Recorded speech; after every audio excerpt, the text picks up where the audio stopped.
All right, we are live. Here, let's turn this way. It is a rainy, rainy day out. We are live. Oh, I hear myself. Turn this way. It is a rainy. Why do I always sound so muffly? Let's see. Maybe I can fix that. Leaving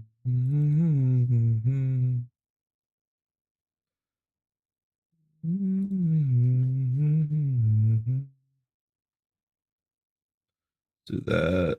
There's a little less compression.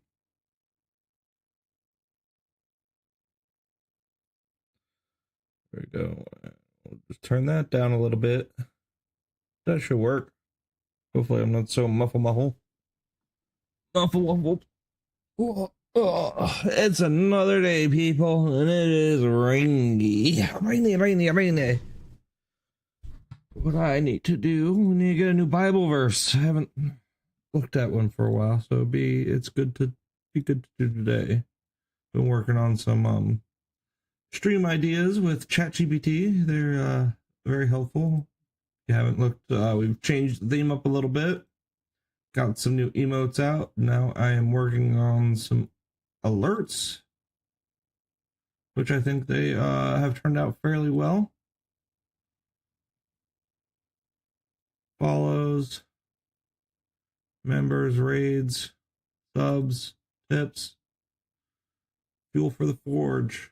I think they all look good. I got to get sounds to go with them, and then we got our over.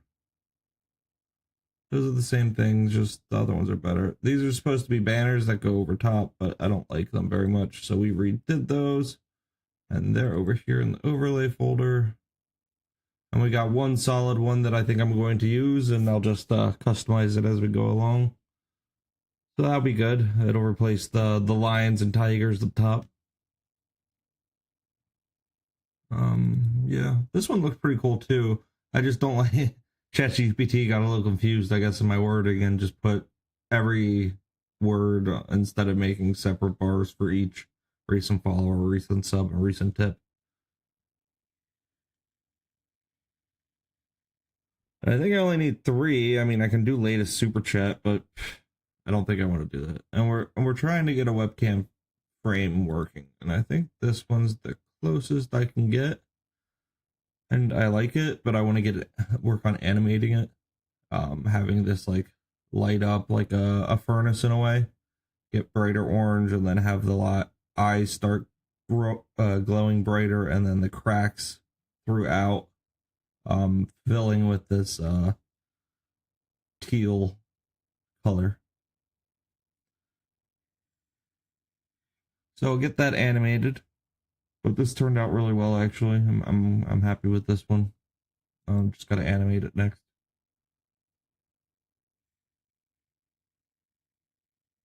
That shouldn't be a big deal. Do different scenes and then fill in like different things. But yeah, it's a lot better than some of these other ones. And then we got little badges and stuff like that. I think I might make these like some free emotes or something like that. I like this one. But yeah, we're making some changes to the stream, and we're gonna change the background to get a different background on my intermission page. ChatGPT has actually been amazing as long as I can get the words out. Sometimes it's a fight though. Took a while to make that one. Oh, it looks like close up.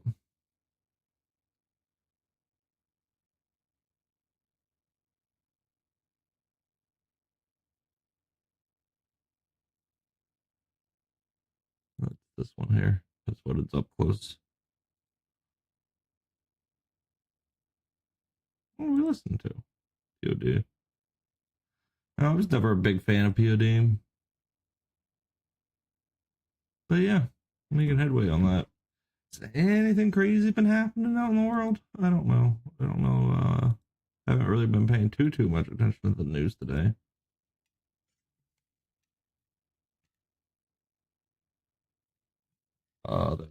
That's old. other than maybe they got a peace deal with Ukraine. Okay, that's some pretty big news. We'll see what Tim Cast has to say.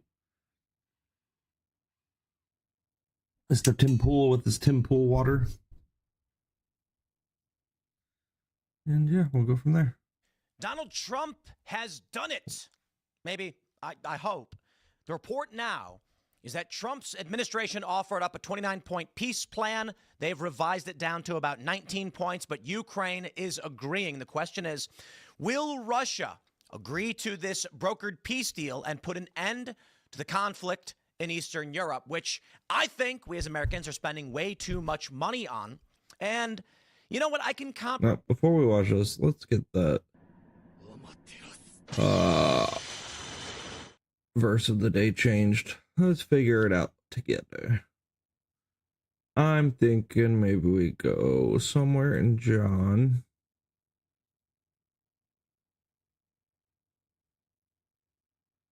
By the sheep gate, a pool in Aramaic called Bethesda has 5 roof colonnades, multitude of invalids, blind, lame, and paralyzed. One man was there who had been invalid for 38 years. When Jesus saw him lying there and knew he had already been there a long time, he said to him, "Do you want to be helped?" The sick man answered him, "Sir, I have no one to put me into the pool when the water is stirred up, and while I am going another step down before me." Jesus said to him, "Get up, take up your bed and walk." And at once the man was healed, and he took up his bed and walked. Amen.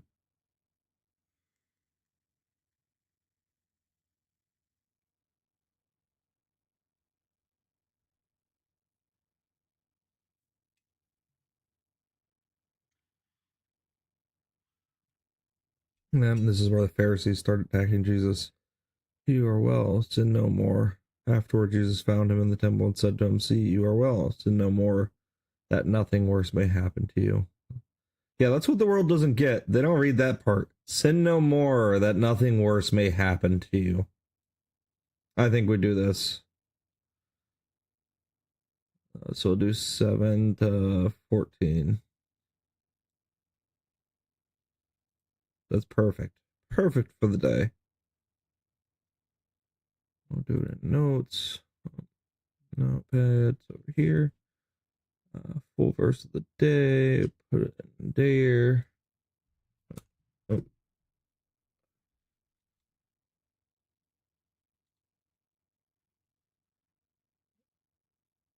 Ooh, for Lion K and all the songs we play. Do, do, do, do. Do, do, do, do, do.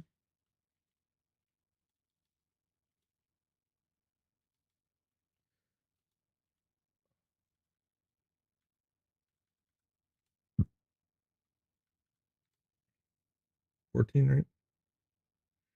All right, we'll read it again. So Jesus was at the well. The sick man was a bunch of sick and lame and blind and paralyzed people and invalids. One man was there for 38 years. When Jesus saw him lying there, knew that he had already been there a long time. He said to him, "Do you want to be healed?" The sick man answered him, "Sir, I have no one to put me into the pool when the water is stirred up, and while I am going another steps down before me." Jesus said to him, "Get up, take up your bed and walk." And at once the man was healed, and he took up his bed and walked. Now that day was the Sabbath. So the Jews, what's the other word for the Jews?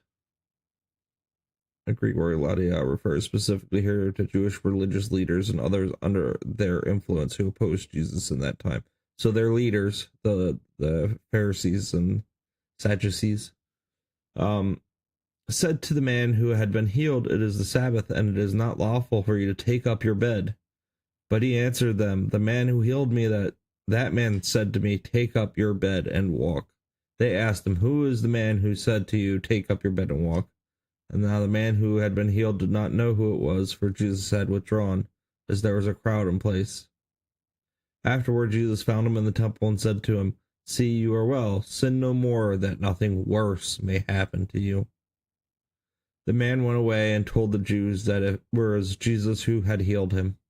And this was why the Jews were persecuting Jesus, because he was doing these things on the Sabbath. But Jesus answered them, "My Father is working until now, and I am working."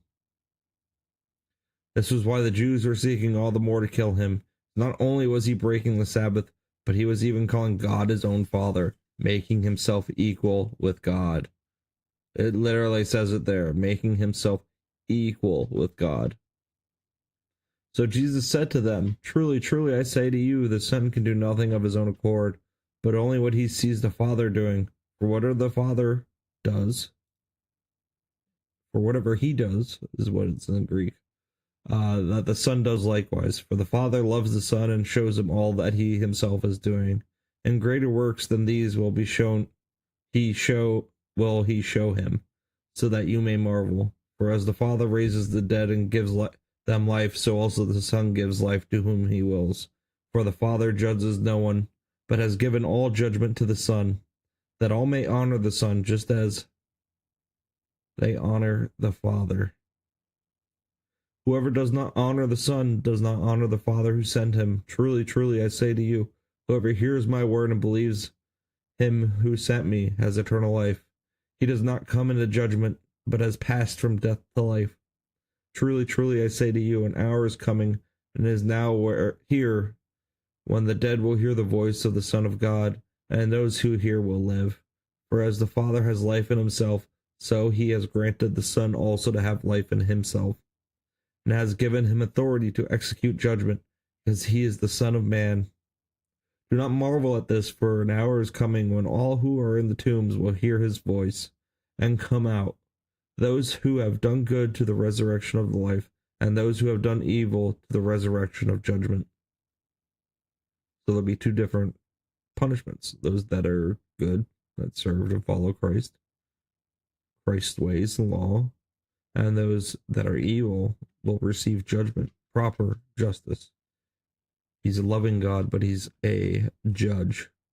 He's a lawful God as well. I can do nothing on my own. As I hear, I judge, and my judgment is just, because I seek not my own will, but the will of him who sent me. If I alone bear witness about myself, my testimony is not true. There is another who bears witness about me, and know that the testimony that he bears about me is true. You sent to John, and he has borne witness to the truth. Not that the testimony that I receive is from man, but I say these things so that you may be saved. He was a burning and shining lamp, and you were willing to rejoice for a while in his light. But the testimony that I have is greater than that of John. For the works that the Father has given me to accomplish, the very works that I am doing, bear witness about me, that the Father has sent me. And the Father who sent me has himself borne witness about me. His voice you have never heard, his form you have never seen, and you do not know his word abiding in you, for you do not believe the one who he has sent. You search the scriptures because you think that in them you have eternal life, and it is they that bear witness about me, yet you refuse to come to me that you may have eternal life. I do not receive glory from people, but I know that you do not have the love of God within you. That's very abundant today, unfortunately, and sad. A lot of people do not have the love of God within them. I have come in my Father's name, and you do not receive me. If another comes in his own name, you will receive him. How can you believe when you receive glory from one another, and do not seek the glory that comes from the only God? Do not think that I will accuse you to the Father. There is one who accuses you, Moses, on whom you have set your hope. For if you believed Moses, you would believe me, for he wrote of me. But if you do not believe his writings, how will you believe my word? And that's where the Old Testament comes into play for us Christians, is Jesus is talking about the Old Testament and saying it's true, this happened. These events did go on. Moses is truthful in what he wrote and what was passed down. And in that day and age, they had the scrolls, they had things written when Jesus was around. So he's confirming everything that's written and preserved through time, which is awesome. Awesome, awesome. I think that's a good, just a good passage to read in general. Um, Especially with what's going on in some churches nowadays. One of my biggest gripes is a lot of these churches are come as you are, but then they forget the do not sin anymore for you for fear of becoming worse or dealing with worse. And that's an important message. You need the whole message to come across. So I think it's a good time. Maybe we say a little prayer and then get on with the news. Jesus, thank you for your amazing gift that you gave us, the gift of being able to worship and praise you, Lord, and being able to be in your presence eternally and day in and day out. We aren't worthy of what you've sacrificed for us, but we are so grateful for what you want us to be and how much you love us, Lord. Just bring peace to everyone in the world, Lord. Bring peace to all that are struggling right now, and peace to those that are in pain and depressed and dealing with problems that nobody knows about, Lord. Just pray that you grant us strength to get through each day and to do your will, Lord, not ours. Pray that we have a good stream today. I pray that we are able to reach some people and have some good conversations, and if not, just that people are willing to listen and hang out, and maybe we'll be able to have some fun today. And pray that the news isn't horrible and that we have good news along with what's really happening in the world, which we know is caused by our sinful desires, Lord. And in Jesus' name, amen. All right. It's a great day. So let's see what Tim Pool has going on for you. From us, I can draw the line here with, okay, Trump, you're going to negotiate peace. We're going to stop this whole mess, and it's going to be good for everybody. No more dying. Now, I can say that Donald Trump's done a pretty good job on it so far. I wish he did better, but some things are out of his hands. He tried really hard to bring about peace very early on. Was not successful, but at least got Europe to purchase the weapons from the United States instead of us just giving all of this stuff away.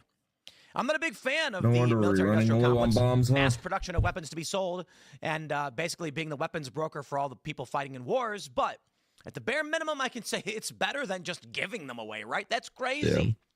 And it's because we got issues with Russia. And I'll break down a bit of what this war is really about for sure.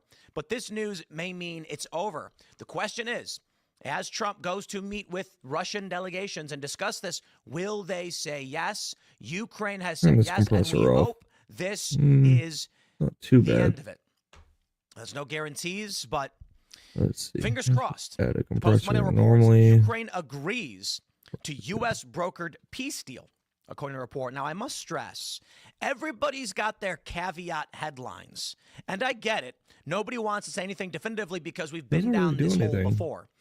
Ukraine says yes, Russia says no, Russia says yes, Ukraine says no, and everything falls apart. ABC News says, U.S. official says Ukrainian delegation has agreed with U.S. on terms of potential peace deal. May as well have just said nothing.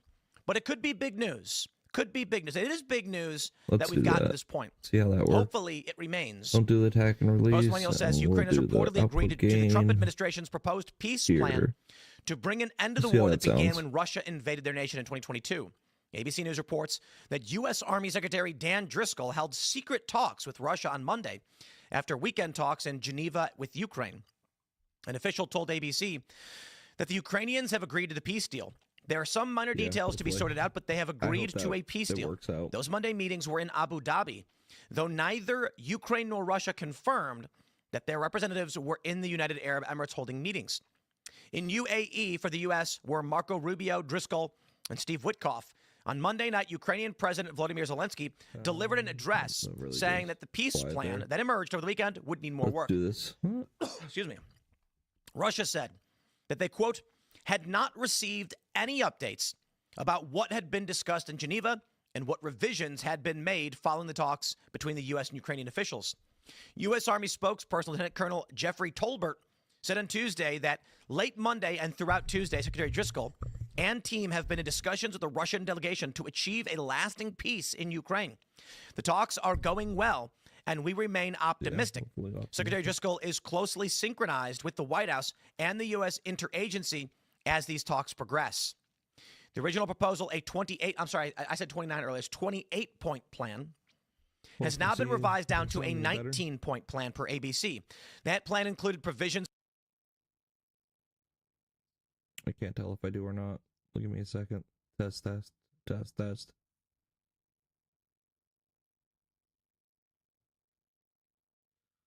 A little bit, I guess.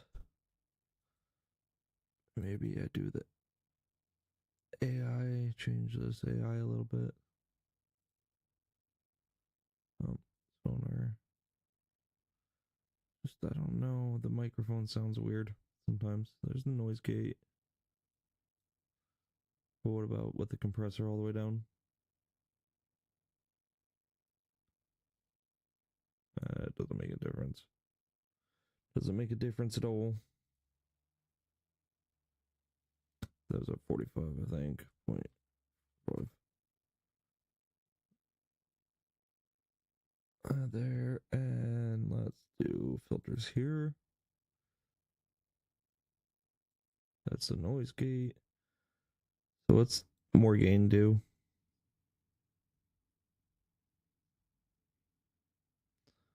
Makes my voice louder.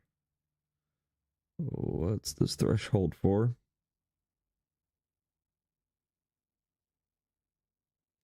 Threshold doesn't sound too bad. Keep it like that. Maybe a little bit more gain.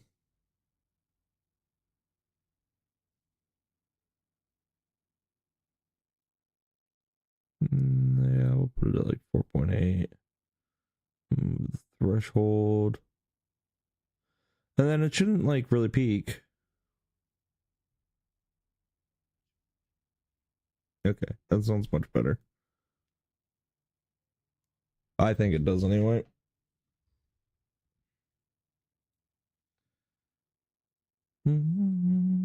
For Ukraine to cede some of the land Russia gained during the war, as well as the shrinkage of Ukraine's armed forces.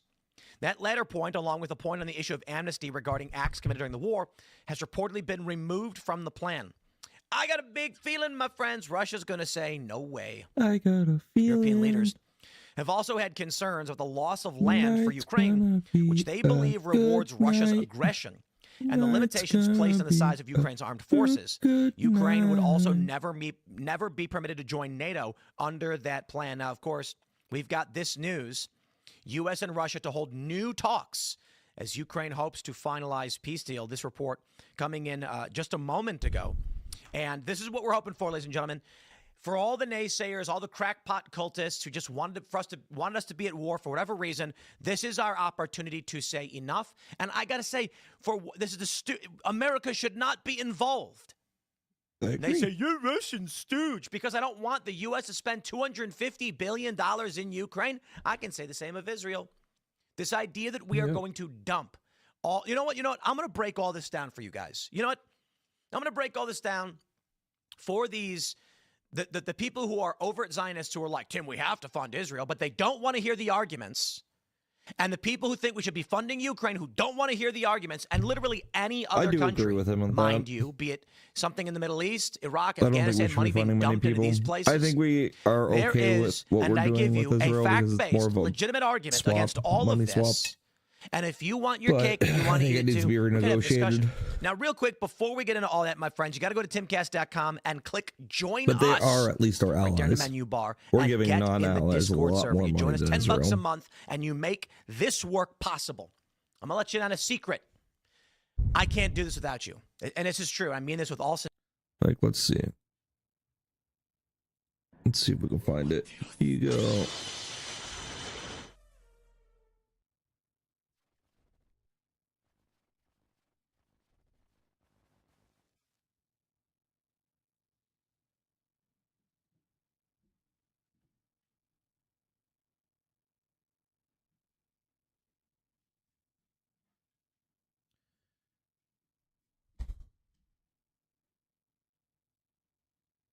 Foreignassistance.gov.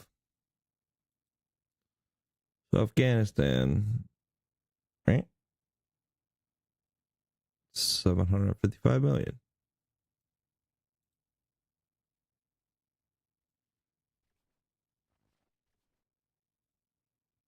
$6 billion, 6.8 billion, almost 7. It's gonna be a lot less this year. Negative 426,000. It was only 3 billion for many years, and then this year went up. Just Department of Defense. Maybe for a weapon system that they're working on together. I don't know. But that's why I think we work with Israel, is because they are very good at developing weapon, like especially defensive weapon system. I want it list.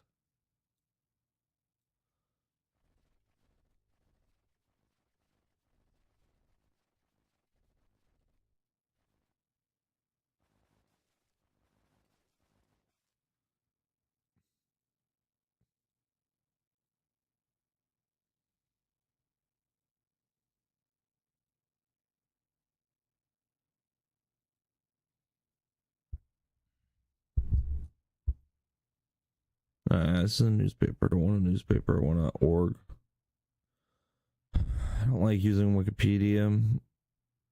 Foreign aid given per capita.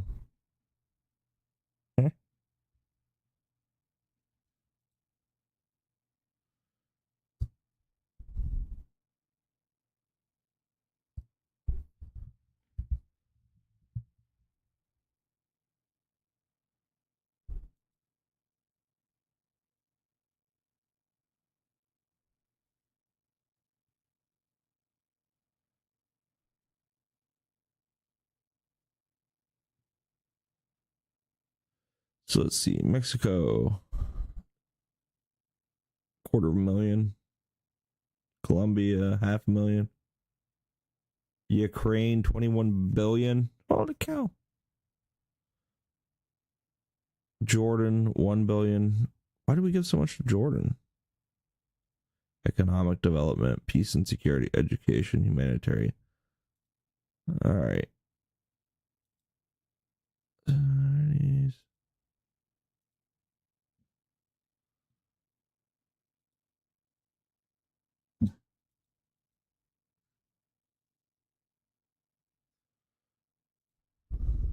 Why was it blue before? I wanted to see the blue. It was showing yeah. So Ukraine's a heavy hitter. And then, Israel's the next heavy hitter. But look, we're Syria, 524 million. Iraq, 371 million. Iran, we don't fund anything. Yemen, almost a billion. Sudan, almost a billion. Ethiopia, a billion, 1.3 billion. South Sudan, why do we fund so much money to all the Congo, 1.4 billion. 646 million to Tanzania. Half a billion. What, Diva? Relax. Hey. Sit. Relax. It's just the neighbor across the street.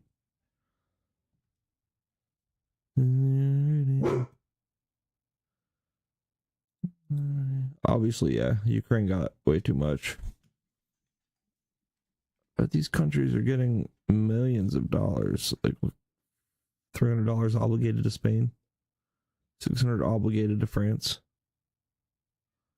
$750 obligated to the United Kingdom. Bangladesh. Afghanistan. Why are you giving so much to Afghanistan? Japan doesn't get that much, surprisingly. Got Indonesia getting a lot. Taiwan getting a heck of a lot, 1.5 billion to Taiwan. Like, I understand this one. These are security areas. Like, I'm sure that's for the defense, peace and security. Yeah. State Department.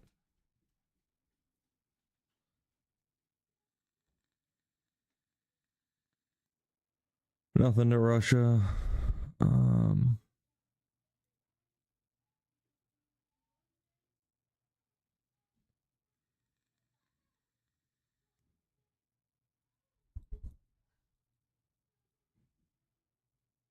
And Israel's paying us back this year.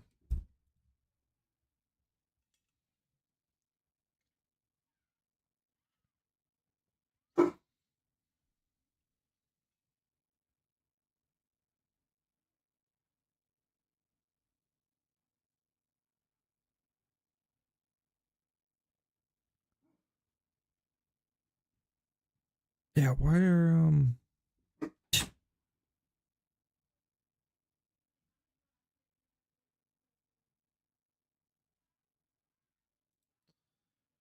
it looks like a lot of aid is going here. Jordan, 1.1 billion this year. Gaza is getting a lot more money. How much did we give to Gaza previous years, 2024? Let's see.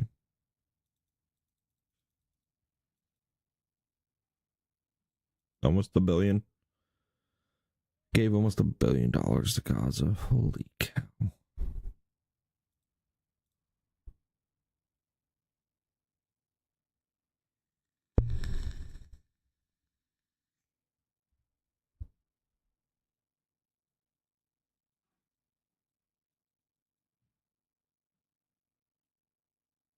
Okay, and almost 300 million in 2023. So 2024 we gave Gaza a lot of money. Why? Why are we doing this? He shouldn't be funding any of these countries. We're barely funding Australia. Indonesia's getting a lot of money. A lot of African countries are getting lots of money. And Colombia is getting money. And Colombia is going off the mouth about the United States and how crappy it is. Like, you gotta be kidding me. They need their aid cut completely. Zero humanitarian assistance should go there. Zero peace and security. Like, this is all going to cartel. Education. Like, I'm not a fan. It's Antarctica. Are we funding Antarctica somehow? Might as well be. We don't fund Finland. We don't fund Sweden. Canada gets a little bit of money from us. Like, all these countries get money from us, and it's like economic development. Why are we paying for the economic development of Canada? It's coming from the Department of Energy and Department of Transportation. Like, why? Why are we paying that? Zero. Greenland should be zero. Like, all these countries should not be being funded by the United States of America. The fact that we're giving $21 billion to Ukraine is ridiculous, though. Holy cow. What did Ukraine receive in 2023?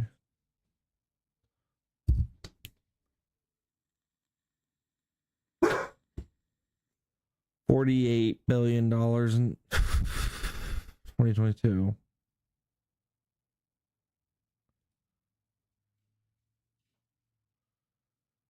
$20 billion in 2022. 2021.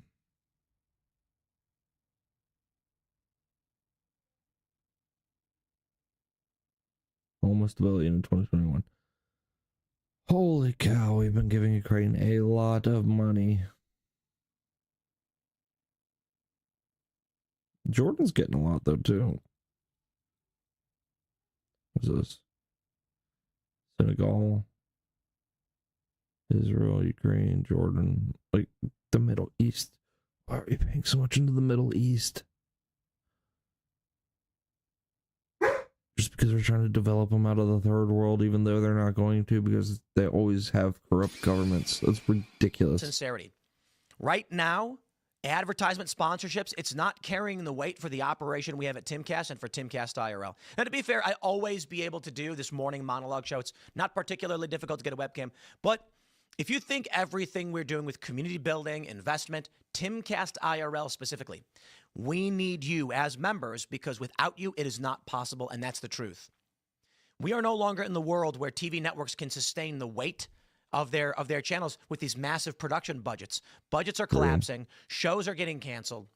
But when you go to timcast.com, you give $10 a month, you get in our Discord server, you hang out with like-minded individuals, you make all of this possible. So if you believe in our work and think it must exist, then go to timcast.com, click join us, and get in that Discord server and make some friends. Anyway, back to the news. NBC News reports the United States is holding meetings with a Russian delegation. Hey, here's something real quick. Hi. You? I'm streaming. What you doing? How am I missing? You're missing, and then I'm gonna pull up the stream on my phone. Oh, nice. No, I don't take it till nighttime anyway. I don't take this till nighttime anyway. It'll knock me out otherwise. I'm gonna pull it up on Yeah, that's fine. You can use some of them on Twitch. We'll try to get you my mom's Twitch Prime. Yeah.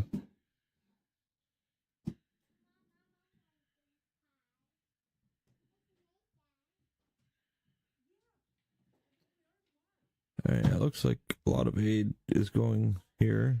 Jordan. Let's see.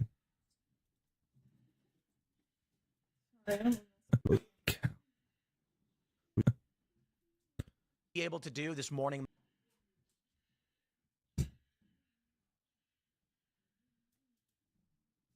Love them.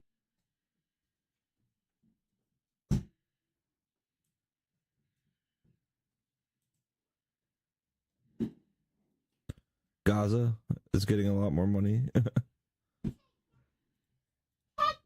How much did we give to Gaza previous year, 2024? Let's see.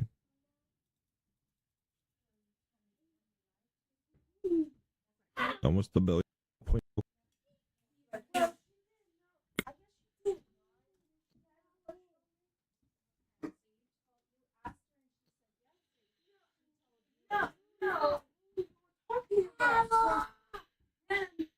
Then somehow we ended up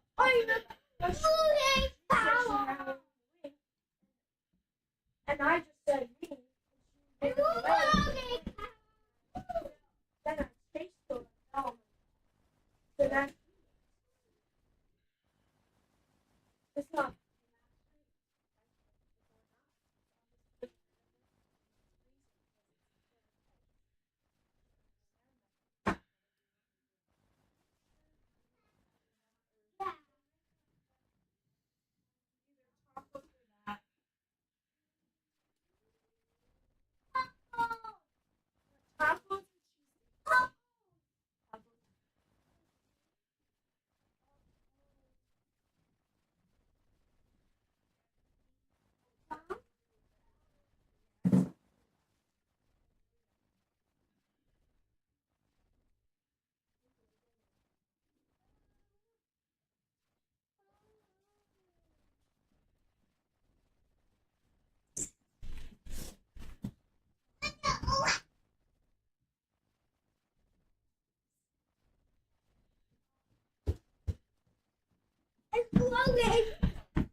What are you doing, running man? Got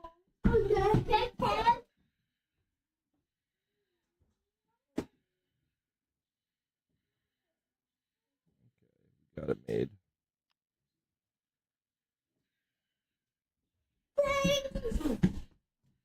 Might have to adjust the at least threshold with the kitty running around. Microphone.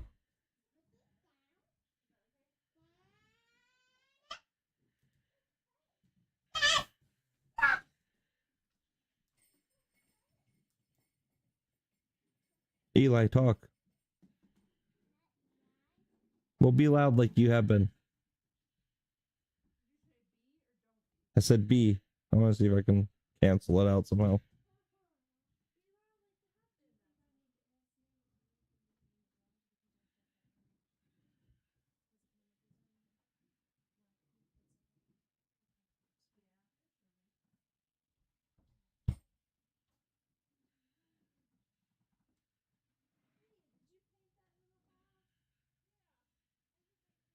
Oh, well, now he's being quiet. Great. Okay, we'll keep it at 31 for now. I'll just keep it open just in case. In Abu Dhabi, 2 U.S. officials told NBC News as the Trump administration intensifies its new push to end the Kremlin's war in Ukraine. Kiev said it was hoping to finalize a peace deal with President Donald Trump in the coming days after voicing optimism it had secured changes to the plan, initially viewed across Europe as granting the Kremlin its core demands at the expense of Ukraine and its allies. Trump had pressured Ukraine to endorse a plan by Thanksgiving, but it was unclear how any changes may be viewed by the Kremlin, which has stuck to its hardline demands. Army Secretary Dan Driscoll first met with the Russian delegation in the capital of the United Arab Emirates on Monday evening and was expected to hold more meetings Tuesday, according to the officials. The talks are going well, and we remain optimistic, Lieutenant Colonel Jeffrey Tolbert, an Army spokesman, said in a statement. Secretary Driscoll is closely synchronized with the White House and the U.S. interagency and these talks progress. Now, I just want to stress, my friends, you want to know how we won the culture war? Or you want, you want the evidence right there? Spokesman. They didn't say spokesperson. They said spokesman. That's right. Let's go. I'm kidding, by the way, but let's talk about this, my friends. Let's talk about the war. There are many of you who are wondering, for what reason are we at war? Why are we involved in this war at all? Now, of course, you're going to hear from a lot of liberals because they tend to be pro-war in Ukraine. Conservatives tend to be opposed to it, though you got the uniparty Republicans who definitely want us to be there for sure. Yeah. Well, liberals are going to tell you, Democrats are going to tell you. We're not YouTubers involved in war. What are you talking about? Why. It's just we're selling weapons. What do you mean? Clearly, with U.S. volunteers, PMCs, intelligence, weapons on the ground, we are the bulk of the power behind Ukraine's army. And they say, there's this, who was it? I don't know if it was Milley or somebody said, Russia thinks they're going to walk in and win this war in 3 days. Well, I don't know that Russia ever actually thought that. That's not confirmed, but it is believed by the U.S. that was the case. Well, yeah, and I think it's fair to say maybe they did believe that. Sure, I'll give you that one, because they probably didn't expect the U.S. to be on the ground basically fighting this war for Ukraine. Let me put it like this. You don't get to take a Ukrainian guy, okay? We load a missile into into artillery and then tell the Ukrainian guy, we've provided the coordinates for the Russian flagship in the Black Sea, press that button and you'll destroy it. And they hit the button, they go, had nothing to do with us. We're not involved at all. We just supplied the weapons, told them what to do, told them how to do it, where to do it, and told them to press the button, and they did. Silly. But let me say this, my friends. Let me pull up this here Ukraine war map. And I'll give you a cursory understanding of where we are with this massive war in the region. Take a look at this. Of course, the war has now spread out across parts of Russia as Ukraine, they're doing what many battlefield tacticians have long sought to do. Let's go back to the American Civil War. I know, I still ended up saying it, even when we're talking about Russia, but here's an important thing to understand. The Battle of Gettysburg, how does it come about that there is a battle in Gettysburg, Pennsylvania? Well, my friends, the South was being crushed. They were getting pushed back. Abraham Lincoln was sending troops into southern states, and the South said the only way we wake the Northerners up, that they realize the war isn't worth it, is if we go to their homes. And so, Southern forces decided to enter into the North, and it was about stealing provisions to feed their troops, and it was about sending a message to the North, we'll come for you as well. This is what Ukraine, it didn't work out, by the way, but here's what Ukraine is trying right now with these attacks in Russian territory. I think I have, we got one of these pulled up from Bloomberg from 2 days ago. Drone strike causes fire at power plant supplying Moscow. The strategy of the Ukrainians in these regions is if we can push on Russia, we'll cause problems for them so they won't be able to push back. They're launching one-way kamikaze drones into Russian territory, and they're trying to piss off the Russian people so that there's political pressure to back off. It's not going to work. But it has gotten pretty dang crazy. The war has escalated to a very dangerous degree with drone sightings in NATO territory, which is very worrying. We've got this report I've got pulled up right here. This is Romanian Air Force detecting drone incursions into their airspace. One of them crossed the airspace from Volkhov, Ukraine, to the Chilia Veche area in Tulsia County. And the second was detected in the area of Galati County, 2 German Eurofighter Typhoon aircraft from the Milhail, I hate reading that name, airbase, Koglaniciano airbase, and 2 F-16s were deployed to monitor the situation. So this is where we are. But let me break it all down for you. For those that aren't familiar, this all breaks down to what we refer to as the Qatar-Turkey pipeline and then some. It goes back many a year, but I'll give you the simple gist of it. Basically, the United States was negotiating with Syria to build a pipeline called the Qatar-Turkey pipeline that would send natural gas from Iranian natural gas fields through Syria into Turkey. Yeah. This would offset the Russian gas monopoly they controlled through Gazprom. Gazprom runs through Ukraine and supplies about a quarter of the natural gas to Europe. Ain't that crazy? To all of Europe. Now, Russia is, people call it a cold gas station because the principal portion of their economy is production of oil and natural gas. So when Europe said we want cheaper gas and Russia said no, the U.S. said we're going to choke them out and it's going to hurt their economy. It's so what? We want Europe to benefit, not Russia, which is, in many ways working with China or otherwise. Russia got pissed. So here's what happens. Syria allied with Russia with a military base in Tartus, which is up to the north. Where are we at here? So that is not, here's Syria. Let's pull up Tartus right here. There's a Russian naval base here. And so Syria, under Bashar al-Assad, said, we will not allow you to build this pipeline because it would interfere with our ally Russia. Then Russia, Syria, and Iran came up with a new idea. They would run a gas pipeline from Iran through Iraq and Syria into Turkey, basically taking the whole idea from the West and strengthening the East's control of natural gas into Europe. Thus, we get war in Syria with the U.S. backing the rebels. For obvious reasons, Assad was on the side of Russia. Russia is causing high energy prices and constraining Europe. This is the surface level reason. I'm sure there are many other things going on.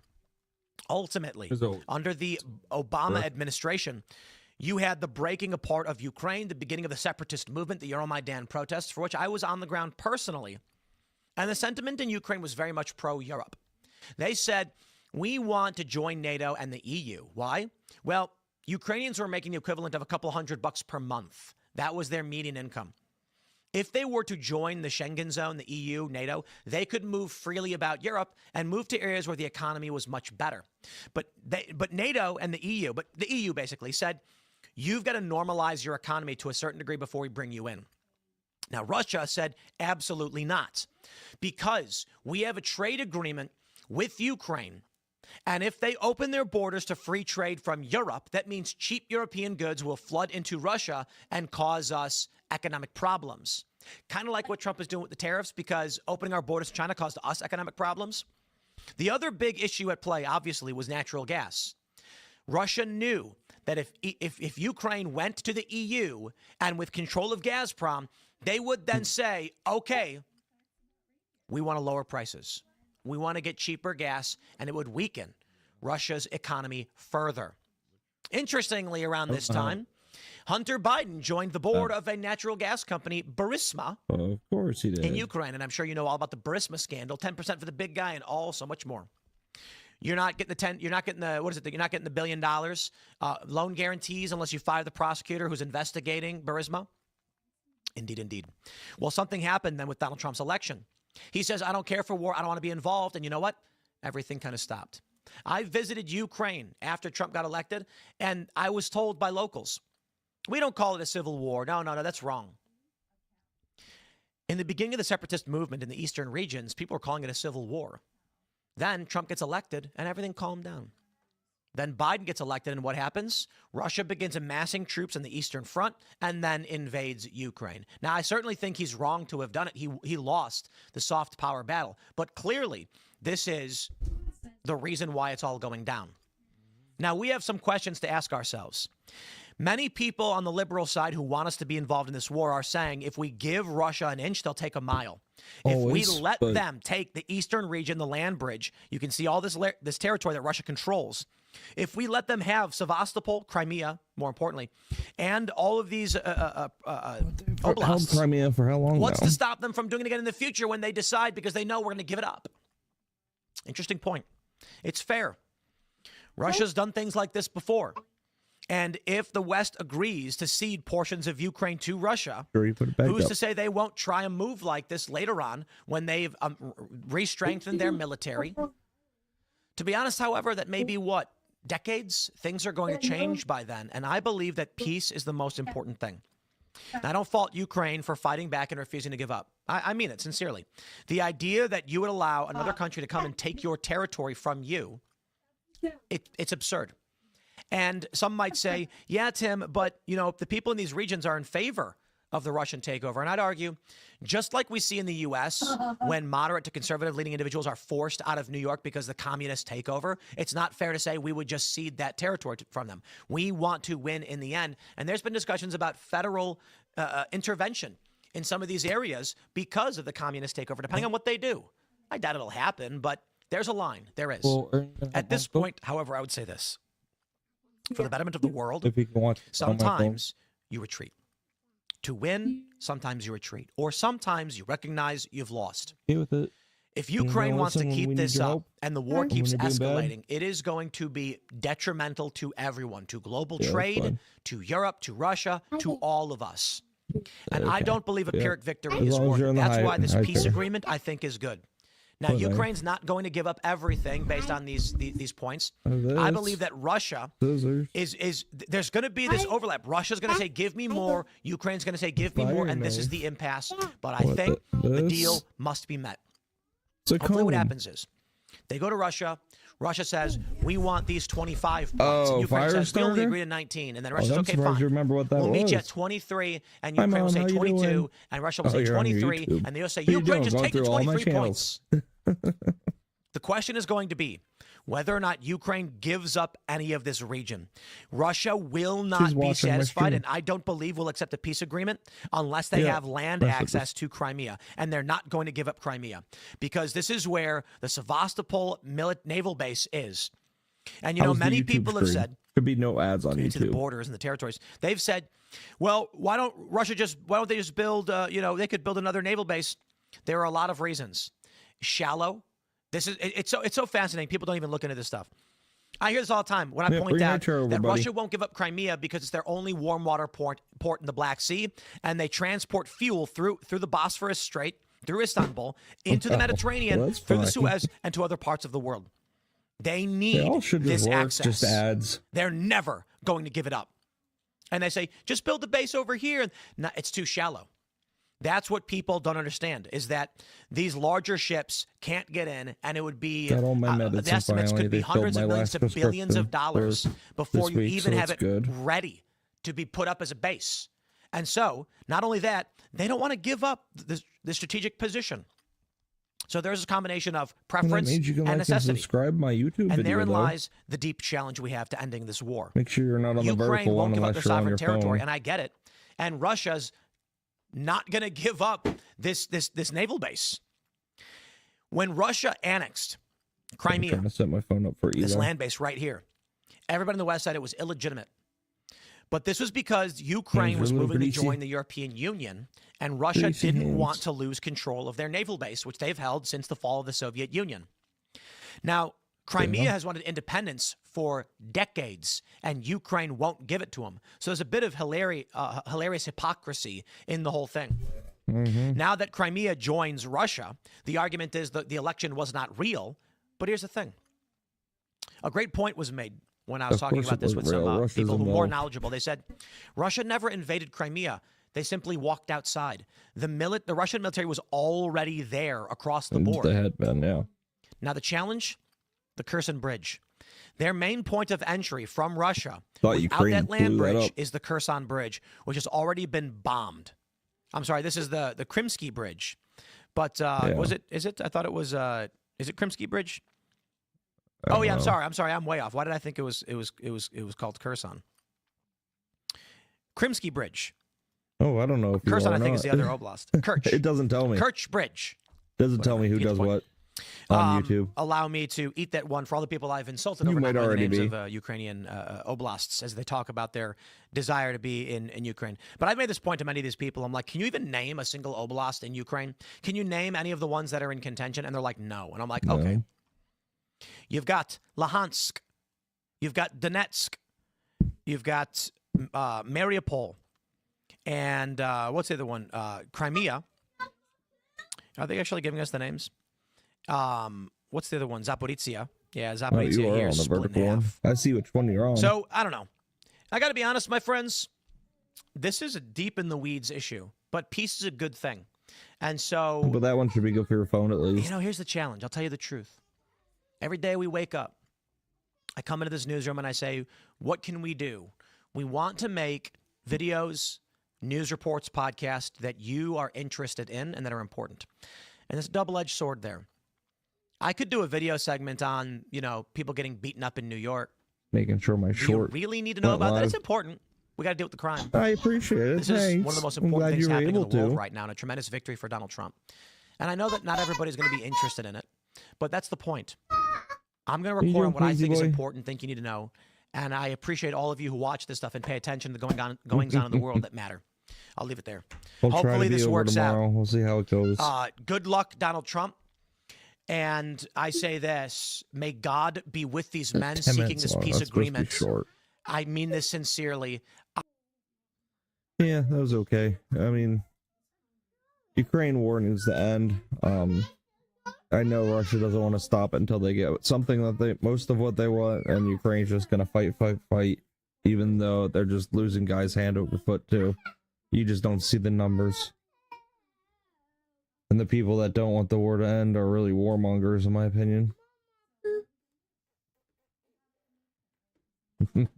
Love ya.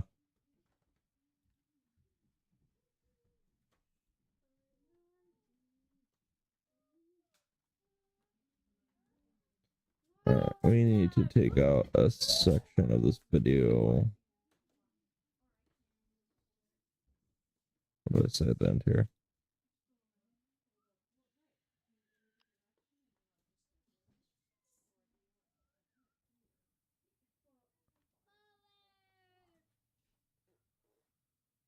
$20 billion in 2022. Oh, yeah. Oh, trim and cut.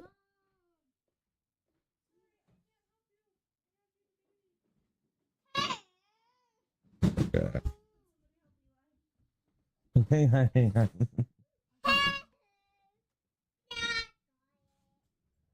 Dad.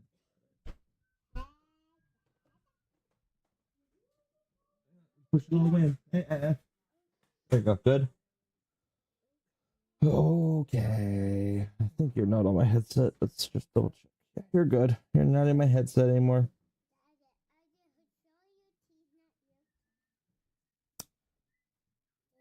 You're welcome. There, that should make it a short.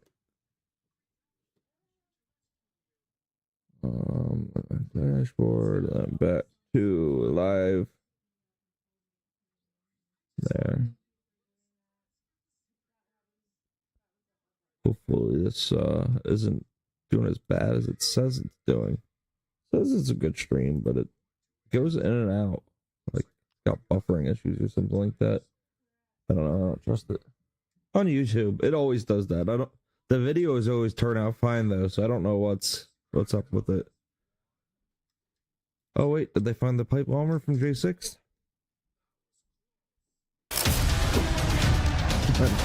I know. What's up, guys? Spenny. It's the holiday season, and I'm feeling very generous, so I'm going to give libs what they've always wanted. An arrest of a J6er. That's the number one thing that libs want. They want their fellow Americans who went to a peaceful rally to be thrown in prison for wearing a red hat. And I will tell you right now, yes, I want a J6er arrested. The terrorists of J6 must be arrested. And I mean that in my heart. And what I mean by that actually is the one person on January 6th that actually committed a crime, like a true crime, a violent crime, and behaved like a terrorist. That would be, of course, the pipe bomber. Now libs go, we don't want to talk about that. Why not? I thought this was like the MAGA bomber. Isn't this the point? Like, look at these clearly FBI training pipe bombs that were placed in these easy to find locations with 60-second kitchen timers on them the night before to explode 18 hours later. Does that look like an 18-hour timer to you? Nope. How the hell was this operation supposed to work? It wasn't, obviously. The whole thing's a farce. Yep, it's obviously a Fed op. We've known this for years. We're able to see the pipe bomber wave at a passing Capitol Hill police car. The police car honks. What up, Stan?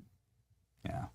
We're able to watch videos like this of Kamala Harris being marched right past the pipe bomb. Clearly part of the op. We're able to see these Secret Service agents, when they discover the pipe bomb, finish their Wawa hoagies, finish their burgers, and then let little children walk by the pipe bomb, and a dude walking his dog and a train run. Nobody cared. No urgency.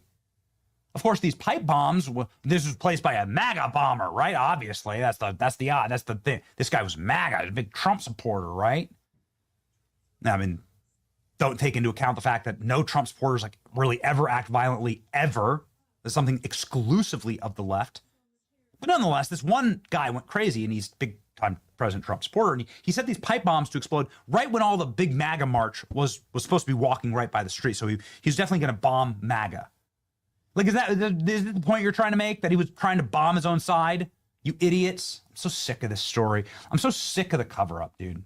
I really am. And you can see it live on TV. We've used every ounce of our show and our program to scream that they need to release more evidence on this pipe bomber.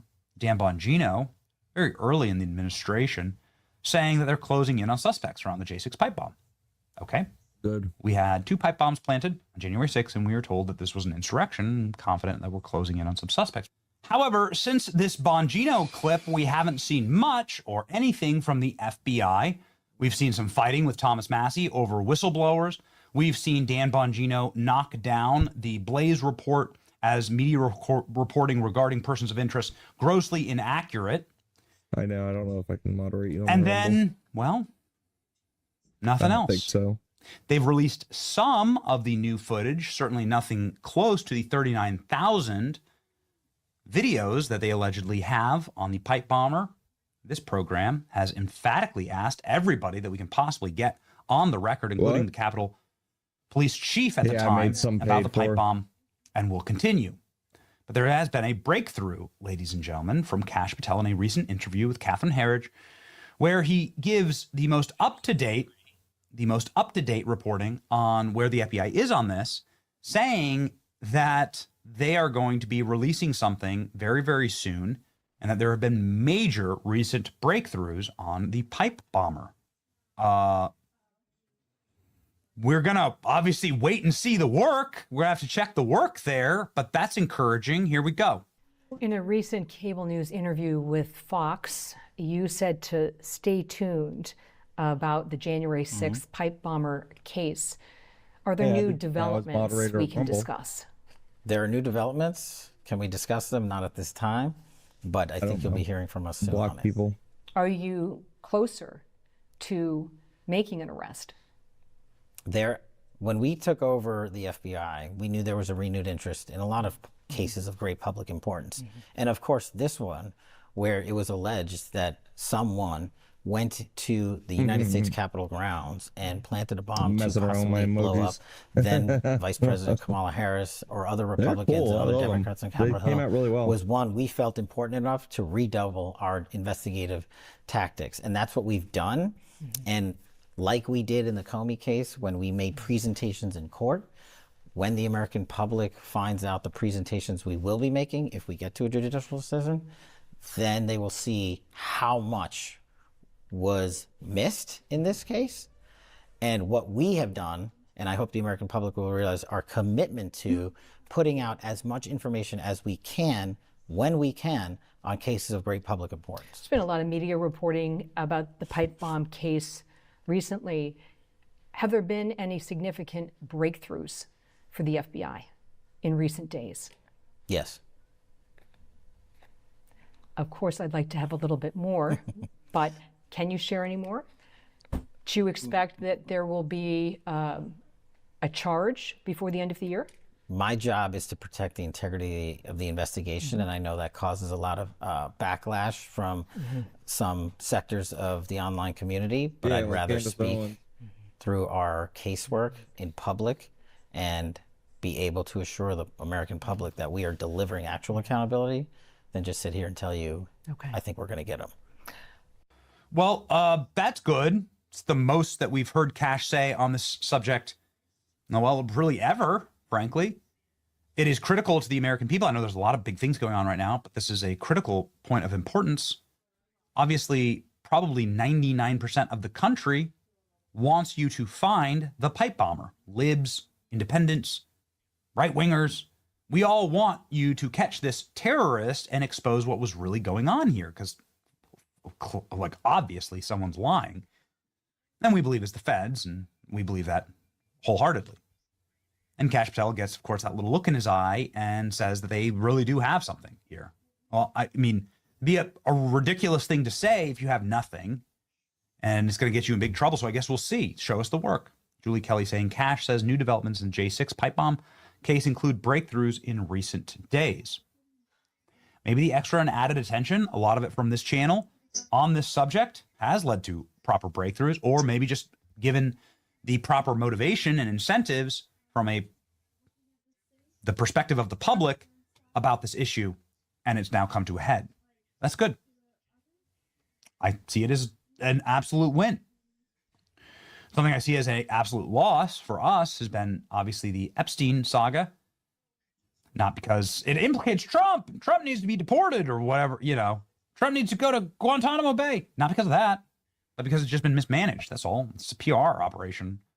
It's an op that has been run on the Trump administration. That's what Epstein always was, and now this is what he is in death. A filthy op. I'm not saying that not to release it all. Everybody who's followed this channel forever knows that I want and wanted and still want full transparency, all of the files forever. Even the victims, survivors, whatever, even they are all saying, like, release all the files. We don't care if our names are in them. Just release them all. Good. But the inability to properly handle this issue has led to PR crisis after PR crisis after PR crisis for the administration. And so Cash's answer on this remains tough, because they're like, well, we're just going to release what's legal even after the House voted for them to release all of the documents. He says that and then he puts all of it on the Epstein estate and says this is an estate issue. The Epstein estate is actually withholding all of the documentation. There you go. On the Epstein Files Transparency Act has a very tight deadline, 30 days to produce unclassified records. Will the FBI meet the 30-day deadline? Well, we are working with our partners at the Department of Justice to produce, as we've always committed to producing, what we can lawfully, legally produce. And we will continue to meet those metrics, reminding the public that there are court orders in place, protective orders, and orders to seal in place that legally prohibit the disclosure of information related to any investigation when there's a court order of that fashion. So we're working with DOJ to say if we can produce anything more. As FBI director, will you commit to as few blacked out sections or redactions as possible? We always do. We have in our productions to Congress, which have been historic to this year, and we'll treat every matter in the same fashion while also upholding always victims' rights. Victims' rights in any case, whether it's President Trump's case, this case, or any case, the victims' rights statutes are preeminent, and we will protect those victims at all costs. President Trump told your boss, Attorney General Pam Bondi, to look into the relationship between Jeffrey Epstein and Democrats, including former President Bill Clinton. Is the probe limited to Democrats, or will you follow the facts wherever they lead? We'll just follow the facts. It's pretty simple for this FBI. This administration campaigned on releasing the Epstein files. What do you say to Americans who are skeptical that there will be actual justice under a Trump administration? Look at the work of this FBI. To date, in the 9 months that I've been on this job, we've arrested 30,000 people, 25,000 of which have been violent felons. That is double increase from year to date from the same time period last year. We have taken on our priorities in counter-espionage work to an increase of 35% more arrests year to date alone. On the drug front, we've seized 1,900 kilograms of fentanyl. That is a 35% increase from year to date last year. That's just the work of this FBI. We found 5,400 and identified 5,400 children, missing children. That is a 17% increase from this same time period last year.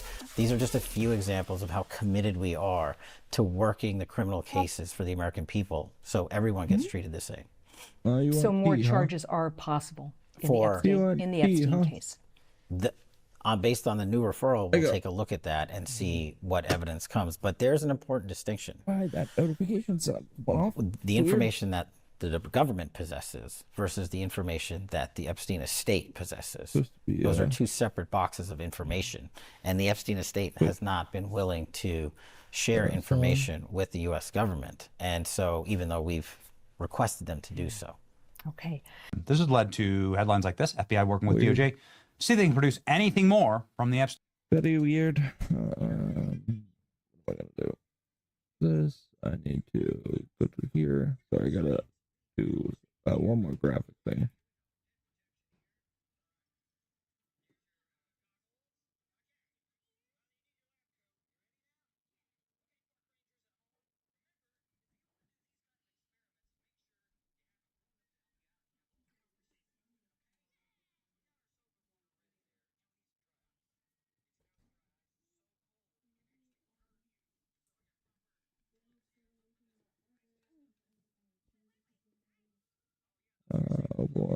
Panther D. I need to make it 112.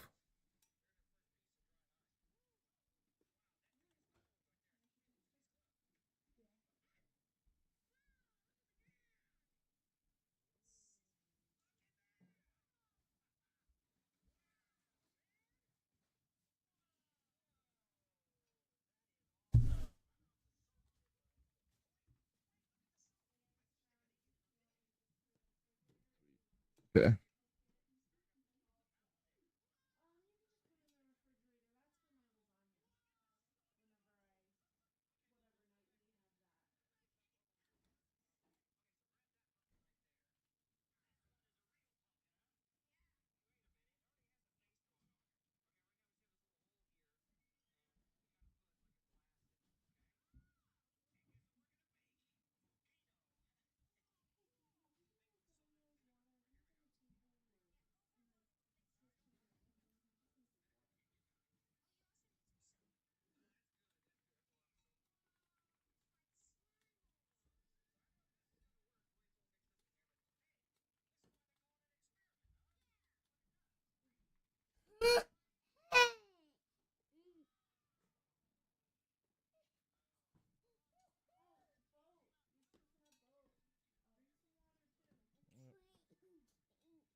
Drink your water.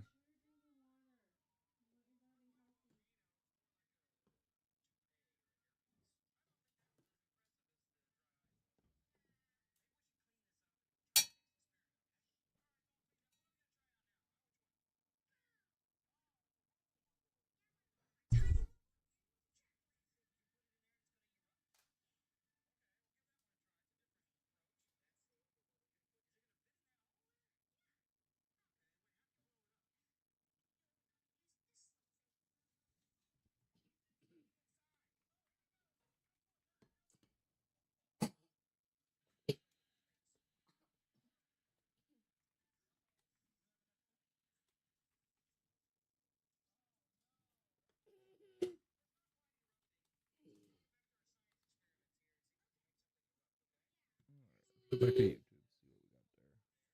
What are you doing?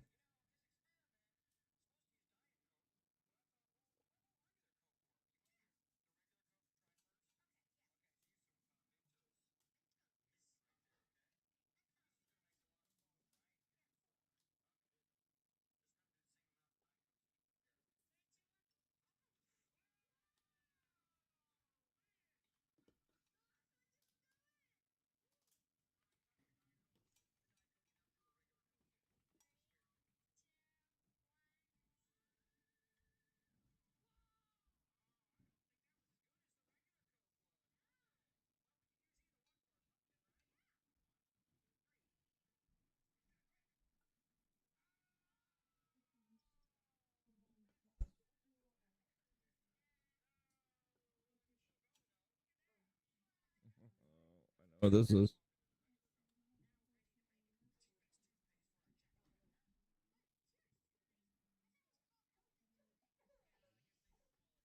Instrumental, hardcore. That's some.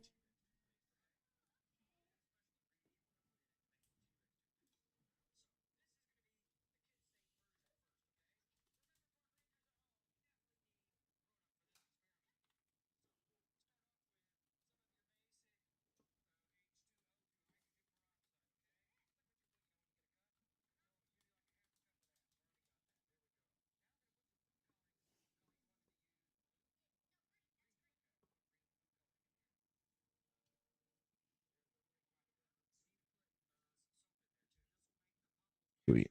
And then we got stickers.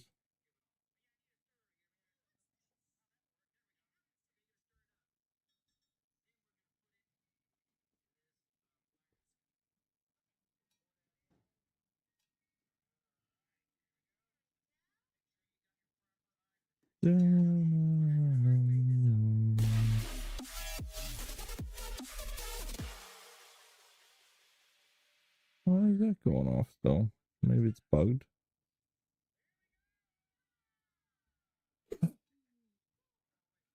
There's no messages on X. Or not X, but hang on. Gotta pull something up real quick.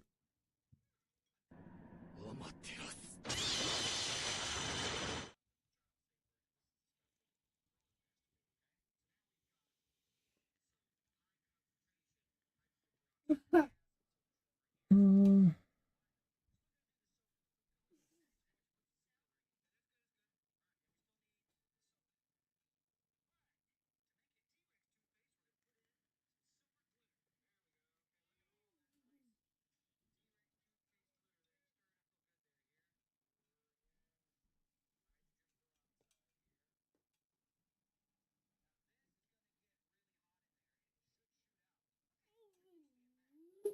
yeah, sure.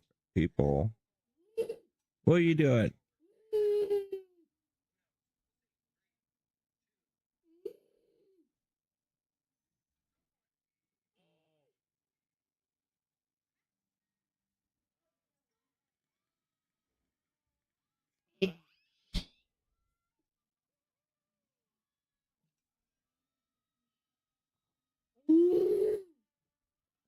Unfiltered.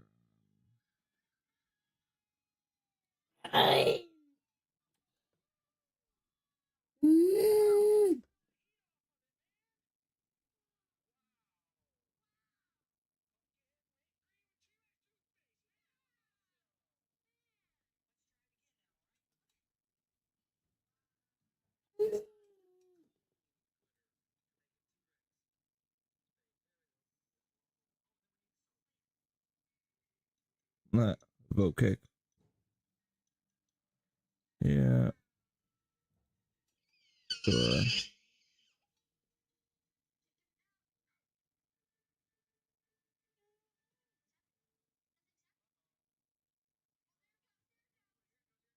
Slot machine.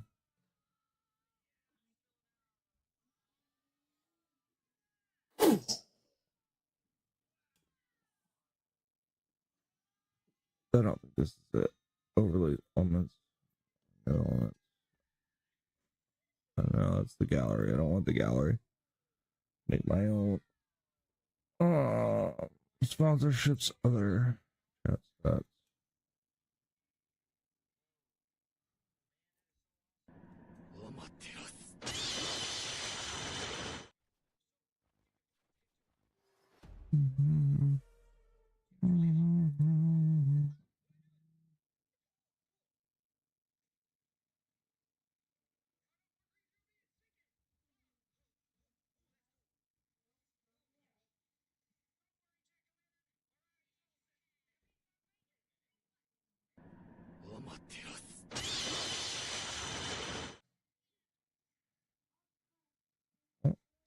That's cool. Can open the chat there. I didn't know that.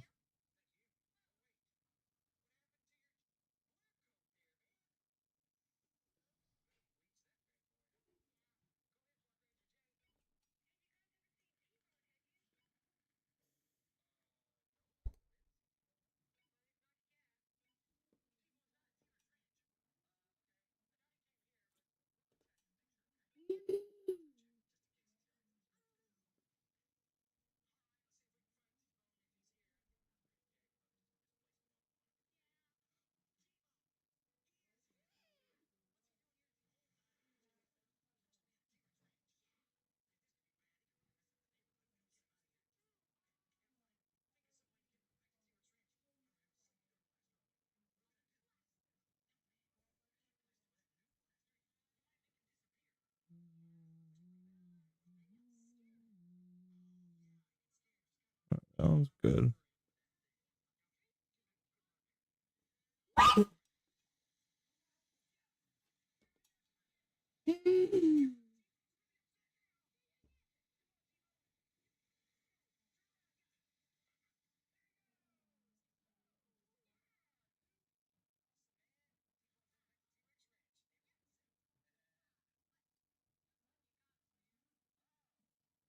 Maybe it was just a little late on my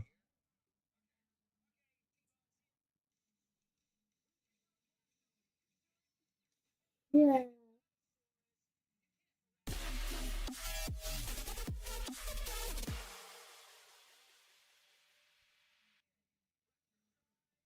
switch sound.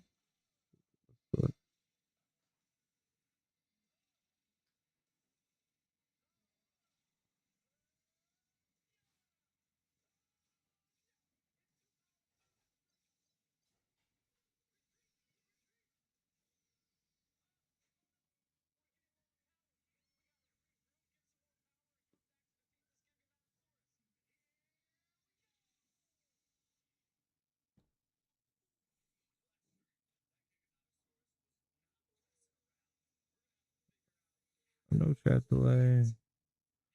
Should be good there.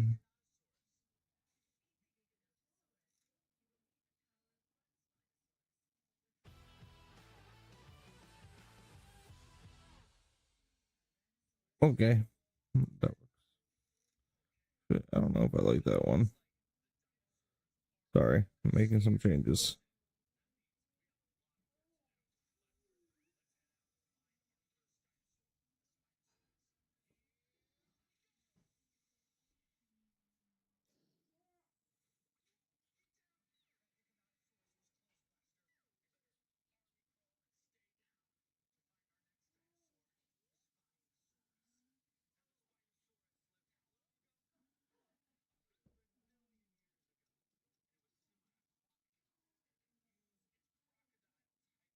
You're awesome!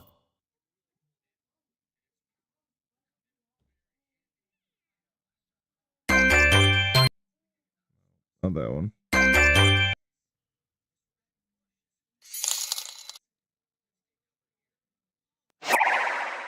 No.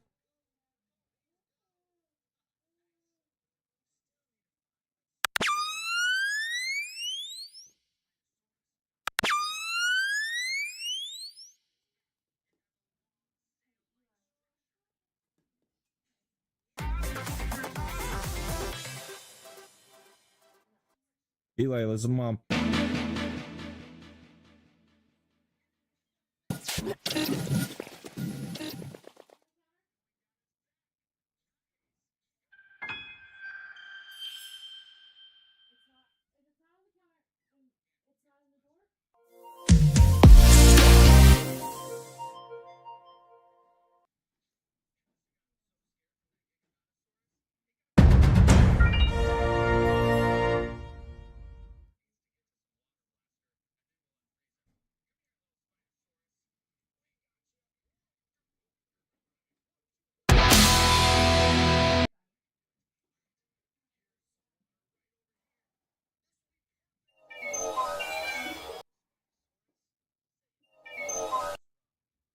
That's the same one.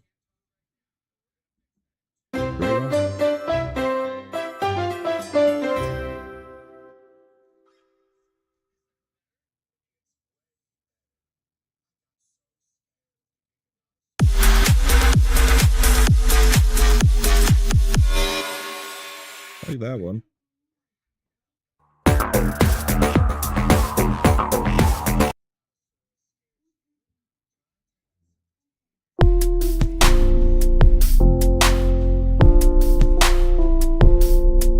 We'll do that one. Show keyboard.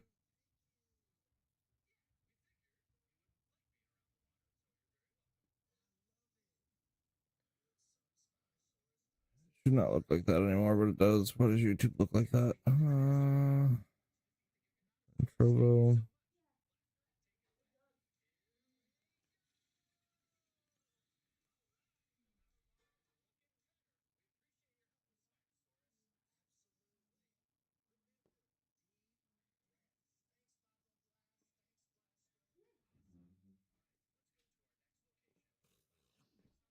I don't know why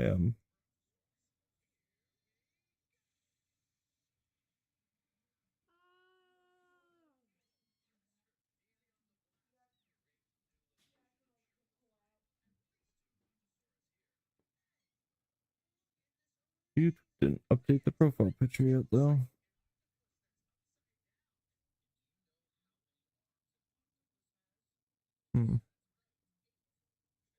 Thought I changed it.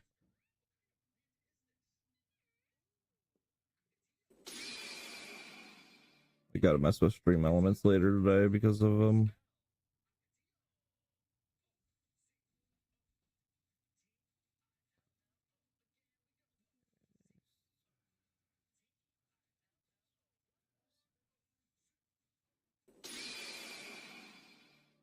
this profile picture is updated. Let's see, my channel.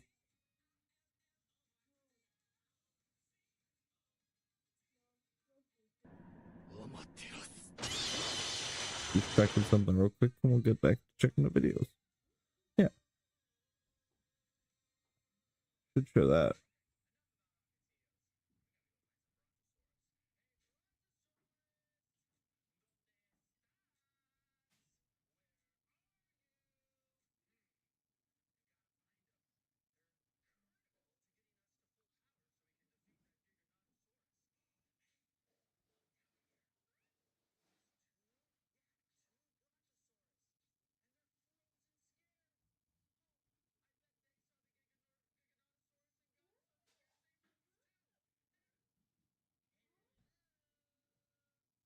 Okay.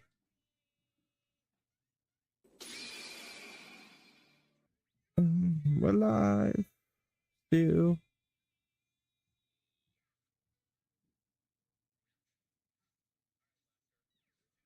As been annihilated. Charlie Bauer. Wait. There's more? It's an hour No, long? she's a big victim, and how could this happen to her? And everybody's out to get her and everything else. And again, if everybody's out to get you and I'm actually this horrible person, then maybe you shouldn't have tried to make me your enemy. Basically, I went back and I responded to this is right here. So I guess this is Casey Tron's sister. I don't really know. Her thing is that it's called Repossess the Wealth. Well, I thought you were for Repossess the Wealth. I mean, Ethan's repossessing your sister's wealth, and now you have a problem with it. Well, I mean, I think that you need to put an asterisk next to this, or like, you know, with certain limitations, or there needs to be like a disclaimer where it says repossess other people's wealth, not mine, because Ethan's now repossessing your wealth indirectly through your sister, because you say that she's supporting your family, and now you're not happy about it. So I don't think you really believe in this. Yeah, I don't think she believes in this at all. Yeah, we need like a footnote for this. Maybe you should just take it out. Just keep Free Palestine in there. That's fine. And so, considering the reach you have, if she was as bad as she tries to portray as you could have packed her up years ago. Well, I'm not even really like. Again, I'm not even that aggro about it. I'm relatively nice. I mean, it could be a lot worse. I'll tell you that. And so yeah, Keck Free Palestine. I mean, yeah, I don't know, but Casey Tracker. Yeah. So this is it. Hi Zach. Casey sacrificed. Yeah. Oh, here's a clip. Actions finally. Basically, I went back and I responded. So I guess this is Casey Tron's sister. Her thing is that it's called Repossess the Wealth. I mean, Ethan's repossessing your sister's wealth, and now you have a problem with it. You need to put an asterisk next to this where it says repossess other people's wealth, not mine. Context. You know, like that's what really like. This is the same girl that said I killed my mother. The amount of sympathy that I have for this? Zero. A lot of people have been wanting to watch this without necessarily supporting Ethan Klein. So we're gonna watch it. Well, that's a really dumb thing to say, don't you think? I simply want this nightmare to be over so that I can go back to providing my family with my full support. Ethan? Don't ever believe any of this bullshit. She is the nastiest fucking person ever. Weaponizing her audience against people, spreading lies against people. So this is the person who's complaining about me harassing her. Yep, we went over this yesterday. These are the amount of times that she's tweeted about me and talked about me. And then next he goes over how much he's talking about her. 5 posts. You guys thought it was applying to over. her. No, it just didn't load yet. There was too many of them. Hi, Zach. Casey sacrificed her 20 to take care of our family. We had both of our childhood homes foreclosed on, and we spent 10 years without housing and instability. Our mom, who is deaf, has been trapped with her abuser who stalked and beat her. She probably wouldn't even be alive if Casey worked her ass off to buy the house. So what this is telling me is if you have all of these people that are relying on you, why did you put yourself at Then why'd you risk? put yourself Why did at you risk? do Yeah. that? Why'd you be Ethan stupid? Klein, blast you to fucking hell. This no good motherfucker and his ugly ass wife. I used to pray for Disgusting. times like this. For context, this was at the beginning of the lawsuit, and now she's begging him to drop it. Disgusting. I know you woman. grew up in poverty, and despite your and your Casey's differences, I find it pretty sad that you'd ever wish that kind of violence on our people. I know how bad There's it no is. That's violence. why I think that she deserves it. This person who has launched harassment campaigns, lied against multiple people, and you want me to measure my criticism her. and my hostility towards that. I don't think so. You know, the person who's really wishing homelessness on your family is Casey Tron. She's the one that's really wishing homelessness on your family. Maybe you should have gotten your sister under control before she put your entire family's livelihood at risk. So this was in September. I'm going to fight it as well. It's hilarious seeing all the right-wing grifter law experts trying to scare us into settling now she's too. realizing- Aged like milk? That's a common thing with Yep. her. Yeah, now she's realizing she's gonna have to pay and pay big because she screwed up, but she deserves it. Should be talking so evil. Consequences for words and actions. People don't realize that.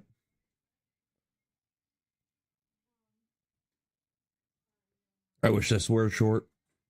Oh, it's Tao. We can watch it. I don't believe that anyone is coming into the United States of America or the UK, as a matter of fact, because they want to bring about a sure about that? Salafist-style Islamic caliphate in London. Well, let me Yeah, just give you so- some facts then. We have a terrorist attack on a monthly basis by an Islamist, effectively. We just had 2 in the space of the last month as we're recording this. 33%, I think, of British Muslims want Sharia law in Britain, like, according to polls. More than half want to ban... I haven't hold seen on. these polls. Well, we can put them in for people to see. Hassan Piker had the audacity, the cojones idiot. to go on trigonometry and debate Islam. I don't glad he even did. fucking know why he would do that to I am himself. glad he did. Seems pretty foolish, but I'm excited to see what happened here. Either Like, way, he even- I'm Tal the Traveling like, he Clown, your even favorite follows sweet any of the Zionist, white rules. prince, white colonizing Zionizer. He If doesn't you want to be a want it to be Zionizer, real. just something, you can get the shirt down below in the description at travelcloud.com. And He let's just can't leave because he'll get his fucking head get into this chopped off. clip. You're when he does. Venezuelan, originally. Like, you're Oh, and there she blows. Yar she blows, ladies and gentlemen. Venezuelan, originally. Like, your family came from Venezuela. Your family came from the USSR. You guys are the most British people I've ever encountered. I have a very British face. Yes. You are correct. Yeah, exactly. You're British to the bone. Yeah. And yet your families also came from countries that were somewhat far away from England, right? Yeah. And I'm Turkish. I grew up in Turkey. My whole family lives in Good to point. American culture. I grew up being fascinated by and what I always find interesting is He's when just people focus on the social fabric or social cohesion, not realizing that there are a ton of polls conducted on this stuff. I can just speak for him. This second generation, assimilation is almost complete. And by the third one, it's like virtually impossible to distinguish in terms of performance, educational output, and Yeah, job but performance that's in not general. happening It's just anymore. like everyone becomes It used to American. happen. That's by- not true in the UK, though, unfortunately. So if you look at, for example, Islamist radicalization, second and third generation Muslims are much more radical than first generation. Yeah, So we're not, that's the issue that a lot of people in Britain are concerned about, is not everyone's assimilating the way that the three of us have done. So here's the interesting point about that.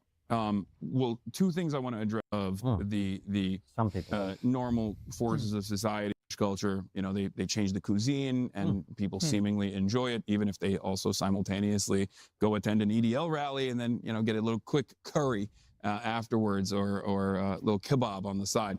But beyond that, the reason why people are angry is always going to be because the trains are not running on time, because the they're packed with NHS people. is improperly managed due to underfunding. That's what I believe. I think it's always an issue of underfunding, becoming more and more costly.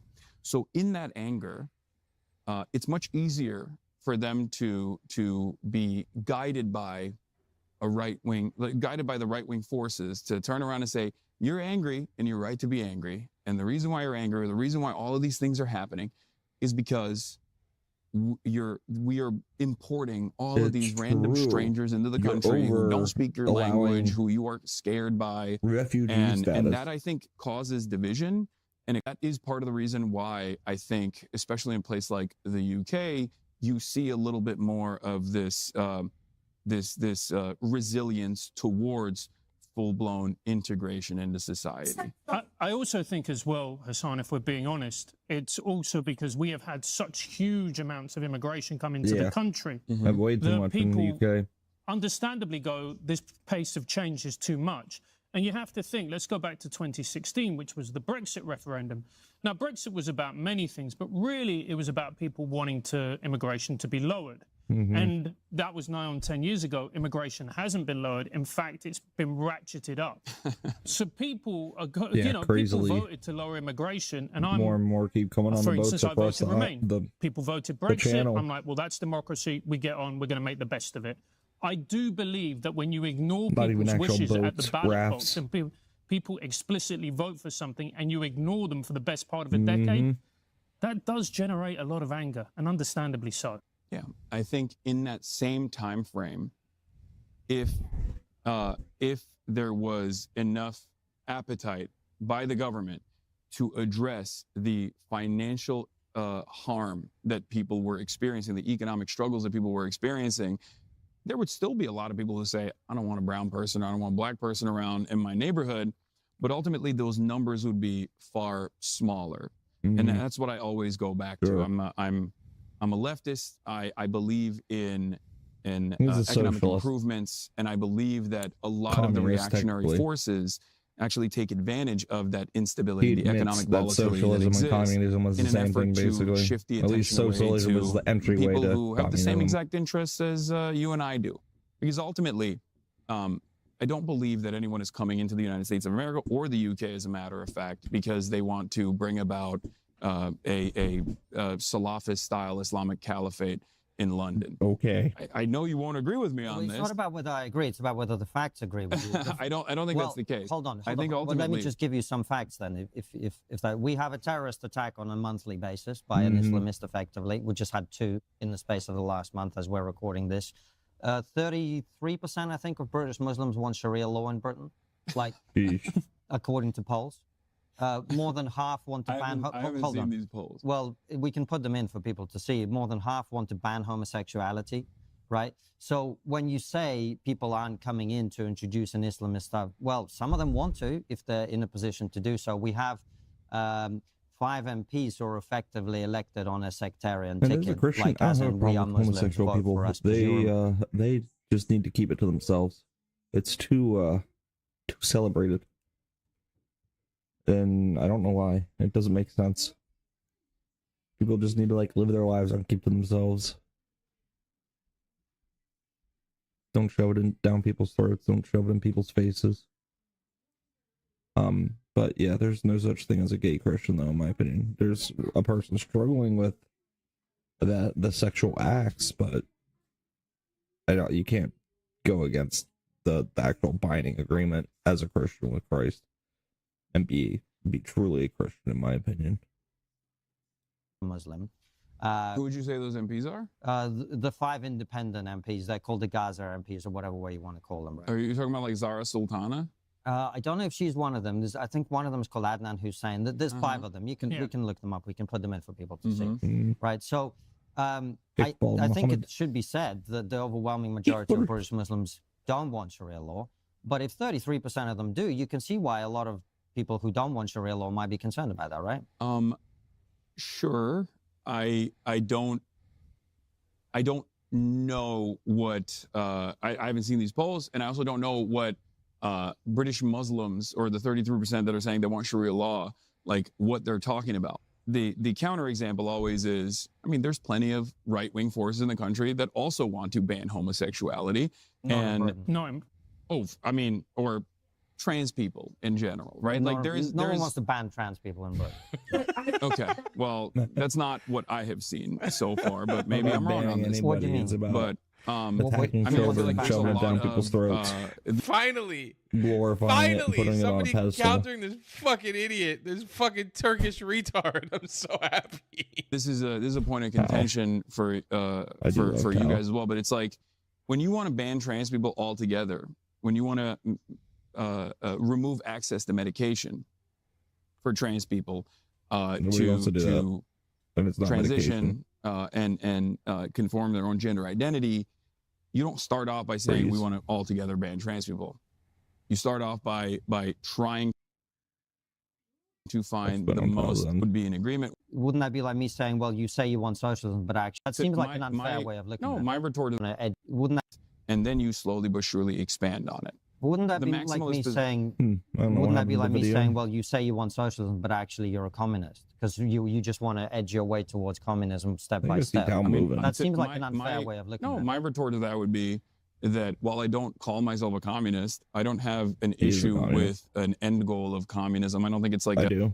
Oh, I think the video paused one second. Because you just want to edge your way towards communism step by step. I mean, that seems like an unfair way of looking at it. No, my retort to that would be that while I don't call myself a communist, I don't have an issue with an end goal of communism. I don't think it's like a, I just think that it's probably not likely to happen. A stateless, moneyless, borderless society. It will never happen. Moving People towards that do end goal, I don't greedy. have any real. And there are evil people I think in that the world. communism would be most likely an international thing. It'd be like the Star Trek universe, and it feels, especially at this point, Which it is feels far too fiction. utopian Science to fiction. achieve. So while I think that the concept in and of itself is not one that I disagree with, and I don't think you would either. Don't you think it would be nicer? Peace that is not. I very strongly disagree with the concept of communism. The USSR was, as you know as well, trying to implement communism. They never actually were able to successfully implement communism. How do you mean? Well, it wasn't a borderless, moneyless, classless society, right? That was It would never be the like, goal of communism. It was never to be a borderless, moneyless society. no, that is what communism is. Well, that's not how the communists in Russia defined it. Well, there was a big debate within communism quite early on, which was about, are we pursuing a global state of communism? Trotsky versus Stalin. Or are we, I'm very familiar. Right, but for our audience, this might be worth explaining. Yeah. Some of them wanted to, they basically recognized the only way you might ever get to a communist society is if everyone in the world gets it. Otherwise, there will always be a capitalist system to which people would be keen to defect. Or, this is the Because you make starting money in option that they ended up capitalism going and you for, have is you pursue work hard communism within for what you the realm get of one country. instead of And in just order to do that, getting they paid took the wealth for away from people who had it. doing They tried to whatever, distribute it to nothing, everybody else. or They working tried or to hire create a state of equality, your job and still making uplift the crap poor, money. as you were talking about. And actually, if you take those measures alone, they were very successful at it. The only problem is they ended up putting millions of people in camps in order to do that, creating a tyrannical regime with a secret police that murdered people. Authoritarian And regime. that is the reason communism, in my opinion, doesn't work, is because in order to achieve that goal of equality, and basically you're making everybody equally poor as the end result, you actually have to use a lot of force, right? So that was communism, what we had in the USSR.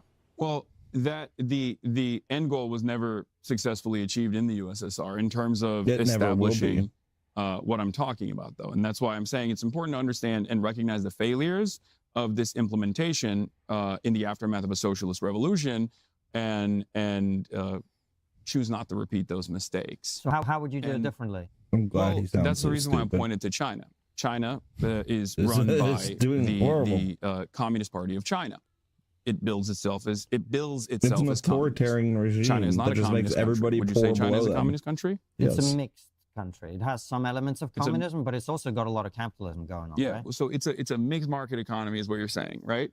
But so is the United States of America, if you look at it from that perspective. We have because very little America also communist has some socialist semblance of social ideologies, safety nets. The UK also has which some were social put in social place safety by nets, some Democrats state-run for the most part. enterprises. Especially pre-Margaret Thatcher, I would But say, you still versus private to work enterprises and as well. make what you I wouldn't say that China is can, communist, and and, neither would you, but it's like, run by work a communist freely. party. And so far they have seen and not get your money technically stolen, even pretty though the taxes successful, feel like pretty they're robust stealing level of everything growth that and you get. development overall.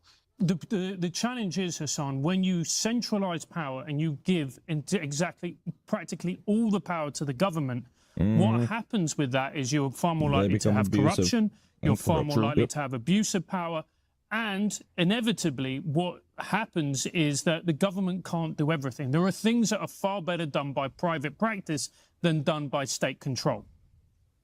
So if you agree with that. Would you also agree that there are things that are far better done in the hands of the government, or at least with like heavy market regulation and intervention? I completely agree. Because like healthcare, I think is a great example of this, where like it's an inelastic demand good and service, right? If you don't have healthcare, you die. So you will pay whatever price you have to pay for healthcare.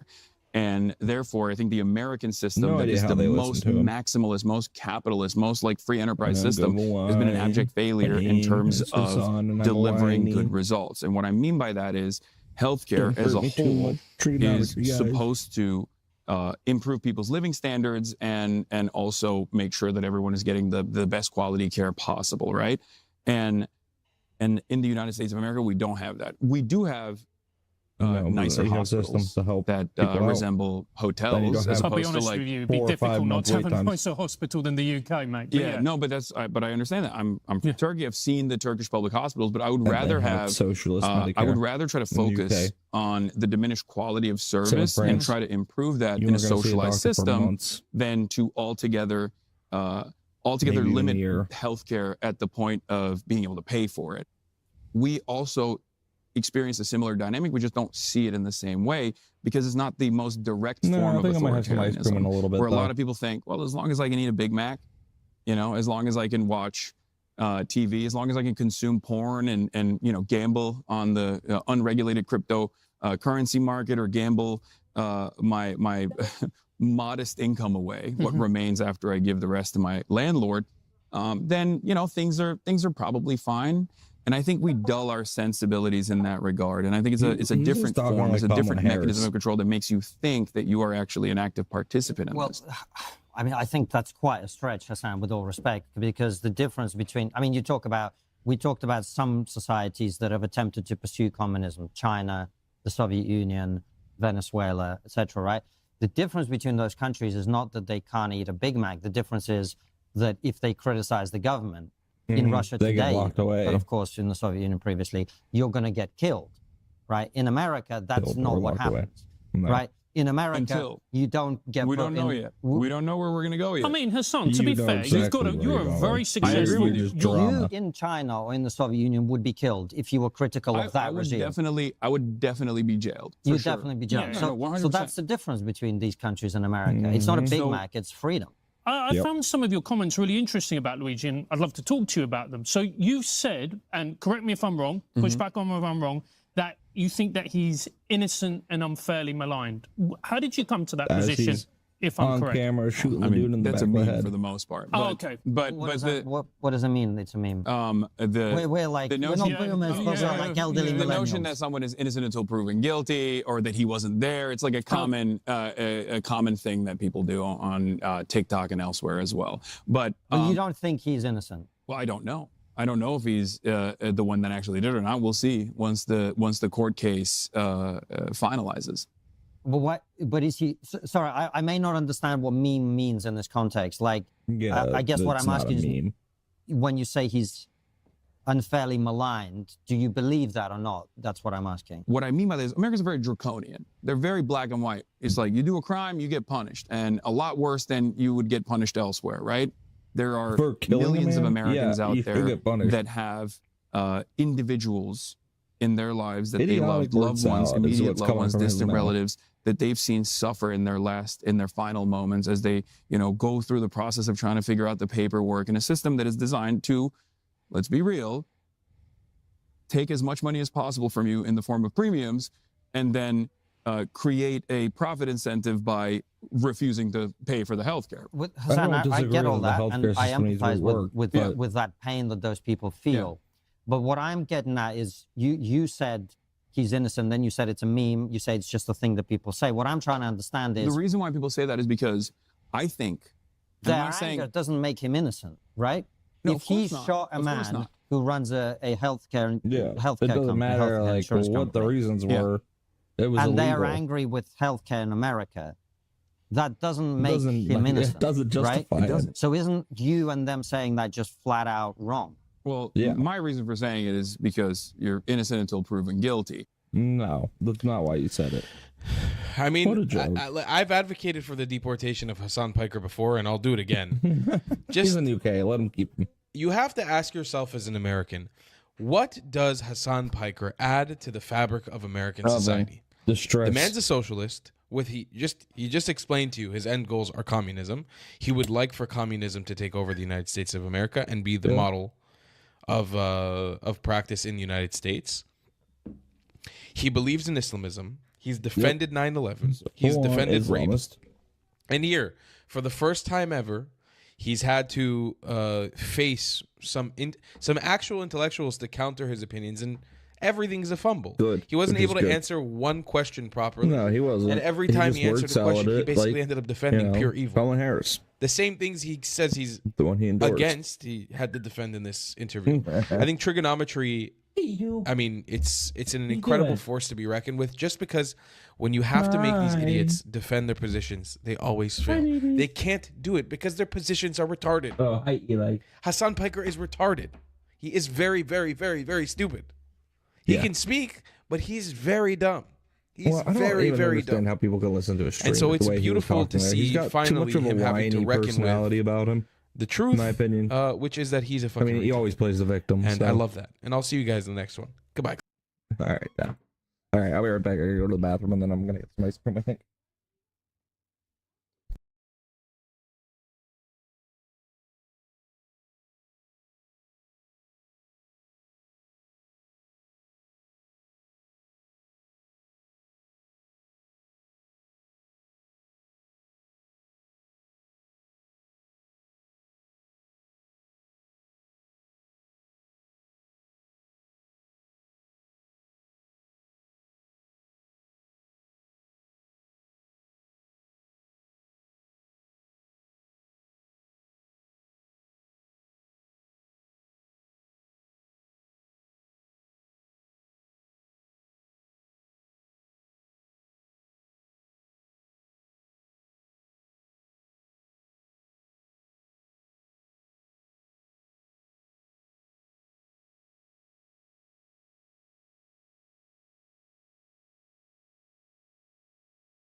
Ladies and gentlemen, it happened again. Yet another instance of immigrant-perpetrated entitlement fraud has been discovered, this time to the tune of $7.2 million. And I'll tell you what, J.D. Vance is not happy about it. He has had enough. In fact, right this very moment, he's out here dropping bombshells. Now, as many of you might remember, in a video I made just a couple of days ago, we talked about how Somalian fraud rings in Minnesota have, over just the last 5 years alone, defrauded all of us federal taxpayers out of over $287 million in entitlement fraud. In fact, in an effort to steal federal funding, they've been lying about feeding starving children. They've been lying about treating children with autism. And what's more, much of that money that they've stolen from the federal government, or rather all of us federal taxpayers, they've actually sent back to Africa to fund various radical jihadi terror groups. And by the way, I'm not kidding. I wish they're here as refugees from. Like, I just do not get it whatsoever. You're here to be a refugee and escape your persecution, and then you're sending money back to the people that were persecuting your land. It's like, really? Maybe you aren't actually running from anything. Maybe your visa is false then. Ridiculous.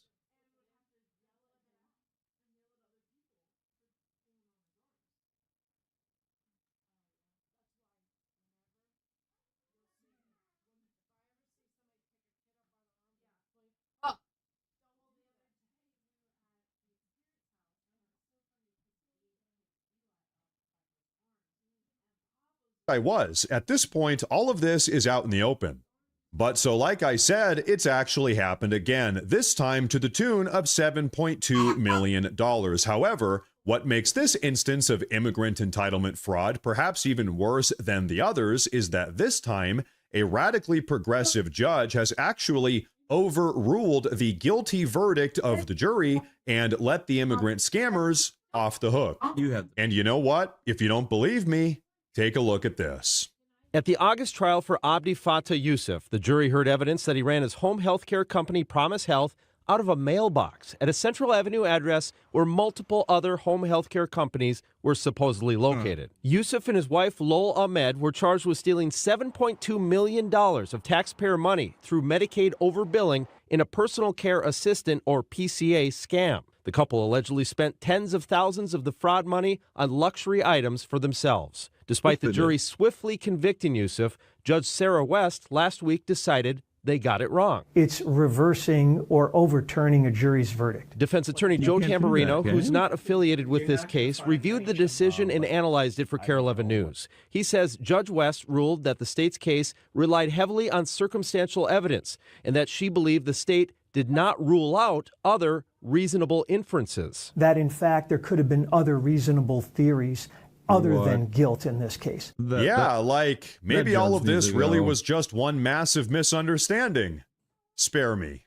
But so just to be clear, the judge here, Judge Sarah West, knew that Abdi Fattah Yusuf and his wife Lol Ahmed ran a healthcare company out of their mailbox, taking in over $7.2 million worth of fraudulent Medicaid payments. The judge here also knew that Abdi Fattah Yusuf and his wife Lol Ahmed then spent all of that money on various luxury goods like designer purses and expensive cars.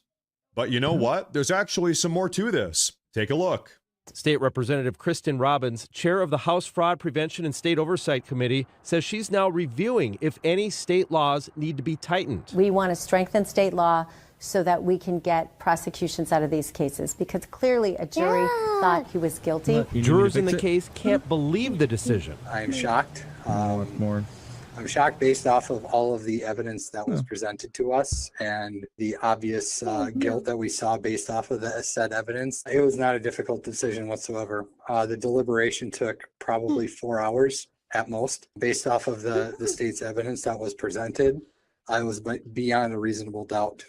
Beyond a reasonable doubt. And by the way, did you catch that? The jury unanimously decided to convict these Somalian scammers after just 4 hours of deliberation. But so what did the judge do in spite of all of the evidence and the jury's determination? She overturned the jury's verdict, choosing to protect the Somalian scammers from receiving justice that really they have brought upon themselves. Folks, when we talk about anti-American judicial tyranny, this is exactly what we are talking about. But now, folks, like I said earlier, Vice President J.D. Vance actually chimed in on this entire situation, pretty much going scorched earth, and you know what? Rightfully so. Because I don't know about all of you, but I, for one, am getting sick and tired of this nation getting scammed and defrauded by refugees and immigrants that we have graciously allowed into our country. And so we're going to take a look at what J.D. Vance just had to say, but first, I do want to say real fast that if you folks enjoy the daily news updates, please consider subscribing to the channel because it really does help a ton. But okay, check this out. As Vice President Vance just posted on X, after 4 years of house prices doubling and in some areas tripling, many young people feel priced out of the American dream of homeownership. A welfare fraud scandal in Minnesota reveals that large numbers of new arrivals aren't assimilating and are funneling our tax dollars to literal terrorist groups. An innocent woman was set on fire in Chicago as the mayor resists federal law enforcement resources to bring peace to one of our great cities. The Obamacare insurance system is buckling under its own weight, and the country is currently $38 trillion in debt. Our administration is working hard on addressing all of these problems. But you know what really fires up the Beltway GOP? Not any of the above. Instead, the political class is really angry that the Trump administration may finally bring a 4-year conflict in Eastern Europe to a close. Exactly. I'm not even talking about the substance of their views. Much of what these people have said about the Ukraine war has been proven wrong. But whatever, we can agree to disagree. But the level of passion over this one issue when our own country has serious problems is absolutely bonkers. Crazy. It disgusts me. Show some passion for our own country. And so, ladies and gentlemen, how's that for a truth bomb? Everything he just said is not only absolutely true, but if we really want to actually save this republic, if we want to save the nation, we need to start focusing on all of these issues that he just spoke about. And you know what? Very clearly, Americans right now are resonating with J.D. Vance. In fact, take a look at this right here. Here's the most recent polling data from RCP, Real Clear Politics, comparing some of the nation's top politicians' favorability ratings versus their unfavorability ratings. Now, you'll notice that all of them are underwater to varying degrees, but trust me, that's actually kind of normal in polling like this. That said, what's perhaps the most intriguing thing about these numbers is that right now, according to the RCP averages, which perfectly predicted the outcome of the 2024 election, point for point, by the way, J.D. Vance is actually the single most favorably viewed politician in the entire country right now. And so, folks, I'll tell you what, as far as I'm concerned, J.D. Vance is pretty much right on the money. Right now, we need to start focusing on domestic issues, improving the lives of everyday American citizens, and for the love of God, we need to actually start holding all of these criminal parasites accountable. Because, ladies and gentlemen, as I like to say, that is what it's going to take if we want to actually put America first.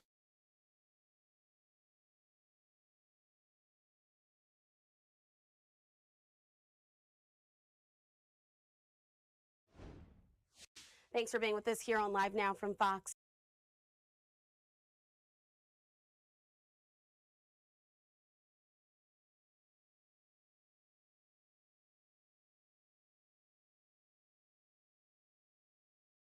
Ladies and gentlemen,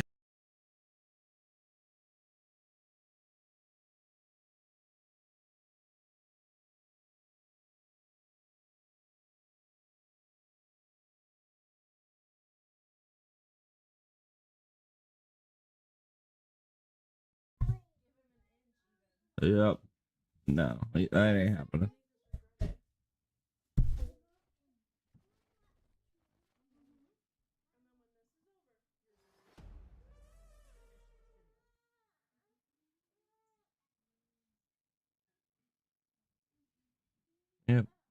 this Minnesota Democrat judge just overturned in the unanimous. I don't know if it was just. When was this?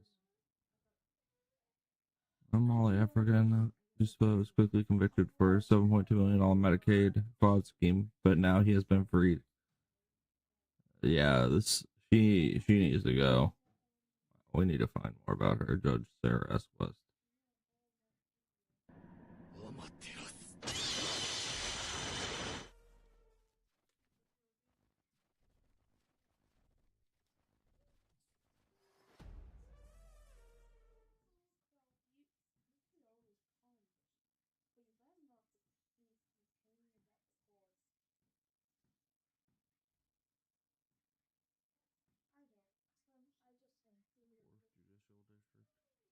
Mitchell College of Law.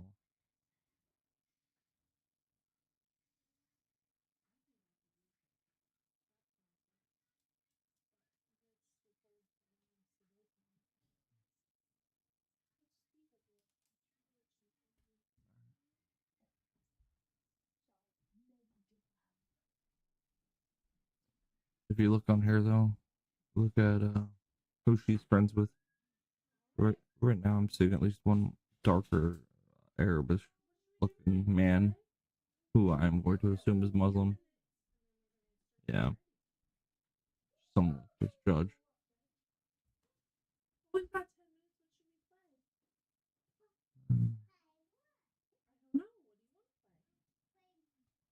Yeah, she's some type of crooked judge.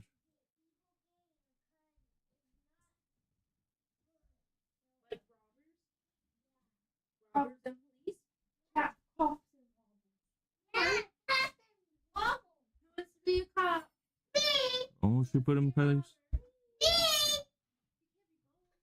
It's just district. This is just lower court, I assume. Not federal. Yeah, it's district court. Or district. Ridiculous.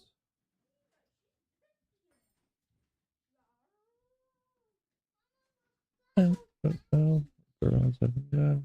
It's always a surprise. Everybody do it in spotted. On the back of my neck last night. I gotta get a speech to the class.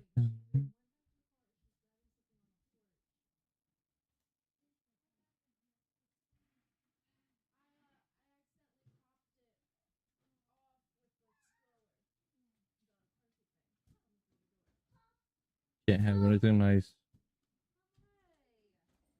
I'm serious. I can't.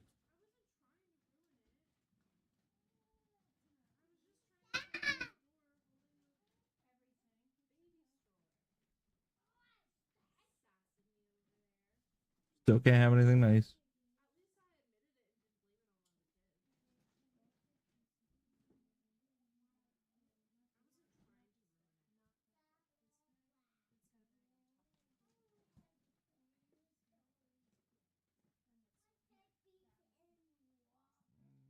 So Democrat judge, yeah.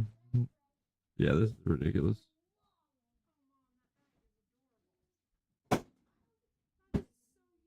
On here. Doubt it.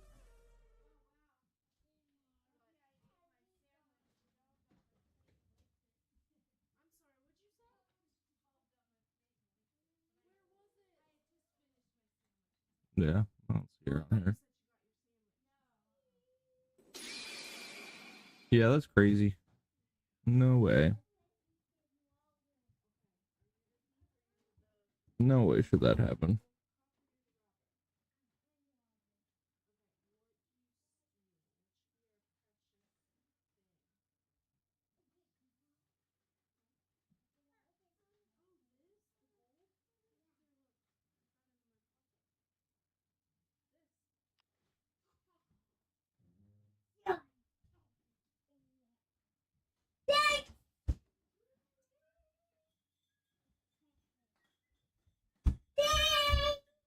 Perpetrated entitlement.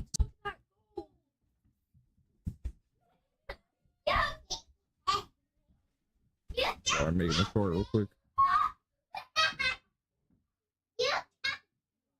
Maybe.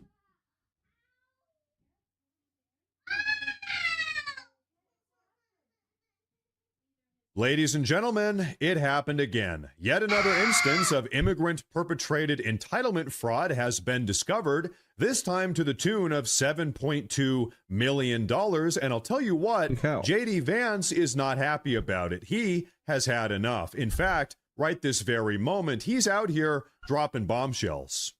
Now, as many of you might remember, in a video I made just a couple of days ago, we talked about how Somalian fraud rings in Minnesota have, over just the last 5 years alone, defrauded all of us federal taxpayers out of over $287 million in entitlement fraud. In fact, in an effort to steal federal funding, they've been lying about feeding starving children. They've been lying about treating children with autism. And what's more, much of that money that they've stolen from the federal government, or rather all of us federal taxpayers, a radically progressive judge has actually overruled the guilty verdict of the jury and let the immigrant personal care actually happened again. This anything maybe has happened. Escape your persecution and then.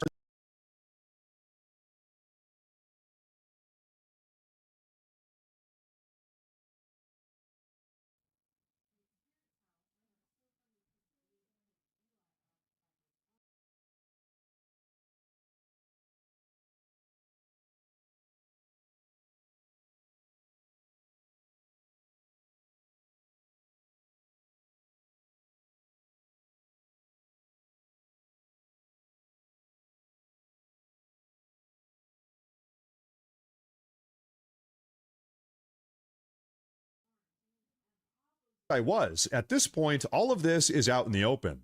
But so like I said, it's actually happened again, this time to the tune of $7.2 million.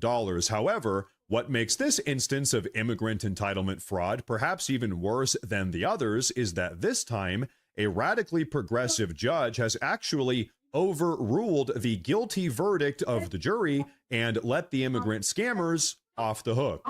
And you know what? If you don't believe me, take a look at this.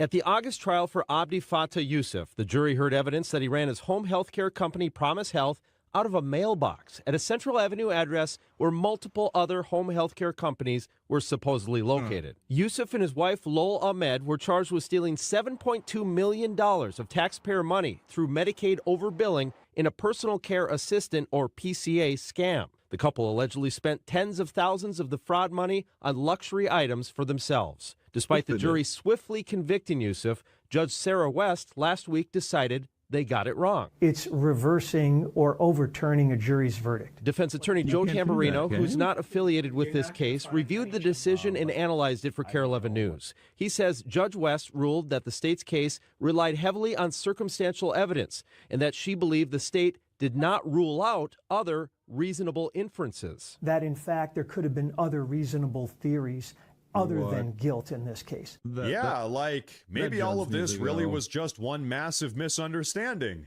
Spare me. But so just to be clear, the judge here, Judge Sarah West, knew that Abdi judicial tyranny, this politician's favorability ratings on Medicaid fraud scheme, but now he has been freed. Yeah, this she needs put America first. Really fires up the Beltway GOP, not any of the above. Instead, the political class is really angry that the Trump administration politicians for election point for point, by the way. J.D. Vance is actually the single most favorable of these criminal parasites accountable. Because, ladies and gentlemen, as I like to say, that is what it's going to take if we want to actually put America first.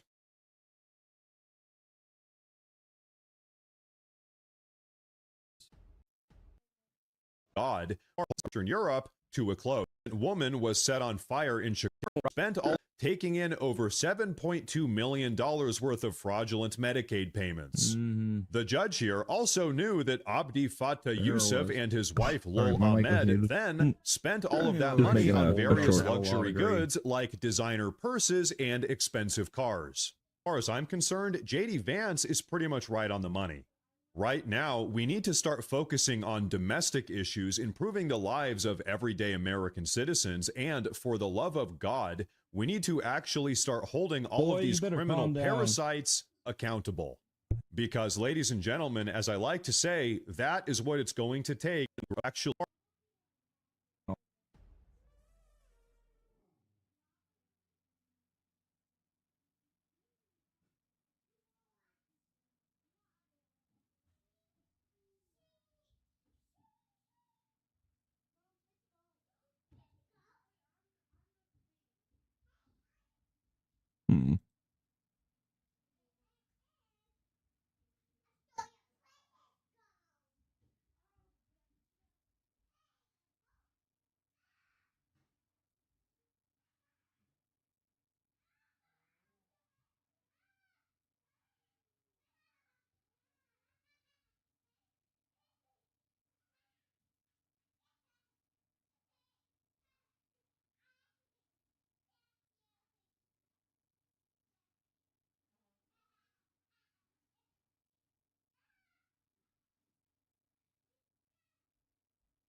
Multiple. What? Let's go. You stay.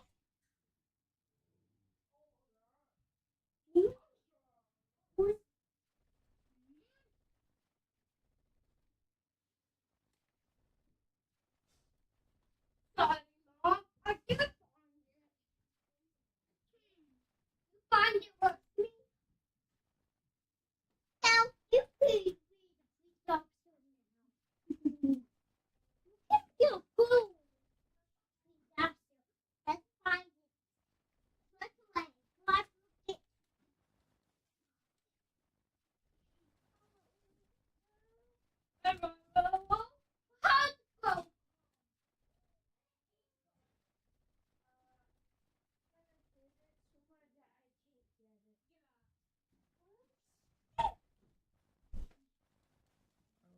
Idiots get positions of power. Create.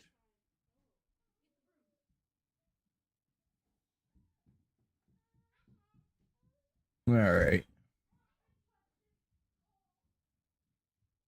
I realized it wasn't fading him when I was talking, which it should be.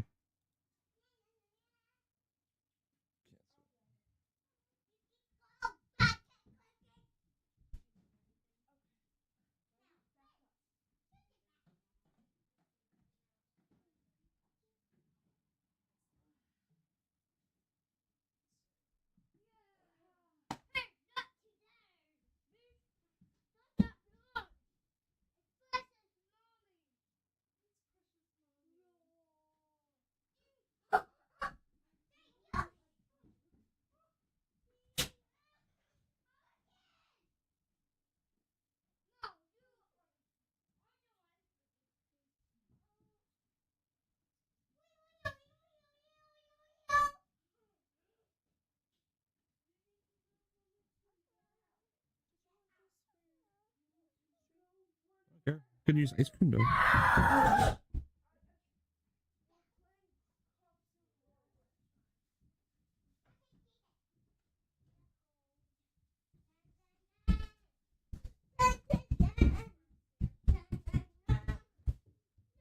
Crazy, crazy in the house, crazy, crazy in the world, losing patience.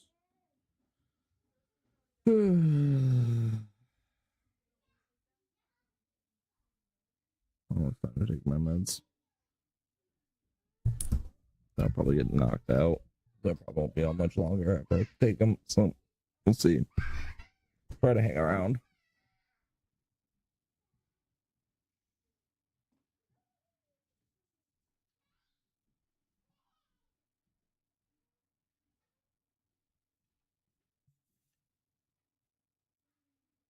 What is that?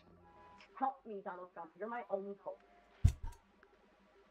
I think she was a passenger on our last voyage, a person of some importance, as I believe.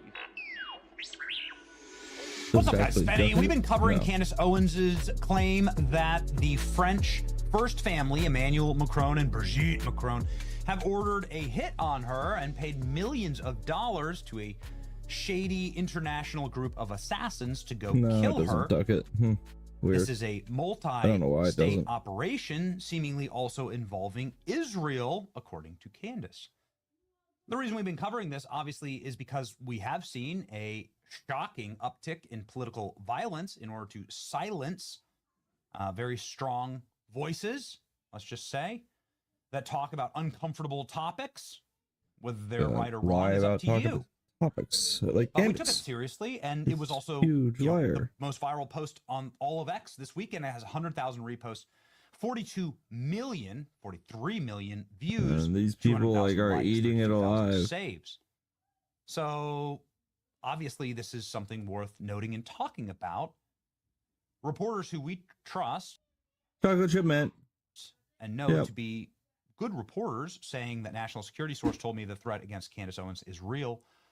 And frankly, I don't doubt it. Project Veritas, up with the receipts and the retweets. But here we go. Candace has been a target of governments for years. We need to blackmail her, Candace Owens, faster. Well, that's racist. Who said that? Mary Barr Daly. Barr, like is in the Bill Barr family? Oh, yes, actually. Former senior DOJ official. Daughter of Bill Barr, of course, because they all place their kids inside of the government. James Comey did this. Bill Barr did this. Here are some of these text messages Project Veritas receives. I need you to start working on the Candace Owens cases. Work with Armstrong on this. The harder one is Candace because she's very resistant. Candace Owens, we need to blackmail her faster. Klasick has been very affected. Tell Armstrong, like Kim Klasick? Jeez. Send the photographer, follow her, and also follow her husband. They want me to focus on Candace. Candace first. Jeez. Okay.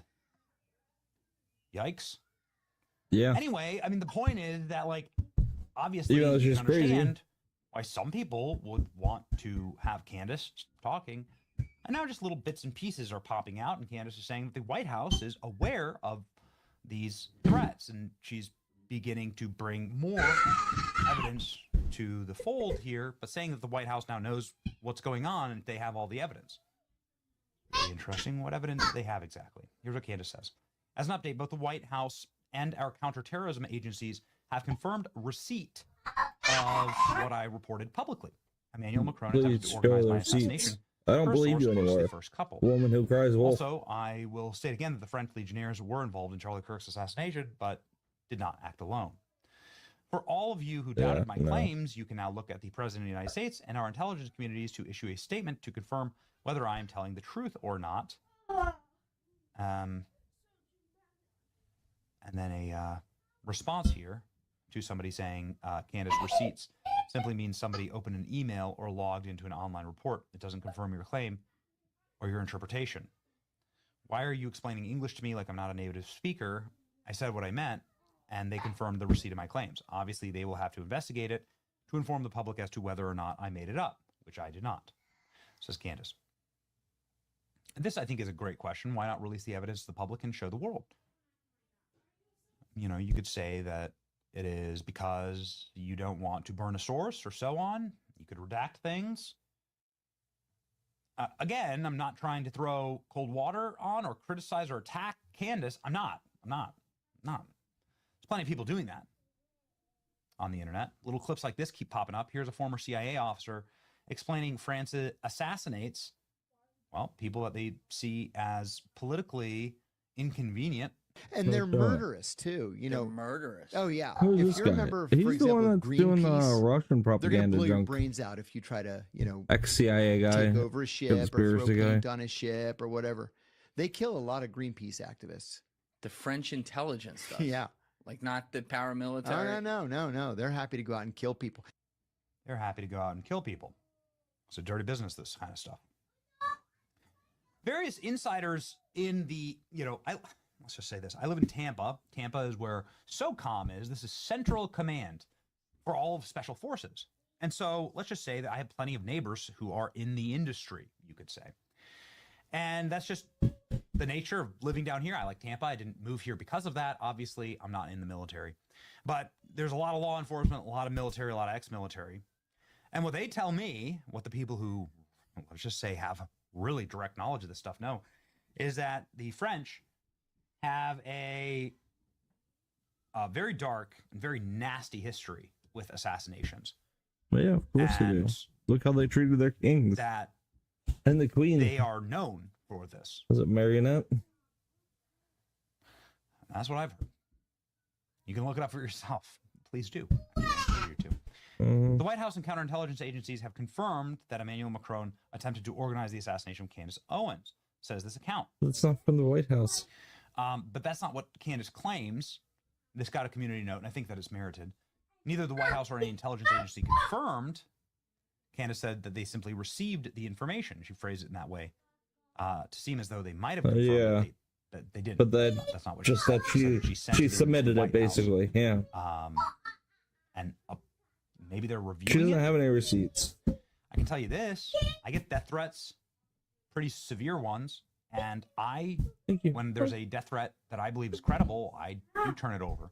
Mm-hmm. And there's been a couple of arrests on my behalf for people who've directly threatened violence against me and my family.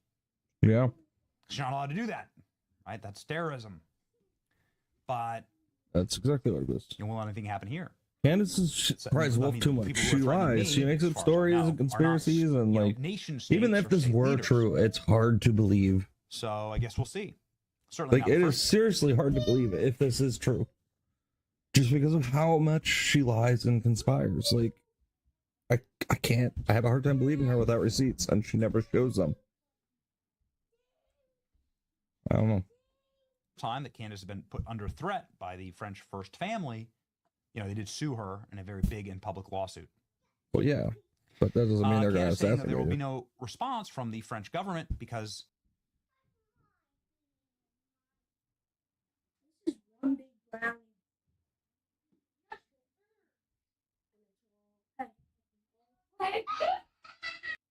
For all of you who doubted my claims, you can now look at the president, ex-CIA guy, conspiracy guy, done a ship, who assassination, the information. Maybe they're reviewing it. Maybe they're reviewing She doesn't it. have any receipts. Wait a minute. Maybe it'll catch up to me.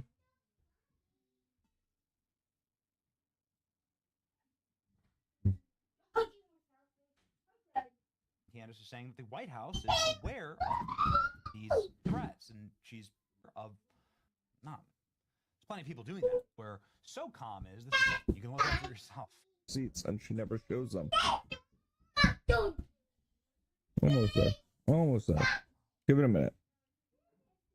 Eat some ice cream.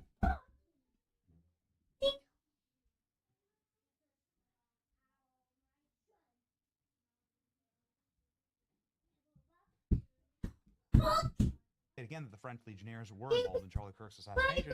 There's in the, when there's a death threat that I believe is creditors in the, That's what I've heard. You can look it up. And conspires. Like, I can't. I have a hard time believing her without receipts, and she never shows them. I don't know. Time that Candace has been put under threat by the French first family, you know, they did sue her in a very big and public lawsuit. Well, yeah, but that doesn't mean they're going to saying that assassinate there will her. be no response from the French government because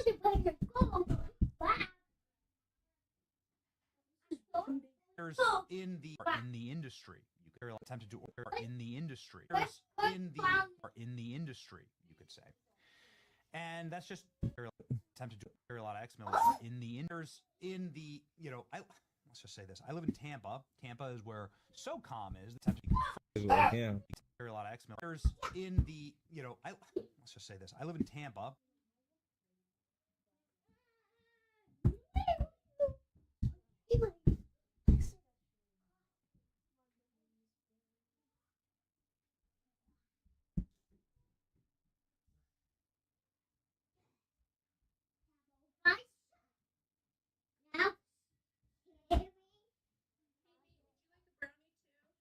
Sure, on a plate. Sure, I'll take one on a plate.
Getting the title already.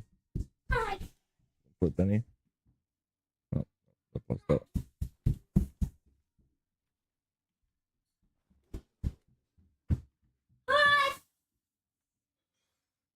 I have shared what I've shared is true, and the evidence support my claims. I even have names. So this is what I'm saying. If you have this kind of stuff, then you should definitely, I mean, presumably you should share it. But I can understand, you know, I can understand both sides. I would just be out with it, though.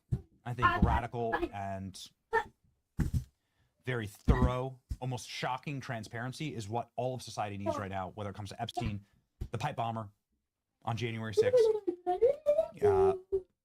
whatever the assassination of Charlie Kirk trial exposes, it must show all evidence, everything. Everybody wants to hear, obviously, from the creepy transgender boyfriend. You know, the federal government has to expose absolutely everything there. And the world is just screaming out for radical transparency. Mm-hmm. I'm told the payments for my assassination are running through the Club de Sens in France. This is like a elitist supper club. This means there's a paper trail. I encourage the patriots of France to uncover it. I would again like to stress there was a French female assassin and also a male, an Israeli assassin, who are trying to kill me. This is a joint state operation.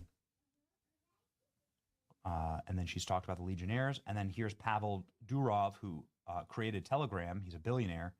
He was attacked by the French government and has been on house arrest ever since.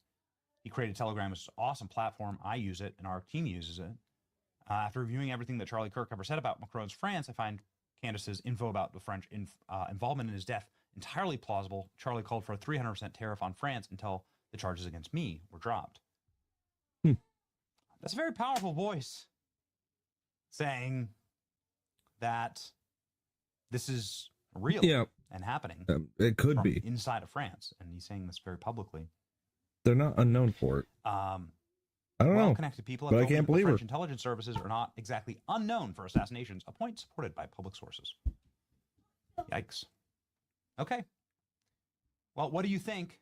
I'll say the same thing I've said, and when covering I don't all know. of this, is that I we're have not trouble going to believing her. insult or make fun of Candace. We're going to take this kind of stuff seriously. I want everybody left, right, center, who tells the truth for a living. Not a lot of those on the left, but whatever. I don't want anybody to be hurt for their political opinions. Right to free thought and free association is true and given to us by God, and nobody should ever steal that from you or intimidate you. I agree. This. But how can you believe somebody that lies for a living? It's your boy Ben. See ya. And I really don't like Candace at all, but don't think she should be killed.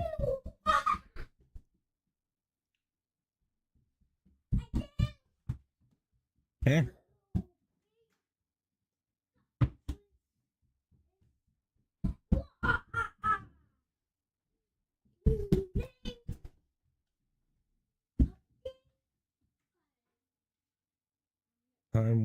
Crime wave hits Times Square. Thousands just left to left.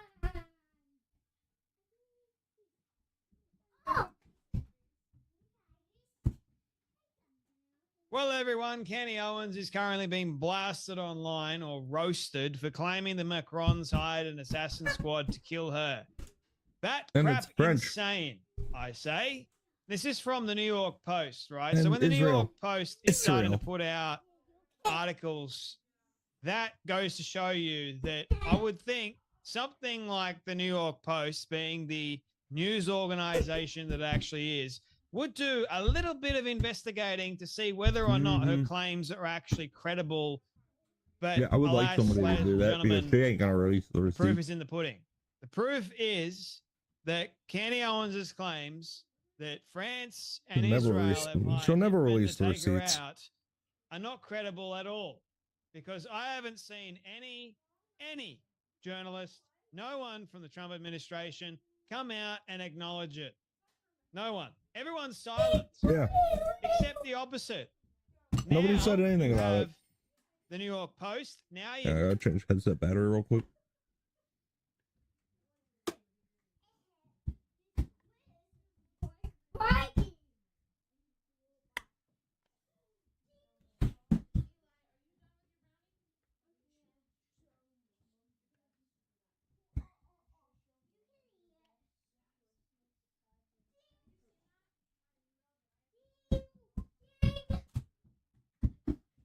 He's just going wild.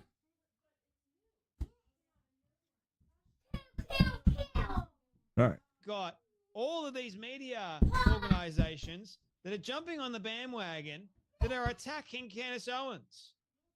It seems like the woman that cried wolf, ladies and gentlemen, many times is, yeah. Got it again. Exactly that. She is the woman that cried wolf. No I just one posted that. And the sad thing about this is, if she actually comes out with something that is true, no one's going to believe her. Like the boy that cried wolf, when it actually happened, no one believed him because too many times he cried wolf and there was no wolf. And when there was one, nah, don't believe you. And the consequences were death. Yep. So I'm not saying that's going to happen to Kenny Owens, and I pray that it doesn't. But what I'm I on am board. saying is every single time she puts out online, these people are trying to kill me.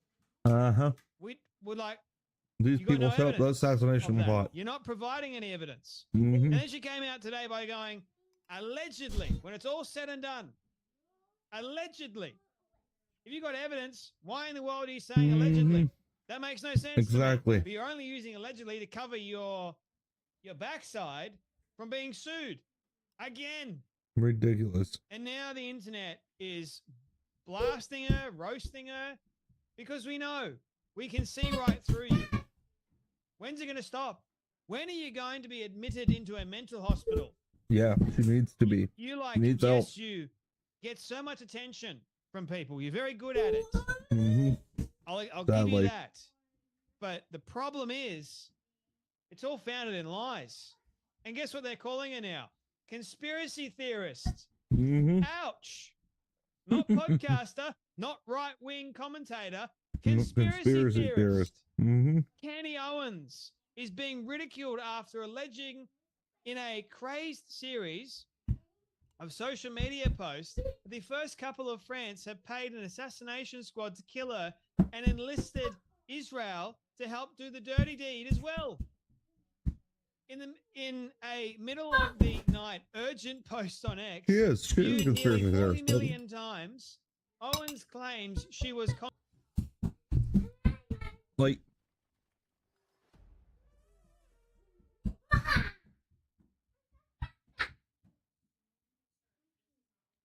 Shot in the Dark is officially back. This has been a major labor of love. Huh? Book club.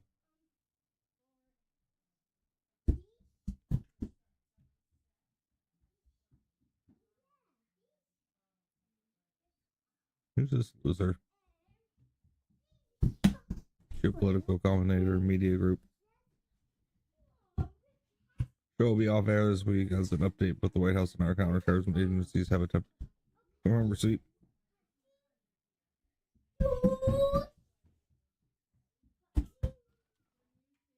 Candace, the problem is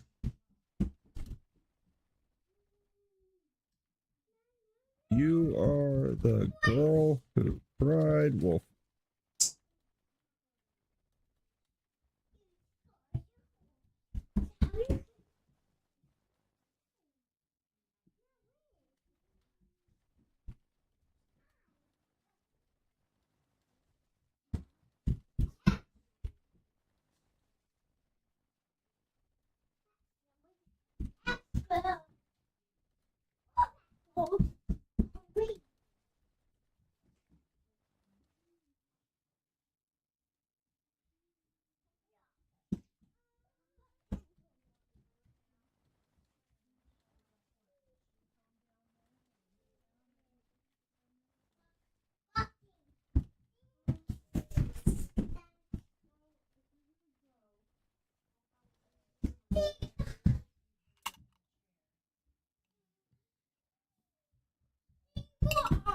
Really hope you don't end up like the boy who cried wolf.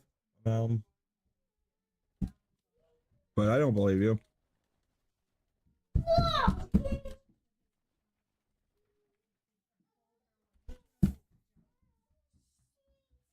Yeah, I have no belief in what she says. Contacted by a high-ranking employee, probably another prank of the French government, who told her the Macrons have executed upon and paid for her assassination in a wide-ranging plot that includes at least one Israeli.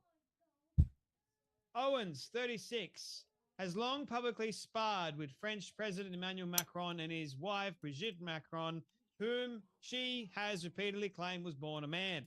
The Macrons filed a defamation lawsuit against Owens in July, which is quite serious, accusing her of waging a year-long campaign of global humiliation by spreading the scandalous rumor. Controversial podcast host, conspiracy theorist, and psychopathic, narcissistic dingbat said her well-placed French government source also told her that Turning Point USA founder Charlie Kirk's assassin trained with the French Legion 13th Brigade with multi-state involvement. Gee, that was another rabbit hole we could have gone down, right? So apparently the Charlie Kirk assassin is French. He trained with the French, the 13th Brigade. So not Israel, but teamed up with Israel. And apparently it's the same guy. Same guy, Charlie Kirk assassin, the French kill squad for Kenny Owens. It includes Charlie Kirk's assassin somehow, according to this well-placed source. I mean, we can go down so many different rabbit holes with all of Kenny Owens' claims. It seems like the middle of the night, she wakes up and has some sort of crazy dream. I've got to post it on X and start a massive meltdown, and all of her crazed delinquent fans are going, oh, pray for Kenny Owens. This is World War III. Get off it. Yep. Shut up. It's not World War III Get at off all. it. I love We're it. not going to go to war over a mummy in her basement that makes up crazy conspiracy theories. Yes. No. If we did that, the world would be 100% conspiracy theorist at this mad. point. I mean, it already is mad, but it will be even madder if we did that. Imagine that.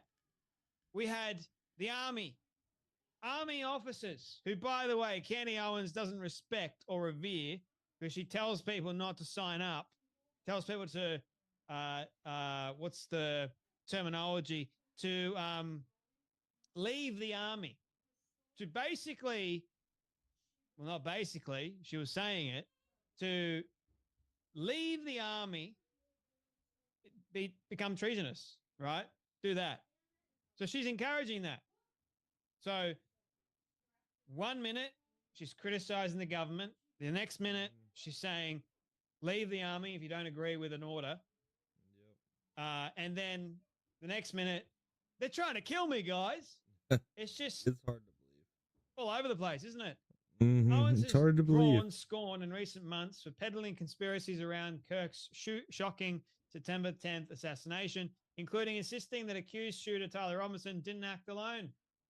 She was named Anti-Semite of the Year in 2024 by Watchdog Stop Anti-Semitism for trafficking in vile claims that Jews drink Christian blood and are PDF files to control the media.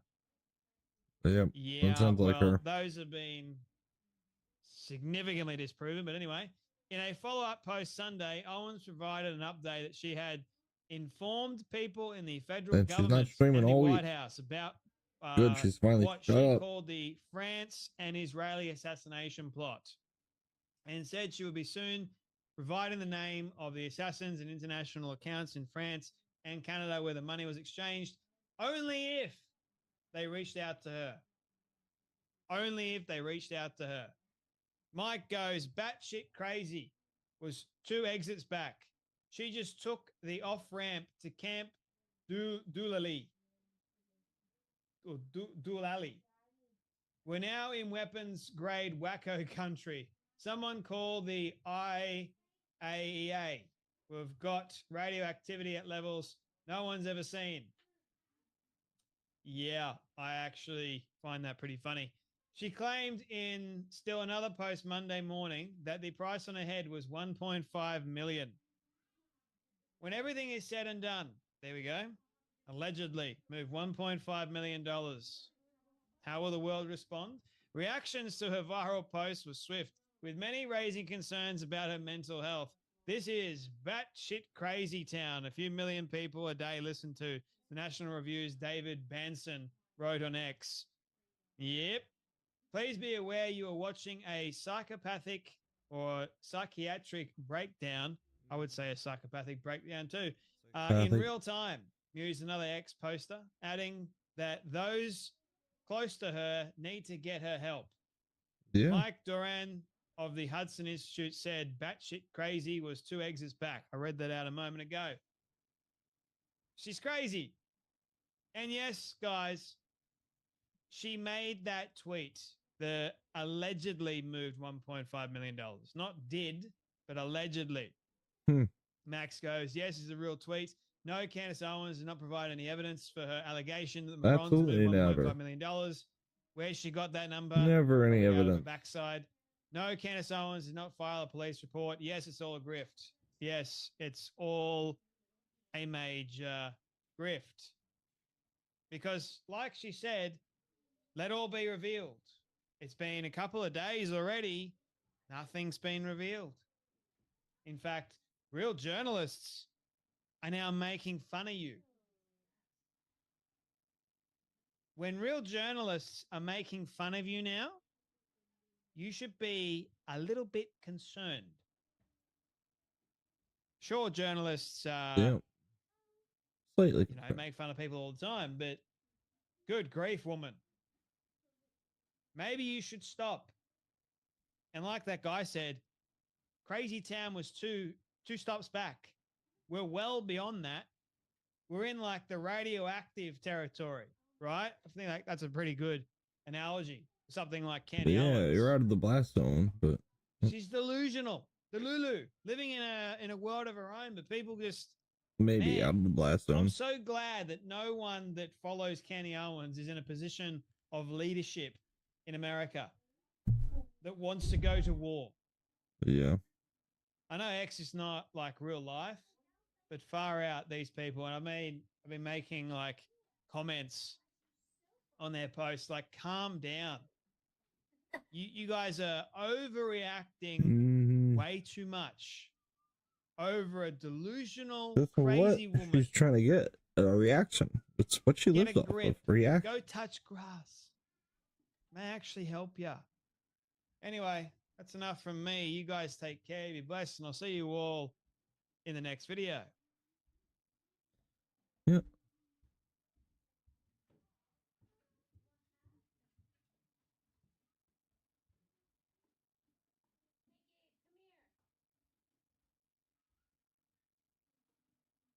He's completely upstairs somewhere.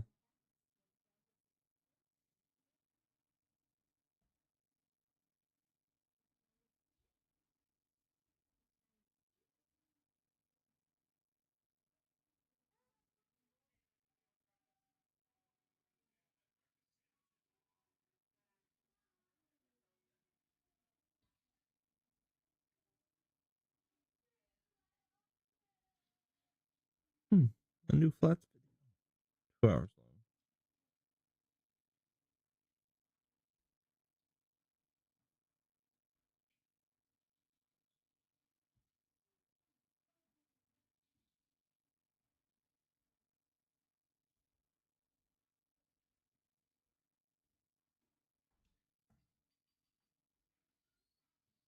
My hair's getting so long. Some time to cut it. After Trump. So I don't know. I don't think he would, but I'll tell you this. I don't care days away. So I hope you guys all have a wonderful Thanksgiving. Updates about country and Russia. We've got Ryan, not that long. You guys have back completely failed. We've got some interesting comments from Ilhan Omar's leadership, which we're going to go over. That any questions you guys have, we want this to be fun, free rolling. We're doing this as a group. So fire away. I'll be taking questions throughout the show, and I look forward to answering. As always, if you're here, if you haven't already hit like on the video, please do. Make sure that you're subscribed. Hit the notification bell. All notifications turned on. Let's get the chat absolutely popping. We want to have fun tonight. We want everyone to feel like they're a part of it. And then if you guys didn't see, I did launch some membership stuff, 2 tiers. I kept them both super, super cheap. So everyone who wants to be involved can be involved. We're going to do members only live streams, members only comments. If you comment on a public video and you're a member, you're guaranteed to get a response. So we have a lot of fun stuff we're rolling out here. And I want to make clear as well, the Tuesday night lives, they are going to stay now. They'll be for everybody. The regular videos you get throughout the day, they will stay public for everybody. That is not changing. That is the bread and butter. That is the backbone of what we're doing here. So I'm really excited about that. We've been putting up some awesome numbers. You've been doing a great job, the audience. So any questions you got, send them in the chat. I'll answer them throughout the night. Any topic you want to discuss, send it in the chat. Super chats obviously get priority. But we've got a lot to talk about. And it is November 25th. And Nicolas Maduro was officially declared a leader of a foreign terrorist organization on November 24th. So that happened literally less than 24 hours ago. It went through officially with Marco Rubio, Donald Trump. And what does that mean? What does it mean that Nicolas Maduro is now officially a terrorist leader? Well, what do we do? He's the same level as Osama bin Laden. Just signed up as a member. Thank you very much. I appreciate that. We'll get into some shout outs here shortly. Well, how do we treat terrorists? How do we treat people that look to harm the United States of America? Let's think about this. There's some big examples we can draw from the past. The biggest example is, of course, Osama bin Laden.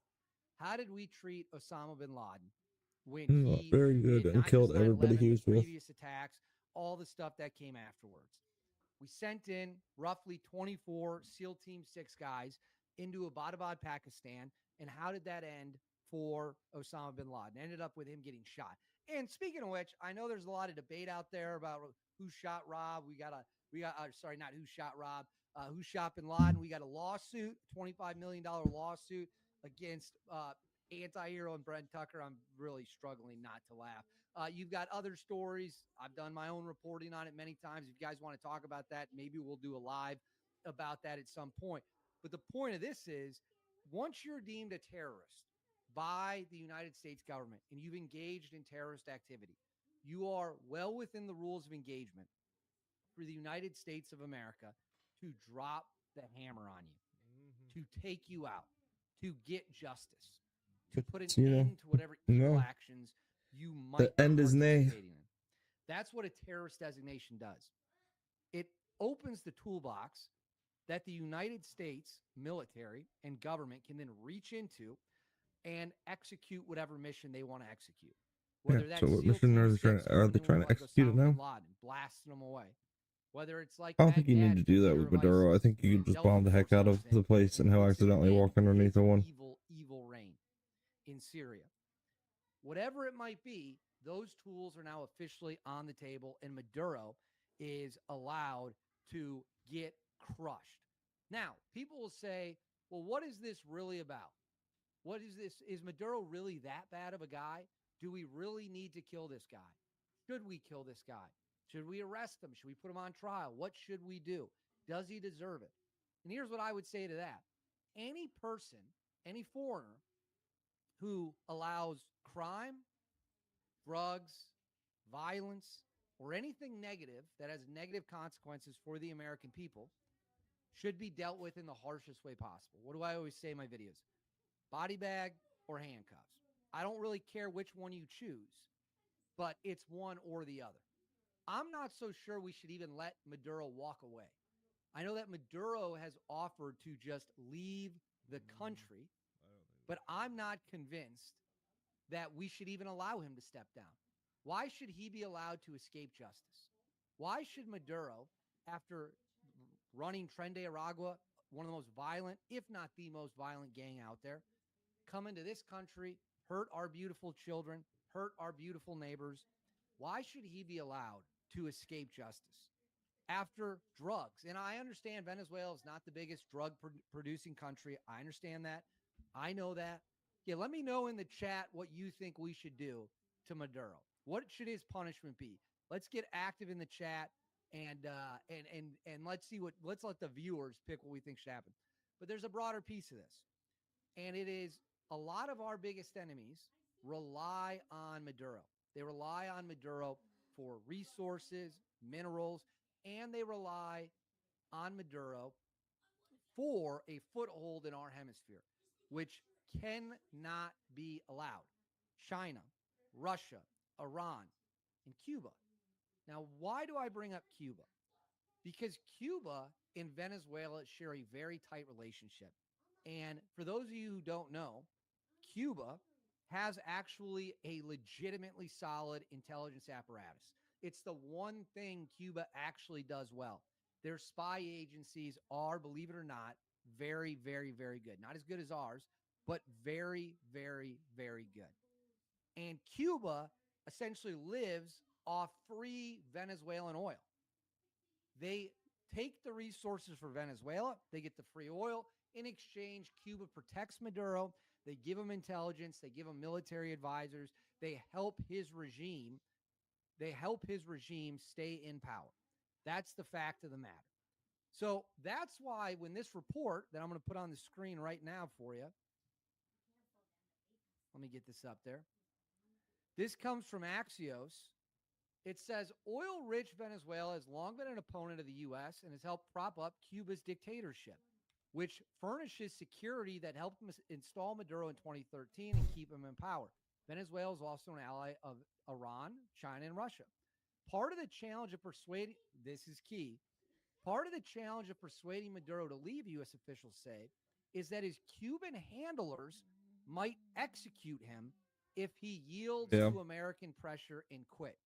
Which I was looking earlier. I still don't understand why we're sending so much money to is because Colombia. if Venezuela falls and their oil and their resources can no longer prop up the Cuban regime, the Cuban dictatorship, they are going to Cuba fall falls. next, and they know it.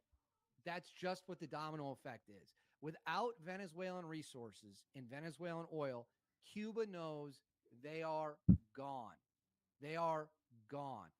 So what Cuba is now doing is saying to Maduro, if you leave, if you try to step down from power and allow a pro Western government to come in here, a pro-American government, we will kill you.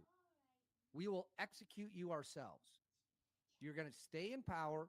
You're going to keep giving us everything we want. And if you leave, we will just kill you. We will execute you ourselves, like I said, which puts Maduro in quite the pickle because he's staring down the power of the U.S. military, and he knows he can't win that fight. He knows that it'll get absolutely obliterated if and when the United States decides to strike. And at the same time, the Cubans, who have kept him in power, propped up his regime, made sure that the oil keeps flowing to them, are saying, if you leave, you're a dead man. If you leave, you are going to get wiped out by us. So what do you do in that situation? What do you do in that situation if you're Nicolas Maduro and you die if you stay, and you die if you stay and the U.S. invades? There is no good option for Maduro in that situation. So on top of that, I want to show you guys this quick because now Cuba is trying to get more involved. It says Cuba on Tuesday accused the U.S. of seeking a violent overthrow of the Venezuelan government, calling the increased pressure of U.S. military forces in the region exaggerated and aggressive threat. The U.S. overthrowing Venezuelan President Nicolas Maduro's government would be extremely dangerous and irresponsible and would be a violation of international law and the United Nations Charter, Cuba's Foreign Minister Bruno Rodriguez said in a statement. So the Cubans are now directly attempting to get more and more and more and more involved because they see their fate tied to Maduro's. They see, and get your questions ready. I'll take some questions soon about this. They see their fate hand in hand. If Maduro goes down, Cuba goes down. So the Cuban regime is also fighting for its survival because if all that oil disappears, they're out. They're out. And they know it. And for the people who are like, this is all about oil, this is all about resources, that's not 100% untrue. We don't want our enemies to have access to a ton of resources. We don't want Russia, China, Iran, Cuba, who's also in our hemisphere, to have access to unlimited oil. We're on the brink within the next 2 to 5 years of a conflict with China. I just made a video about this the other day. You can find it on the channel. For Taiwan. We're on the brink of a conflict with China. Do we want China to be stockpiling oil reserves? What we're probably going to do is use Venezuela as a warm-up for the war for our boys. America first, America only, pro-America, MAGA, whatever you want to call it. Allowing our enemies to stockpile resources is a strategic mistake. Why would we ever do that? Why would we ever do that? So yeah, it is about oil in part. It's not just about oil. We also don't want the Russians, the Chinese, and the Iranians to have any influence in our hemisphere. None. Zero. We don't want it. Why don't we want it? Because this is our hemisphere. We control it. Monroe Doctrine. It's our home. Whoa. We're the superpower. We don't let other countries tell us what we're going to do. We tell them what we're going to do. And then they can either comply with that. They just need to sit back and relax. Hold on. We've got some idiots in the chat. Yeah. Hold on. We got, oops. I think I hit the wrong guy. That's a mistake on my part. All right. Let's take some questions. I want to give a shout out here to Jeffrey Smile 324, became a member on the channel. Thank you very much. It's all appreciated. We've got Nathan Oliver, F2T. Thank you very much for becoming a member on the channel. What do we got here? There's no Second Amendment in Venezuela. The people do not have access to guns. We have tried many times and end up in a meat grinder of innocent civilians. 100%. 100%. Dictators don't like their people being armed because then the overthrow of the dictatorship becomes a real possibility. So JRC 6914, yeah, that's exactly right. Dictators don't like people having guns. In America, we have the Second Amendment. We have the ability to defend ourselves. We have the ability to make sure that we're not steamrolled. And it doesn't work like that everywhere in the world. It just doesn't work that way. So Jason Goodman says, I thought the show of force was a threat. No, this is very real. You don't move aircraft carriers across the world. You don't put stealth fighters on alert. You don't deploy the ghost ship. Speaking of which, the location of the ghost ship is now out there. We will talk about that shortly. Yeah. This is not just a You don't threat. do Now, all we that might without pull like this off. actually planning on doing something. Without us having to do it, if there is an uprising or a general who is aligned with us against the $50 million bounty, they might take him out. But this is not a show of force at all. This is very real. John Barlow, this is all about China, period, point blank. It is certainly a large part about China. China cannot be allowed to be in a position to influence our hemisphere. They cannot be in a position to get Venezuelan oil. Again, Well, to knock out Venezuela and Ukraine-Russian war, you kind of have crippled Russia, quite frankly, and then you have a full power China that can't sell anything to anybody because Venezuela and Cuba are out of his hands. Ukraine war is over, so Russia's not going to get much more equipment. Can't afford it anyway. So UK sniper paratrooper on your show, multiple tours. Siege of we know they're looking at it. Why not station ships around it? $1 million to stop. I did not. I did. Hold on. We've got a situation developing here. Maybe we can. I'm trying to see if we can look it on a map to go through like 2 pillars. We've got something that we've got going on here. Oh well. I'm trying to figure it out. Stay with me. Be cool to get it where they have the carriers and everything out on the map. They have one, but having them on for sure.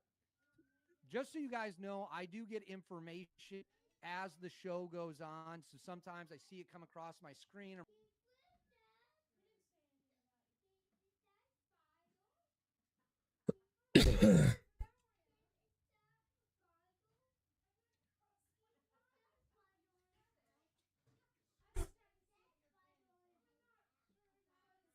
Huh. Pike. Long pike.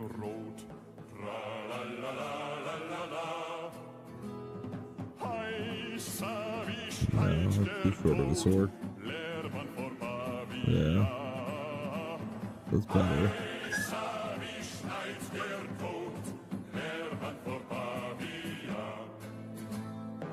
Axe and a spear. Almost like a sword. Great sword. Halberd. Halberd for sure.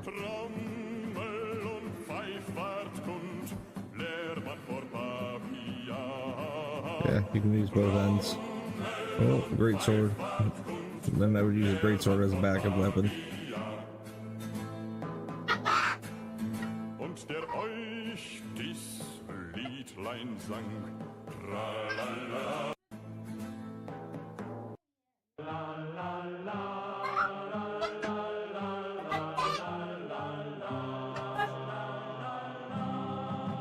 Play back. Wir zogen in das Feld. Wir zogen in das Feld. Da hätten wir weder Säckel noch Geld. Strammele mi. Alla mi presente al vostra signori. Alla mi presente al vostra signori.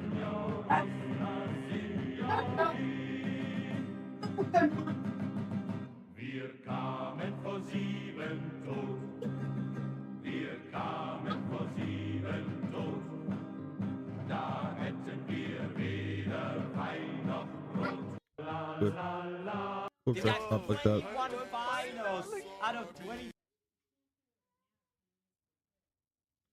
Man's world's strongest woman. That's funny.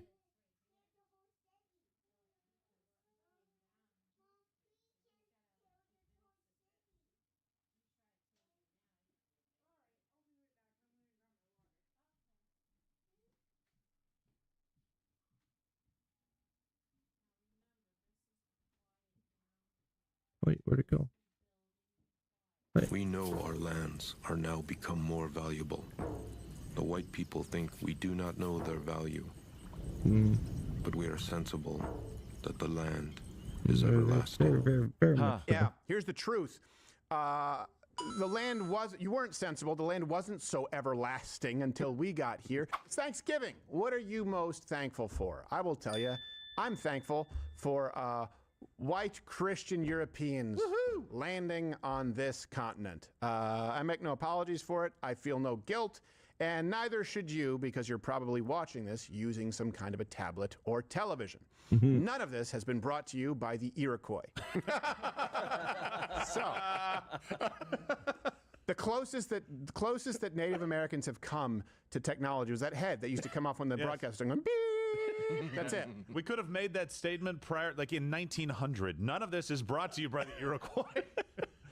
All right, so this is the new Ken Burns documentary, and I've addressed this quite a few times, links in the description, where every either Columbus Day or Thanksgiving, these myths get trotted back out, but Burns makes some unique claims, because I think they realize that they're retreads, the peaceful culture of horseback, and it doesn't work anymore because people have learned the truth. So now they're making some new ones.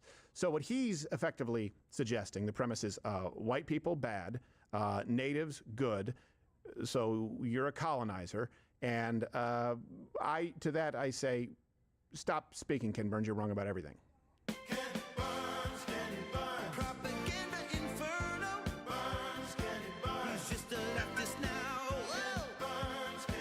The white people.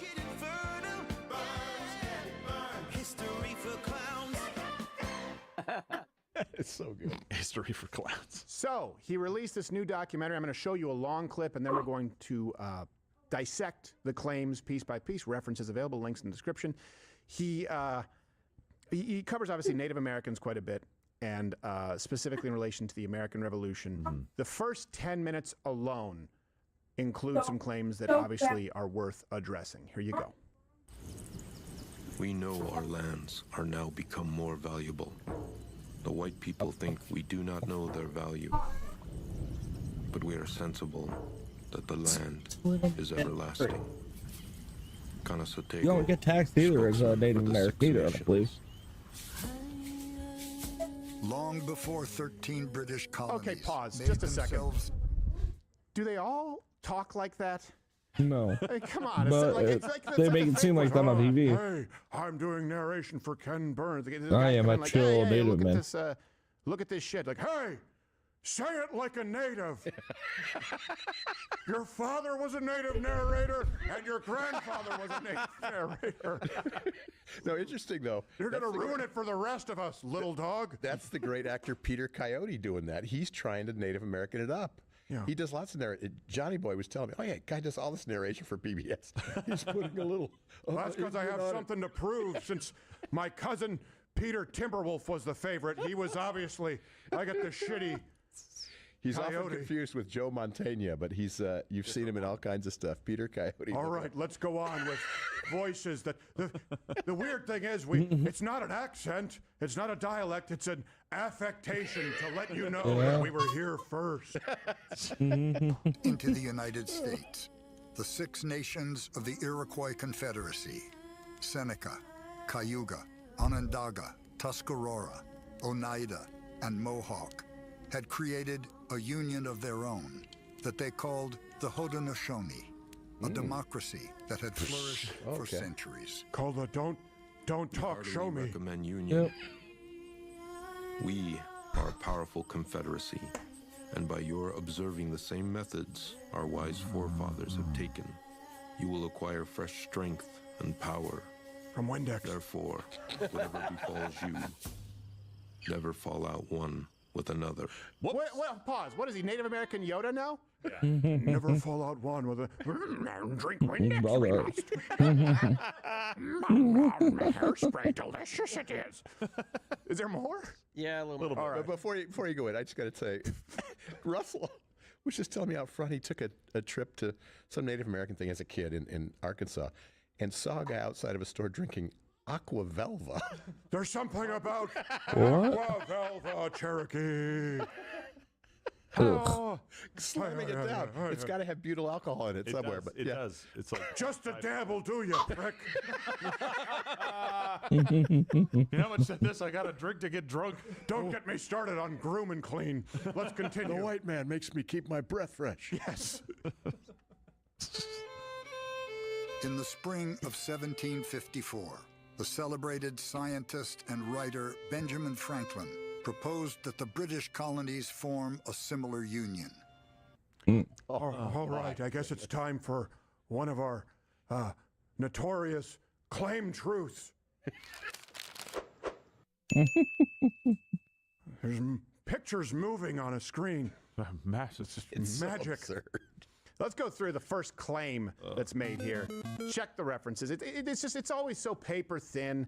The idea that whites undervalued how well the Native American Indian tribes took care of the American continent before our arrival. We know our lands Well, are they now didn't. become more valuable. The Or white now people become think more we do valuable. not know their value. But we are sensible that the land is everlasting. Yeah, here's the truth. The land you weren't sensible. The land wasn't so everlasting until we got here. The natives hunted many species into local extinction, like the buffalo, like the beaver, megafauna like the woolly mammoth, by the way, ancestors of native tribes. They didn't even use every part of the animal. And by the way, Yeah. What they did, that was Like the whole that was the whole thing. they Yeah. would hunt, and they would hunt buffalo. They would scare an entire herd of buffalo off a cliff. And if anyone spoke out against it, he'd be like, hey, we don't have modern refrigeration methods, so why don't we only kill the one buffalo that we can only semi-harvest? Like, that's enough out of you, squatting bear. There's something to be said for tradition. And I say this local extinction because, yes, that's the wordplay. They go, actually, the buffalo weren't extinct. Well, they were extinct if you were part of a tribe in one local area because they didn't have transportation. So they basically, where they lived, they had no more buffalo or beaver. And again, if they had one, they couldn't have one logical.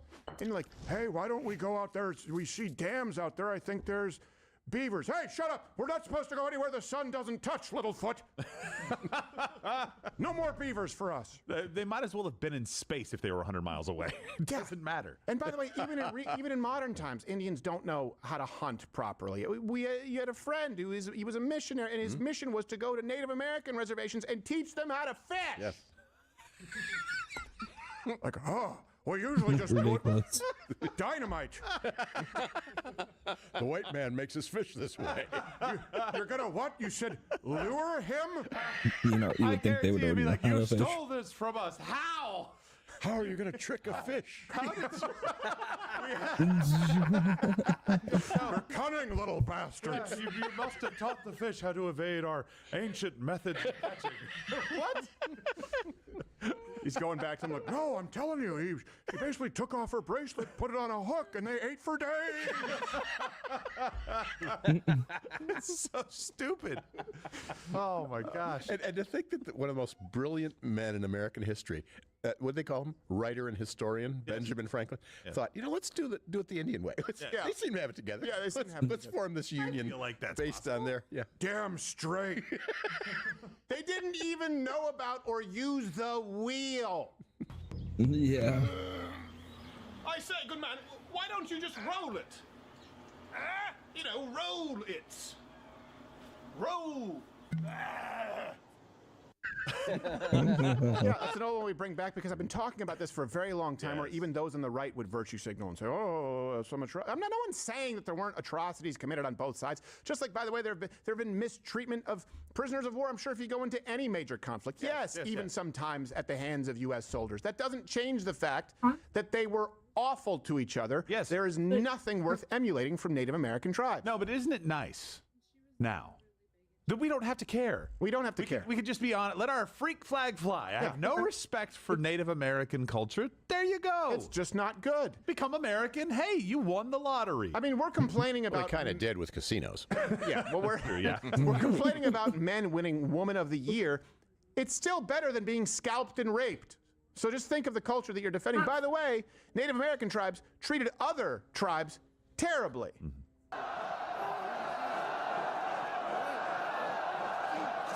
The Aztec way.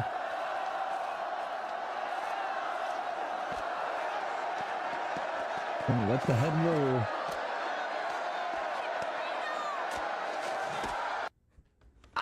Foul! Yeah. Was that a sport? Illegal traveling. We need to do it took again. a step.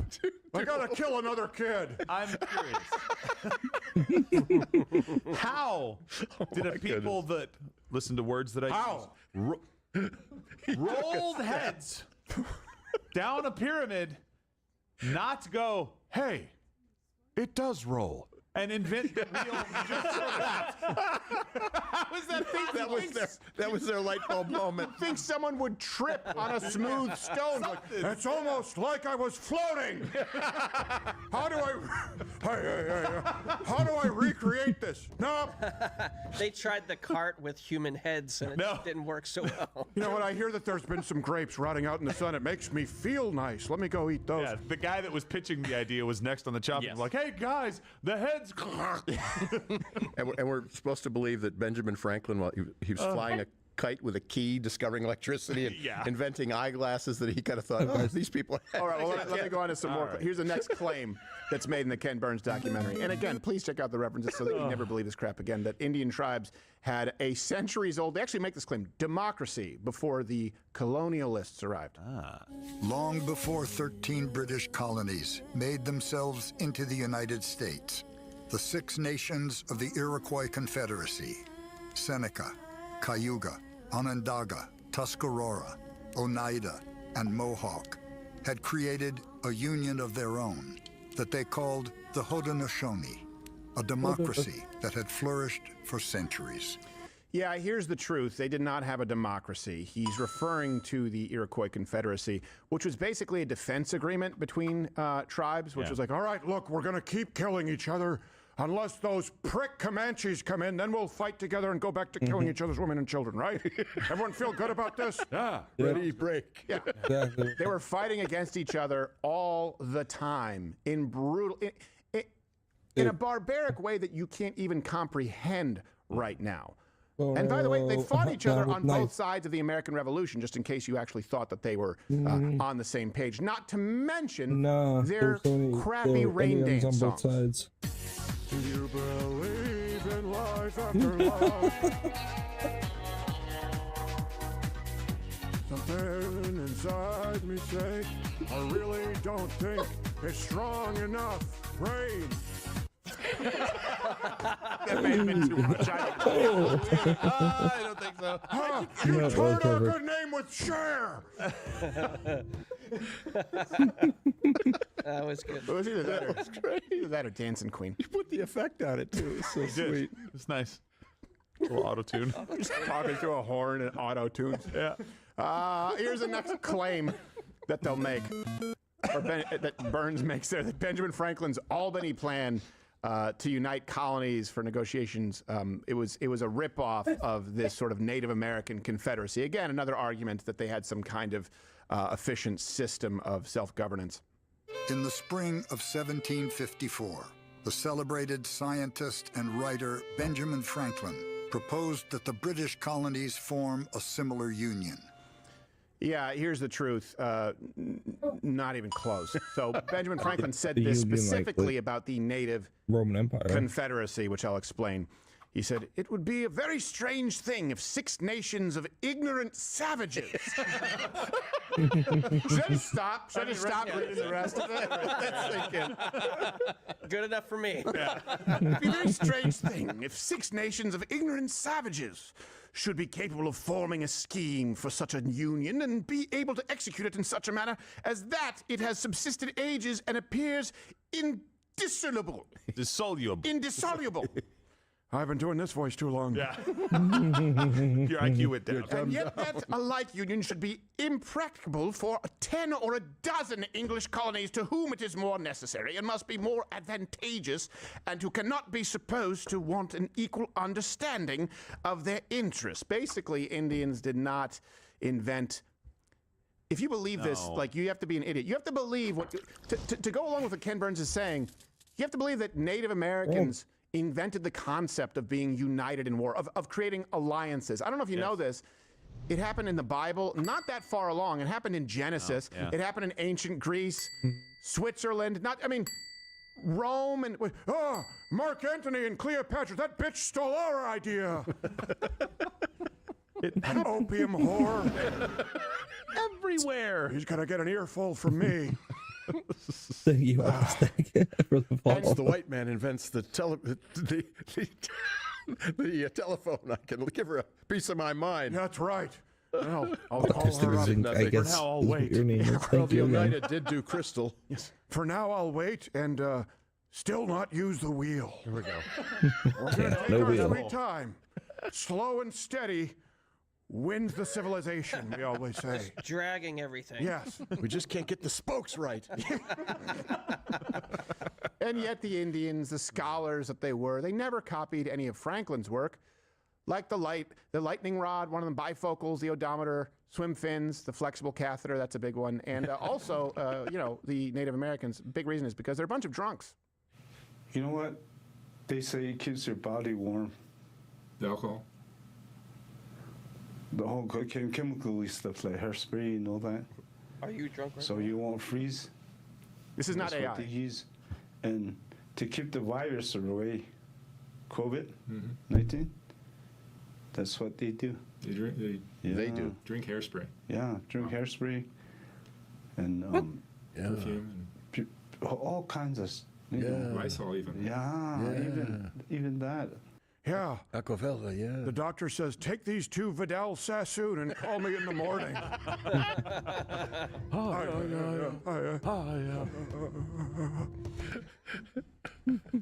Dancing Queen, 17. Old maid, we call her.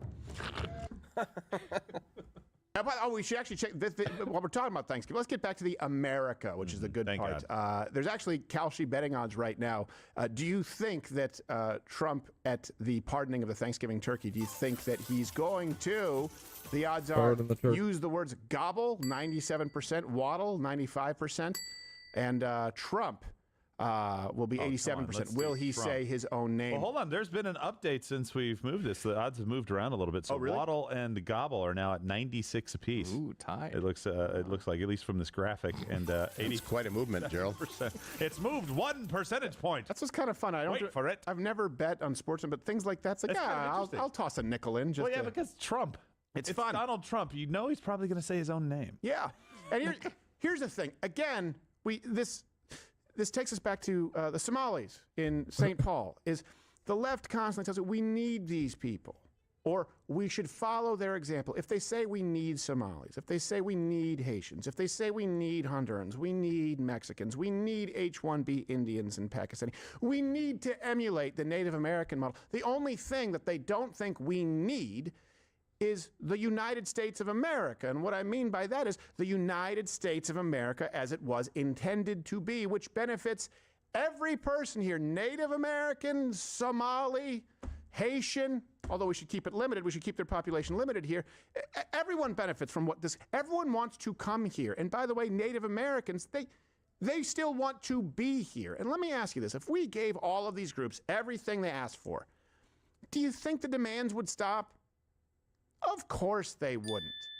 Of course they wouldn't. There is a deep disdain from the left for everything that makes America what it is. And if we follow the lead of all of these leftists, and if we followed the lead of people like Ken Burns, you would still live under the same kind of rule as they had with Native Americans, warring tribes, where Uncle Sam would still be the land of conquering, pillaging, and rape. By the way, click the button, join Rumble Premium. We're going to continue with this segment as we go to Rumble Premium. Our very last one, we'll be taking some chat. And if you're not a member, hey, it's a great Christmas gift for people, or you can continue on for free to watch Real America's Voice. Let's just roll the sketch of Uncle Sam being raped by the Native American.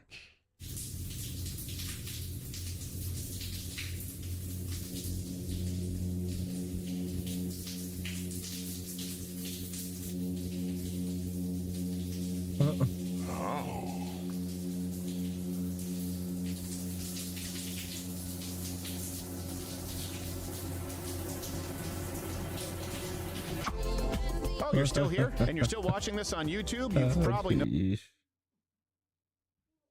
Crowder. Wild.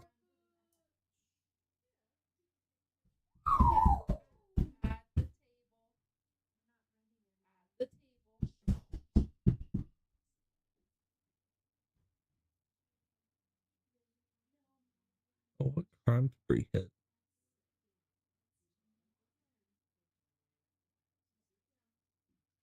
Let's see.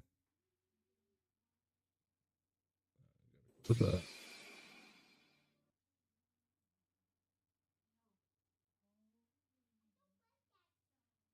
First account, the homes, housing.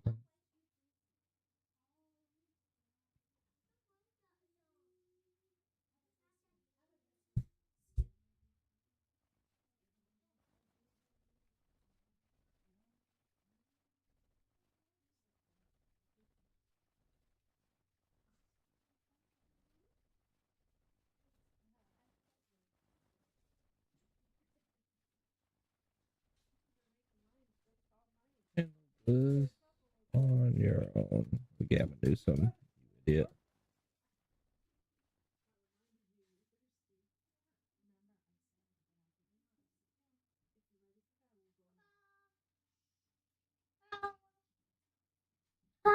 Don't you dare you say Merry Christmas. I'll do a satanic line.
Completely lost track of what I was doing.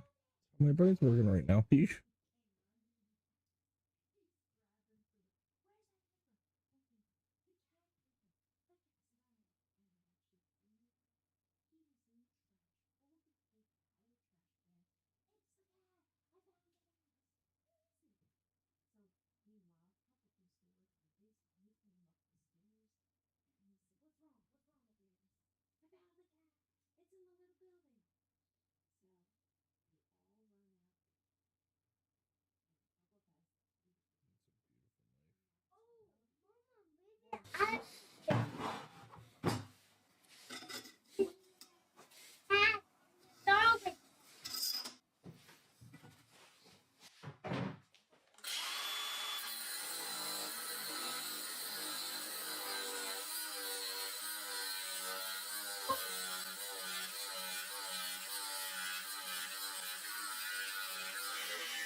Yeah, I don't think he's gonna afford it at all. I think he's just grinding it.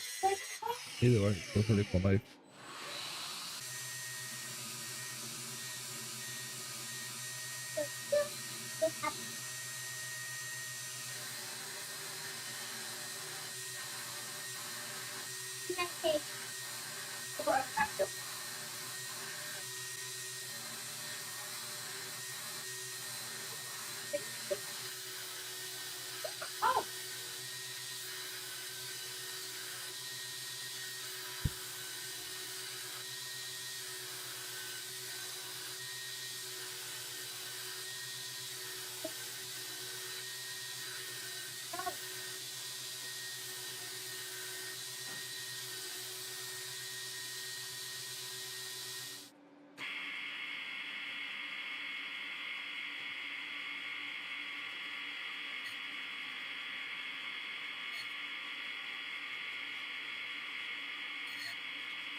I can't see the strip line.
Got shake down my battery a lot.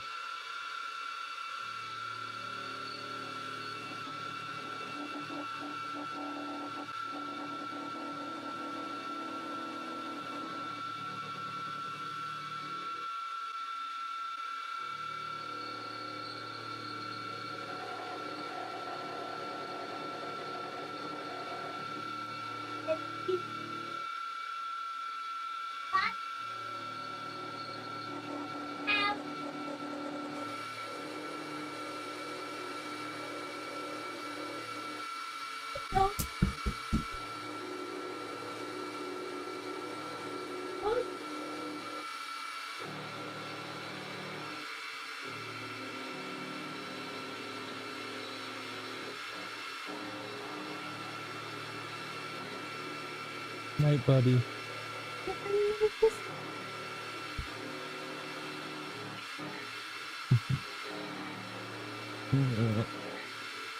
Kiss is my train. Oh, the kiss is my Love ya. Oh, kiss is my train. Okay. So he's wearing all the gloves. He's wearing gloves so he doesn't cut himself. You're making a knife. Dad, you kiss more all my train. We toss the kisses. I'll toss those kisses my Okay. those faces. Oh. Oh, them. All of them. Yeah. Oh.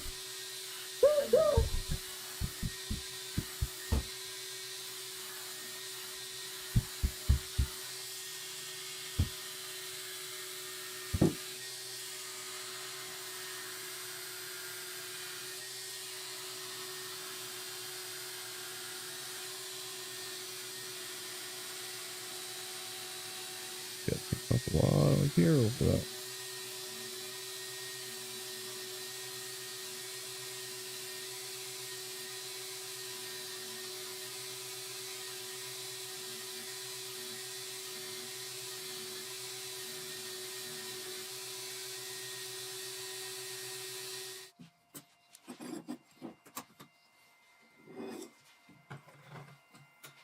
Punched it.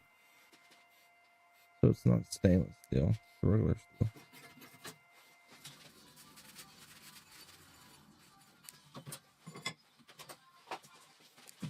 Explain it.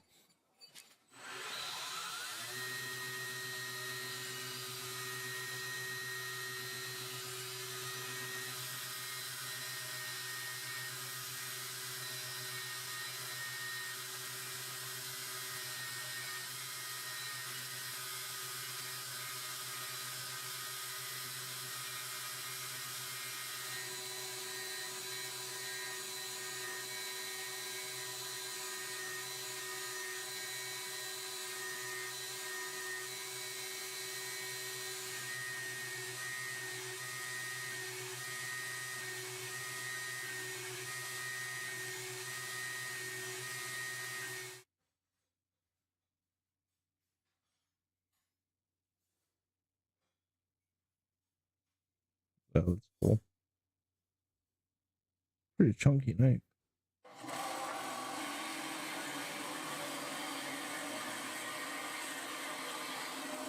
I like the blue design.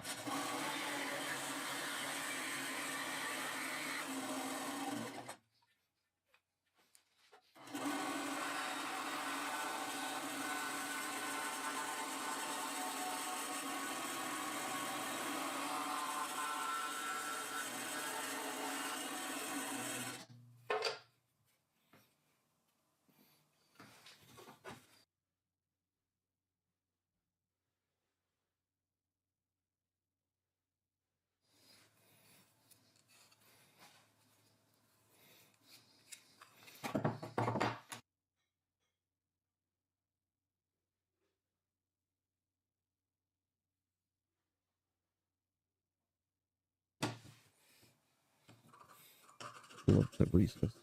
Looks good with the epoxy color on it.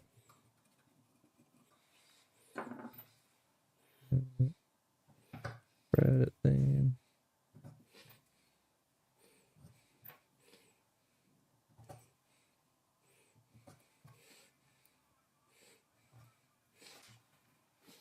Put pins in.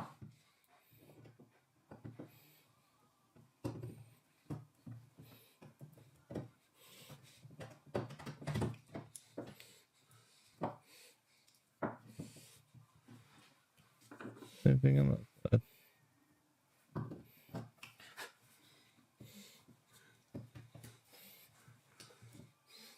Must have been 24 hours. Oh,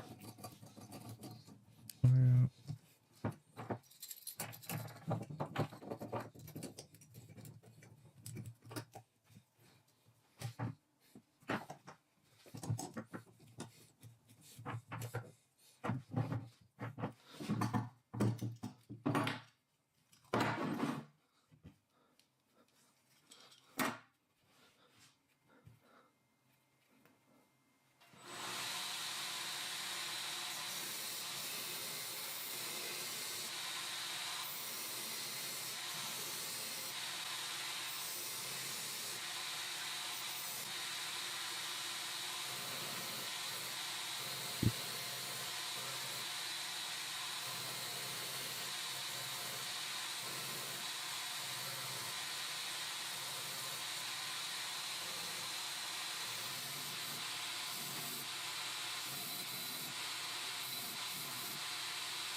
That was weird.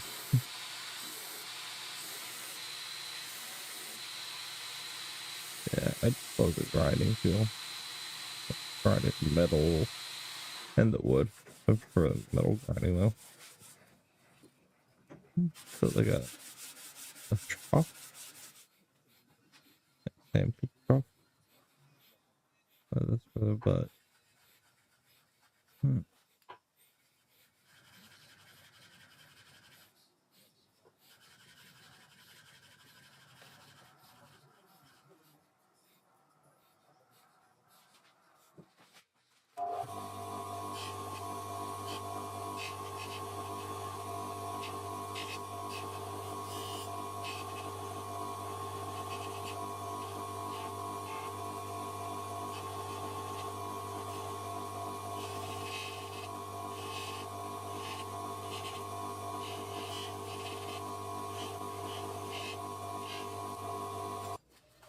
Hey, buddy.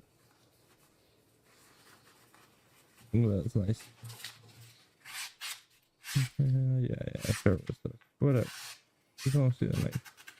Not that sure there.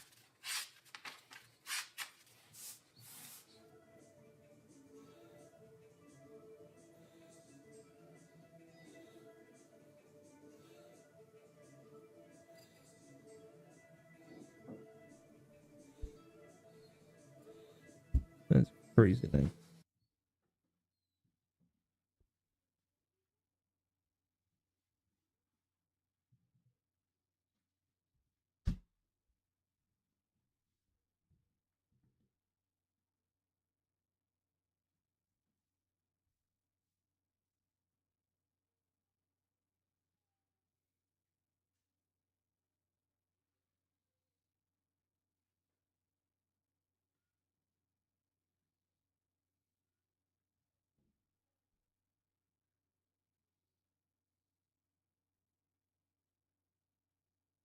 To build this table, I had to reinvent some pretty old technology. Well, I made it giant and slapped her router onto That's it. cool. This has just become my life.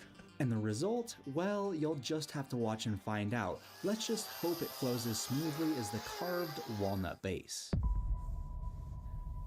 So I went to the lumber store and I left with more rustic walnut than I probably should have, which will give me a good opportunity to pick through these because I need clear boards for this project. Which, truthfully, if you've never tried this method, it's insane how well it works.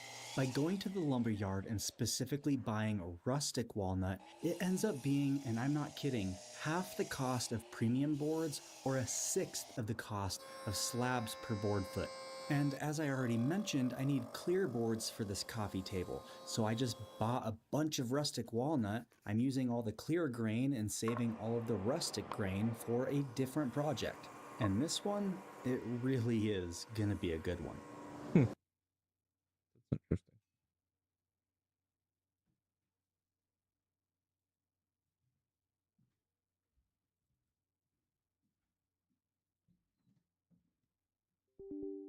I feel like playing some more Royals now. It's only 8:30. It feels so late.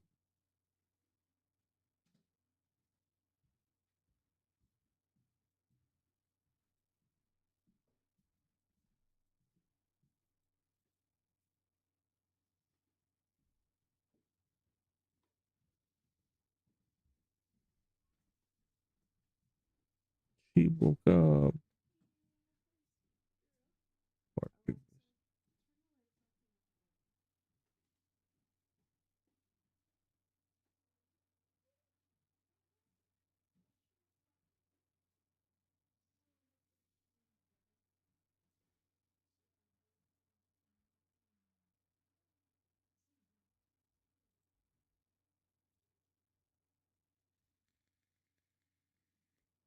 Okay, let's go here. Change.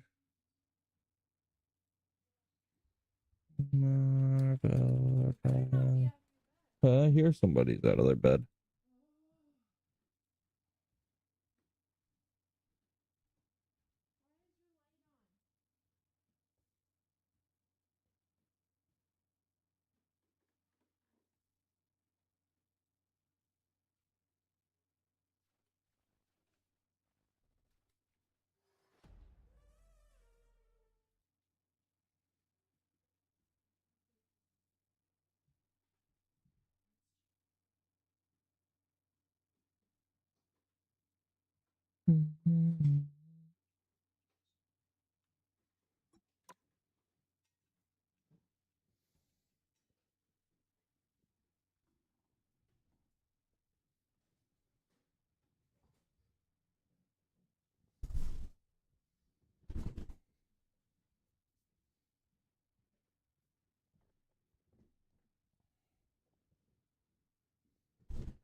Get past the title.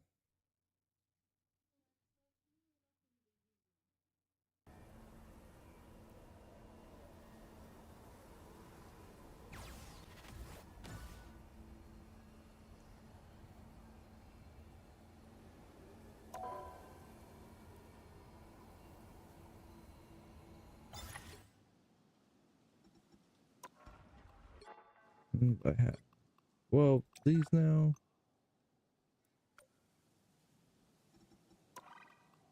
What else unlocked? Some of these.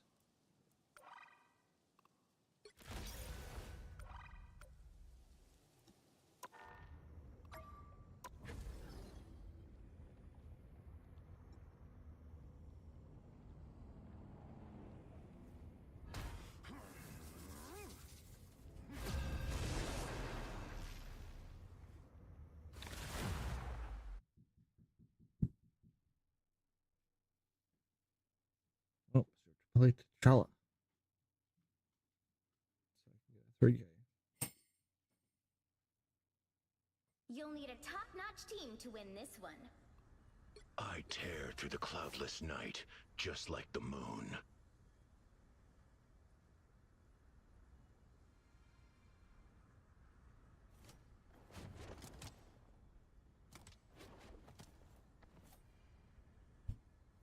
Oh, okay, I'm gonna play. I'll wait for Emma's ult as well.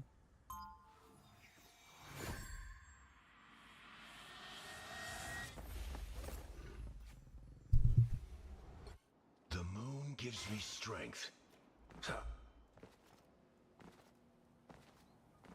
seconds before you attack. Get ready.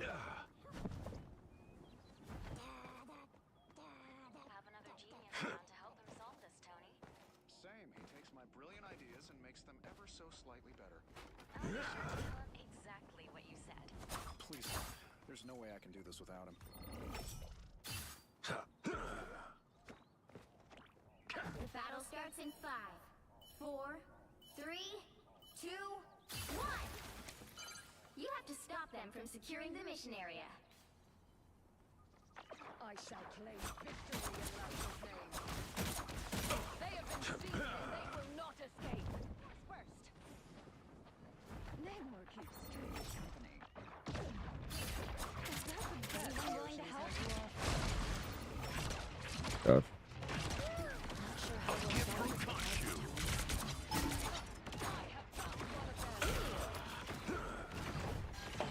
That feels better.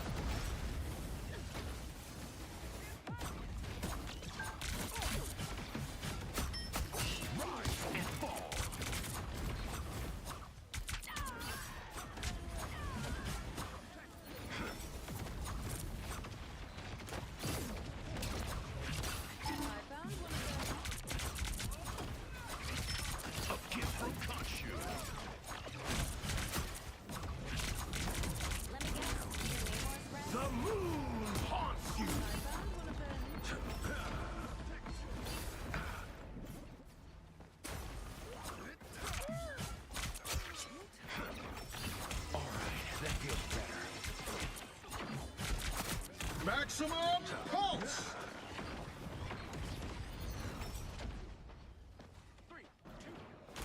Anyone willing to help? Gambit never fall! A gift from Khonshu.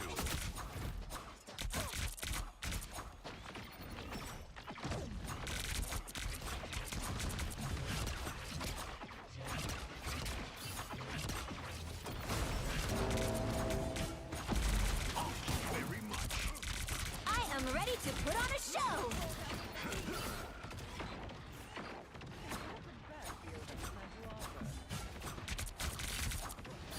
On your toes, here they come. The moon haunts I got two. The moon haunts. Khonshu, watch over me.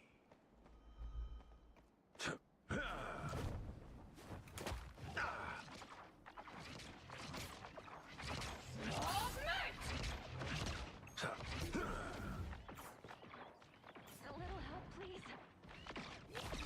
Another.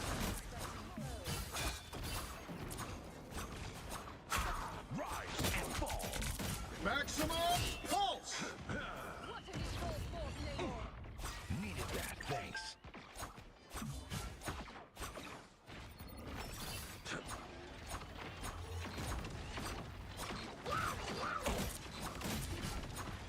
Thank you very much. No, my baby. They leave your tentacles to yourself, Namor. Gambit never falls!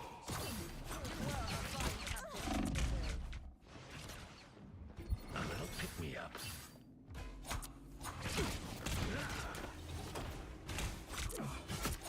Thank you very much.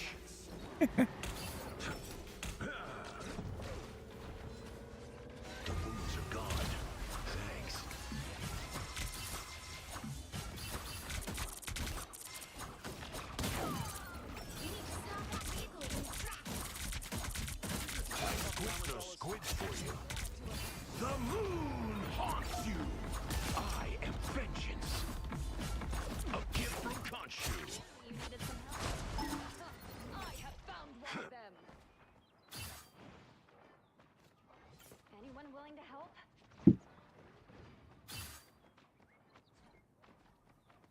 am ready to put on a show.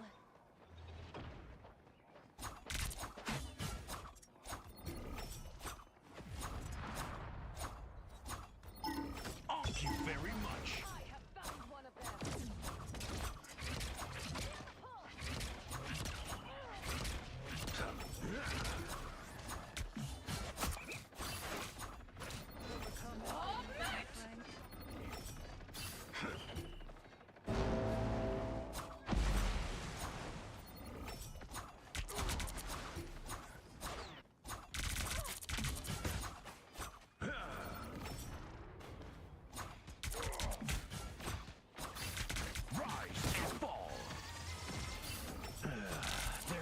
Looks so much cooler than mine.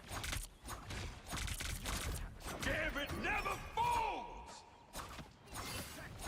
On your toes, here they come. A gift from Kashu. Alright, that feels better. Vengeance is mine. The moon haunts you.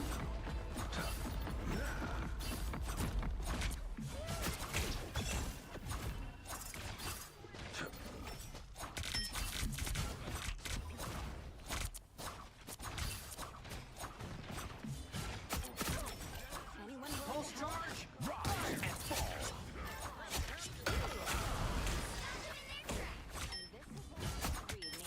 Keep your ugly friends in the sea, Namor.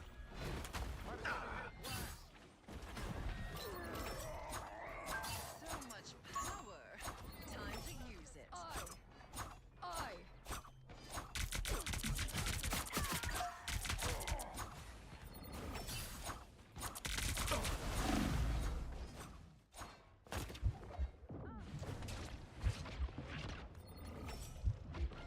Good, you needed it. For a king, your army is lacking, Namor. Rise and fall.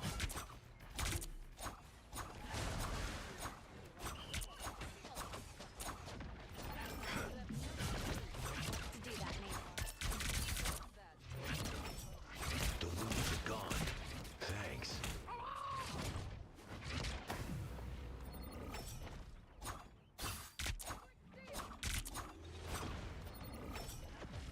I am ready to put on a show. Only 60 seconds left.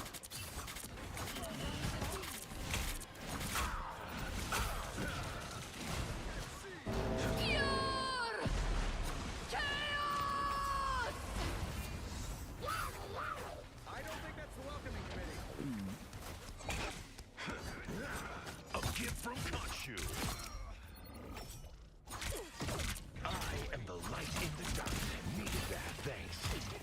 Down to 30 seconds. Just a little longer. Rise and fall. Damn it, never fall! Stop that vehicle. The moon haunts you. Final 10 seconds.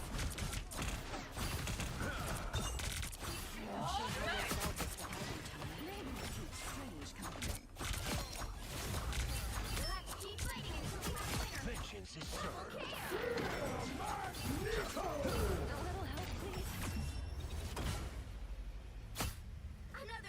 I didn't do too bad there. Dead once. Oh. I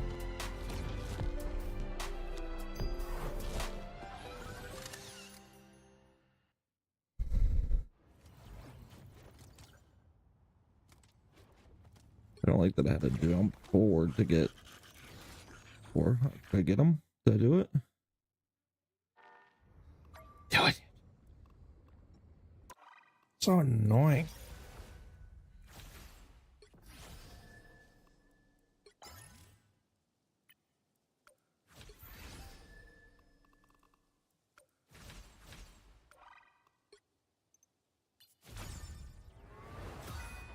Alright, one more quick match of that. Trying to.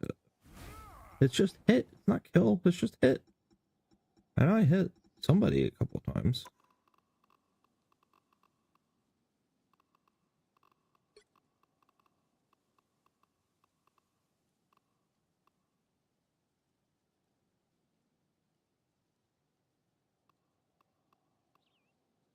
4 enemies with a single use.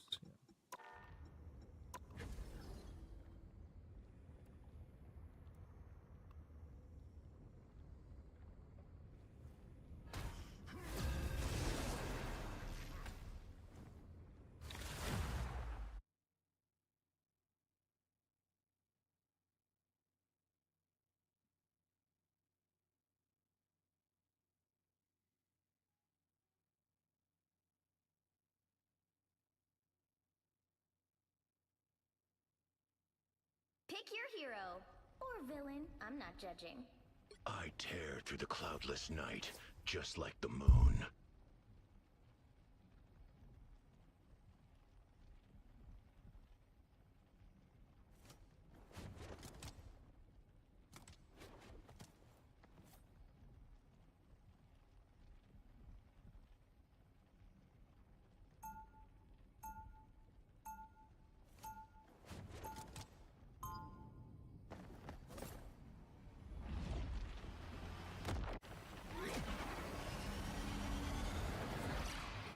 Khonshu has guided me this far. I trust him. 30 seconds before you attack. Get ready. A powerful warrior woman such as yourself would be revered in heaven. I appreciate that. Maybe the Fantastic Four will have to pay your home realm a visit. It would be best to come alone. Men are not welcome where I come from. It has been a while since I've done a The solo battle session. starts in 5, 4, 3, 2, 1. All you need to do is capture the mission area. Got it?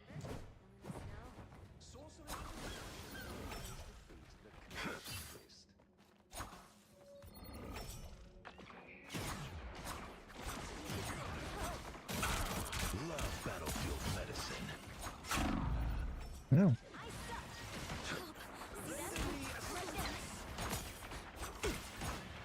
Clearly you needed some help. A gift from Khonshu. Looks like the mission area is yours to capture now. We captured the mission area! Find that sniper. A gift from Khonshu. Khonshu never rests.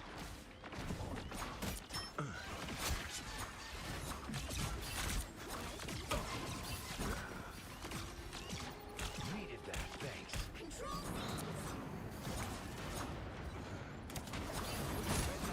A gift from Khonshu. double KO! That should take care of our little sniper issue.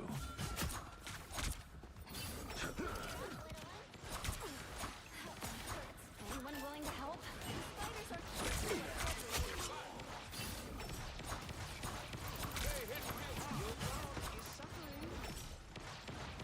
I cleared the spider! Thank you very much. I took that sniper off the boulder. Wounds are gone. Thanks. Thank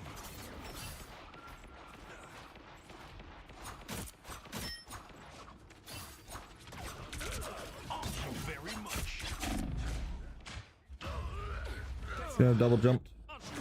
We got how many healers? 1, 2, 3, 4, 5. I still died. May your tortured Captured more up, than half my of the mission fist. area. Keep going! They'll be coming soon. Khonshu, protect us.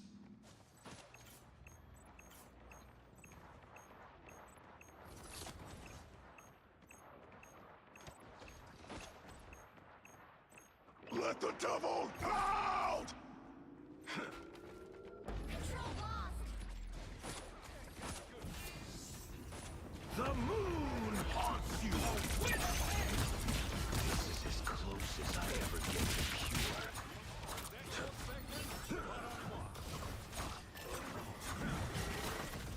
Shields up! Gambit never fall! A gift from Khonshu.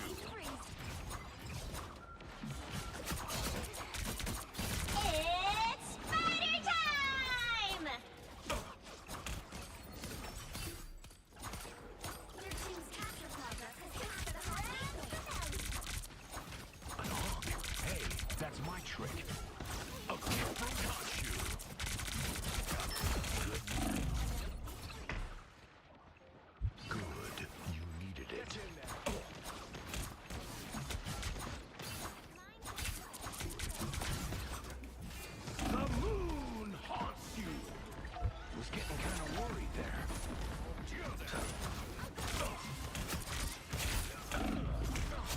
fuck he's going.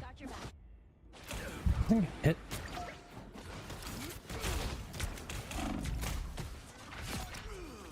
I think I hit 4. My fist. It's the grand finale. The moon haunts you. A nice deep freeze. Thank you very much. Armed and dangerous. Again. Again. Battlefield. Again. Did it have honk?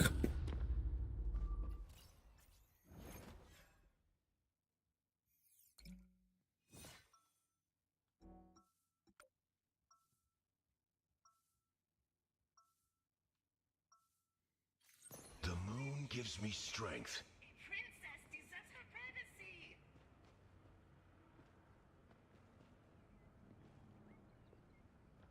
No time to sleep.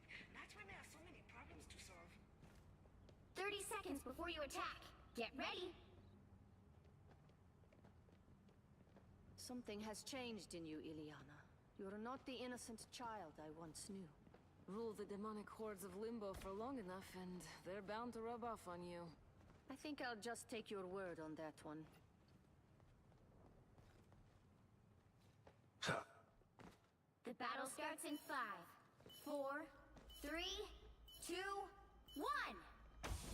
All you need to do is capture the mission area. Got it? So there are two dooms, huh?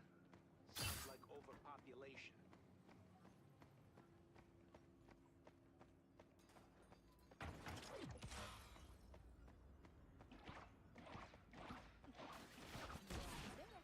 And so it begins.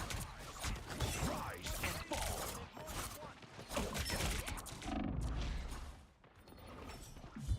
Looks like the mission area is yours to capture now. The mission area is yours. Whew. Almost didn't make it again. Let the devil out! Daredevil's so annoying, man. I can't stand him.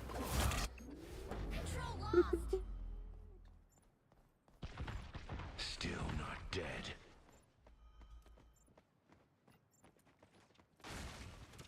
Can't fight him in my face.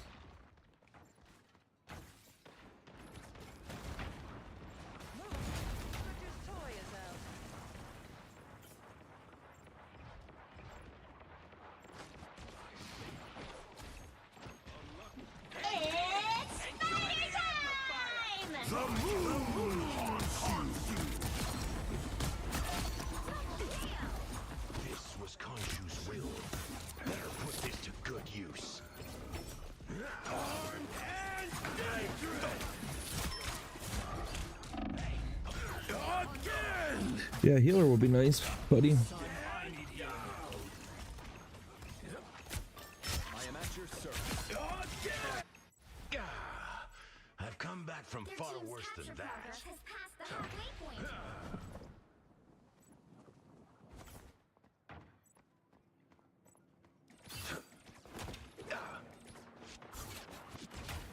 Rise and fall. Someone scratch my back.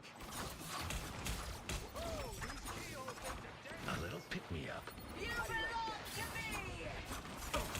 Needed that, thanks. Enemy in front of us.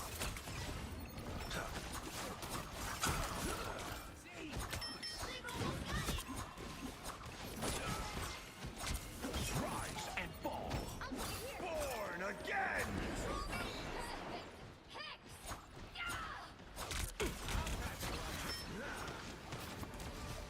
Hey, Petey, enjoy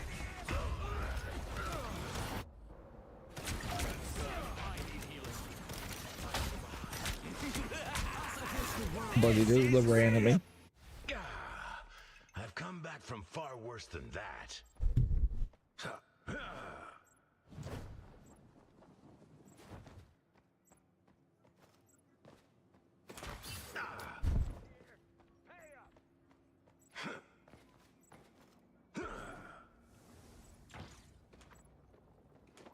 Goodbye. captured more than half of the mission area. Keep going. Enemy tank. Let the devil out! Rise and fall. The moon haunts Karn. Again!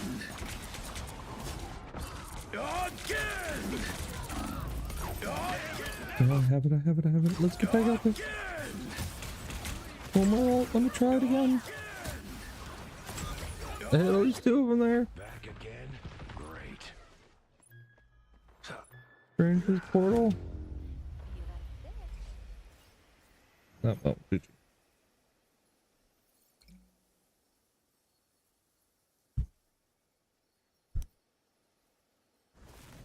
Well, you can't expect to win them all. Lucky, not so.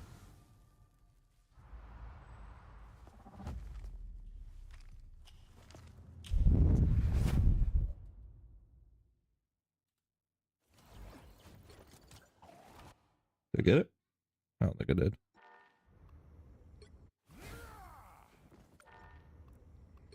Who else can I play to get these? I feel like I'll have to play him for a while. I think he's okay. I don't really like playing DPS. Maybe Jeff I could play a little bit more. I could have done Cap too. I feel like I never get a team that kills anybody.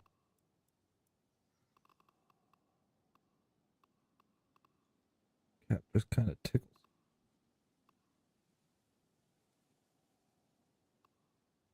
Need somebody with Groot. And the alt with Groot.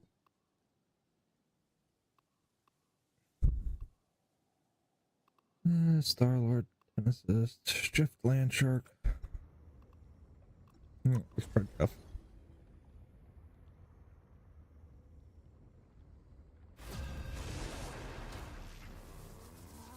Trying to get one achievement on a day. You'll need a top-notch team to win this one. I tear through the cloudless night, just like the moon. Kidding.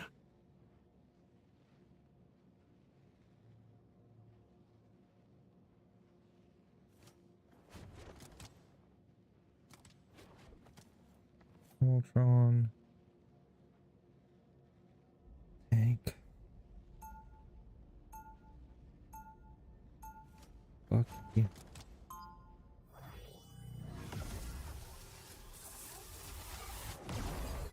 Khonshu has guided me this far. I trust him. Asgard has been invaded yet again. But as always, Khonshu is my shield. Get ready. Gambit. Cap. Steve, buddy, we have to save the world. Not the first time. Won't be the last. You cannot save Yggdrasil, nor can you save yourselves. Help's coming. Double down. The battle starts in 5, 4, 3, 2, 1. Help get that vehicle to its Thank you destination. very much.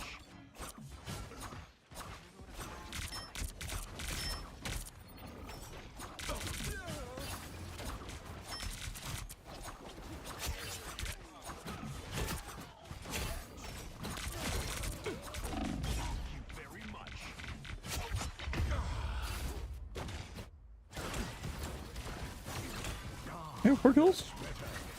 How do you get 4 kills there? I mean, they're going to be playing close together, so. Let me rest.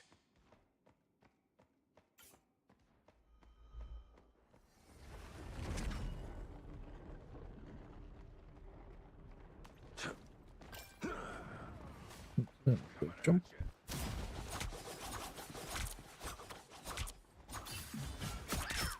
You're halfway there. Keep going. Khonshu. I can think straight. Thanks. Anyone willing to help? What? You're real? Operation Save the Did you miss?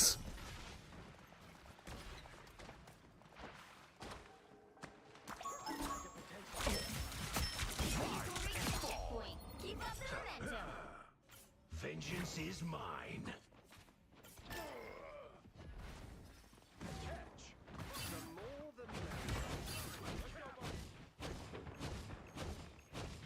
Your powers are mine! No worries. I've got your... We're in this together.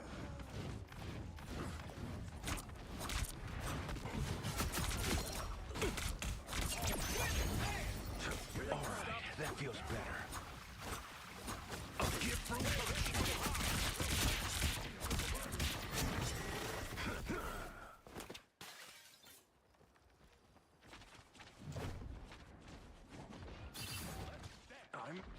Together to victory!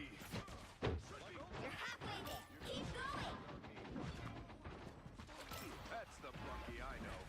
Assemble! Vortex field. Rise and fall.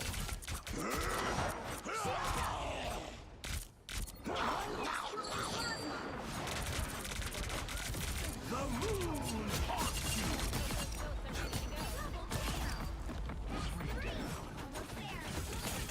Rise and fall.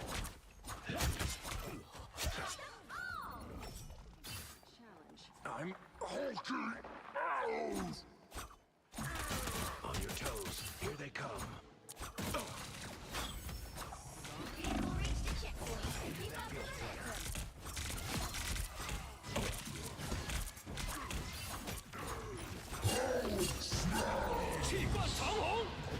A little help, please. Stand down! Thank you very much.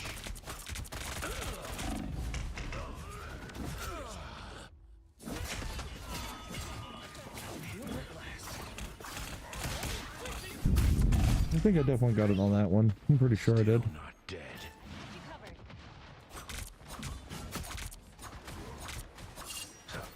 We don't stop. A gift from Khonshu. Always count on me, partner.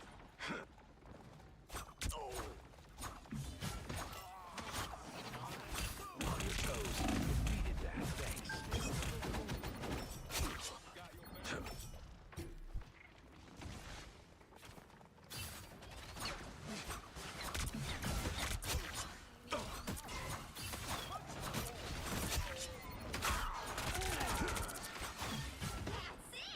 Don't let anything stand in your way.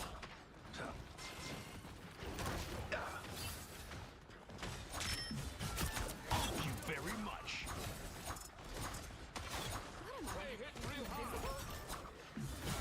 I am the light in the darkness.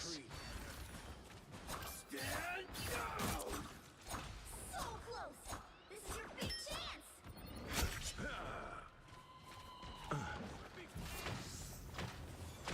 Run the The explosive moon plasma. haunts you. Another epic victory. Big win. I mean, fine.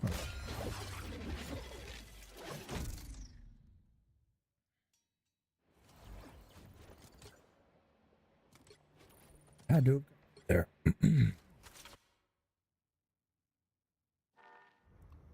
Come on. How did I not get it there? Did I only get 3 of them? I guess I just threw.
You gotta sit in your bed. Stop.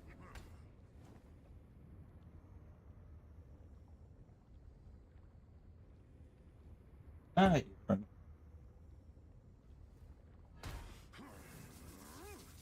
Oh. Get himself jacked up.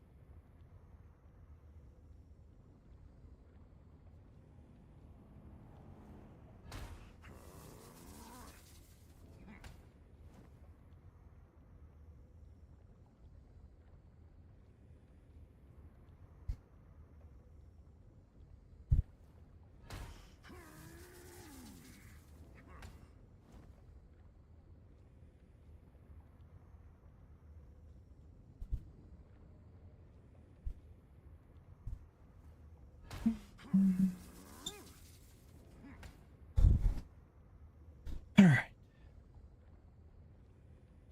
Watch a little video to relax my eyes, and then we'll get back into it.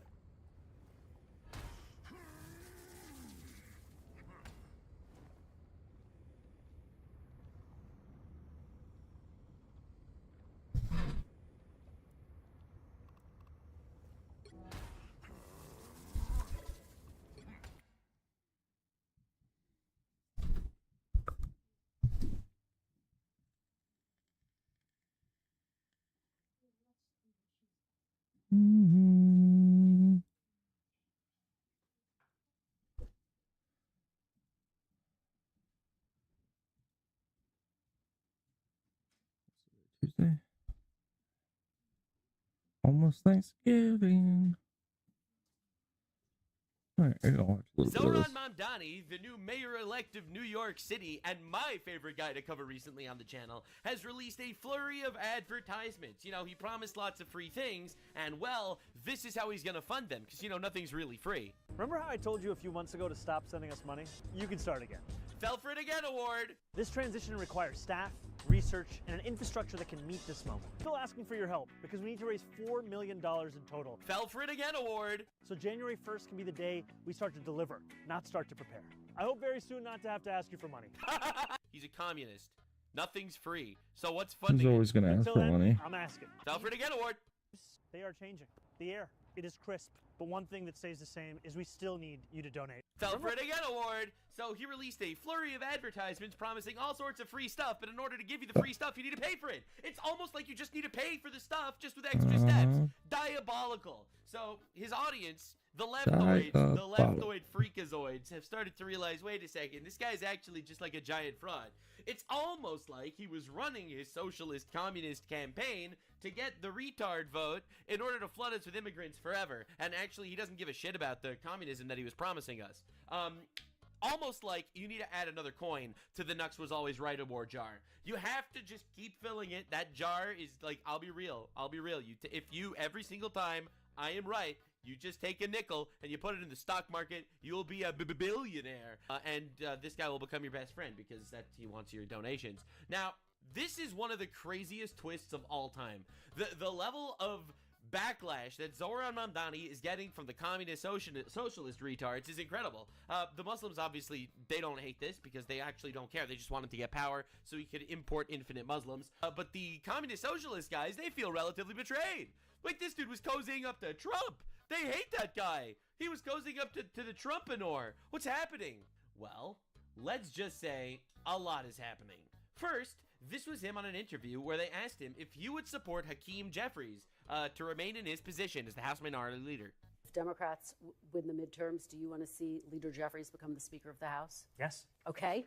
That was a quick answer. So you leave plenty of time for my final answer. Let me go back and give a little more. Look, In other words, yes, he does. Now, you, if you're a conservative guy, you probably don't understand the ramifications of this, but me, I like very much to infiltrate into the leftoid spaces to see what they're crying about. Hassan Piker lost his mind when he saw this, because the leftoid space hates the more center-left liberals. Hakeem Jeffries, the current House Minority Leader, we call him Timu Obama in this house.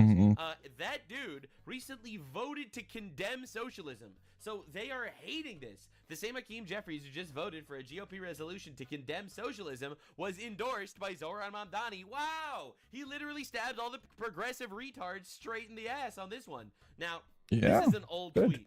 Old tweet from Zoran Mamdani that I feel like is important to bring up here. After at least 2,200 Palestinians were killed over the course of July 2014, Hakeem Jeffries got on stage at a rally in New York City and paraphrased George Wallace, Israel today, Israel tomorrow, Israel forever. If Jeffries is considered a progressive, the term has lost all meaning. So this is Zoran Mamdani saying, no!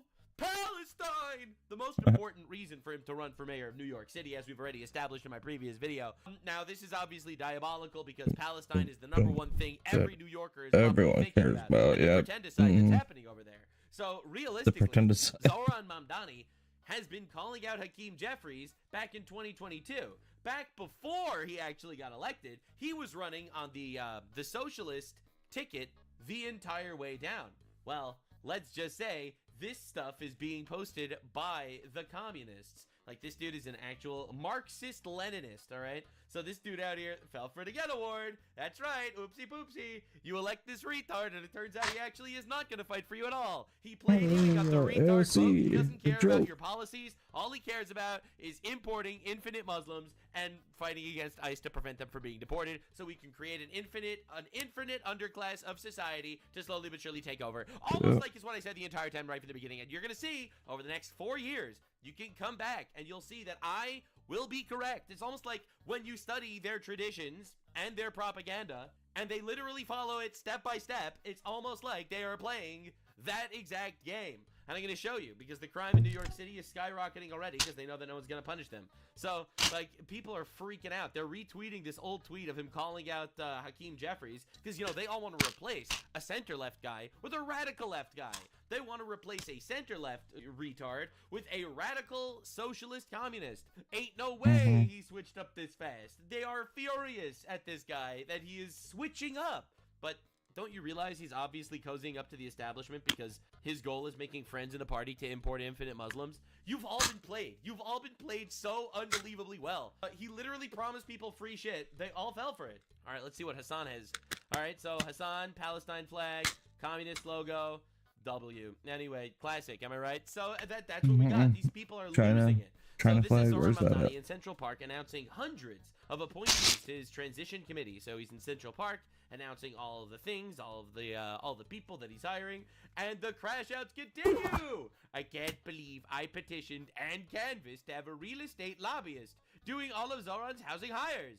That's crazy. So you're telling me that this comedian, author, podcaster, hyper radical feminist was completely and utterly played in order to promote Zoran Mamdani's shit, and he's just gonna cuck out to the establishment anyway? Yes! Yes, actually! Yes! Your tears are enjoyable, actually. Very enjoyable. Continue crying. It makes me happy. I will continue making content off your tears. Definitely subscribe for more tears.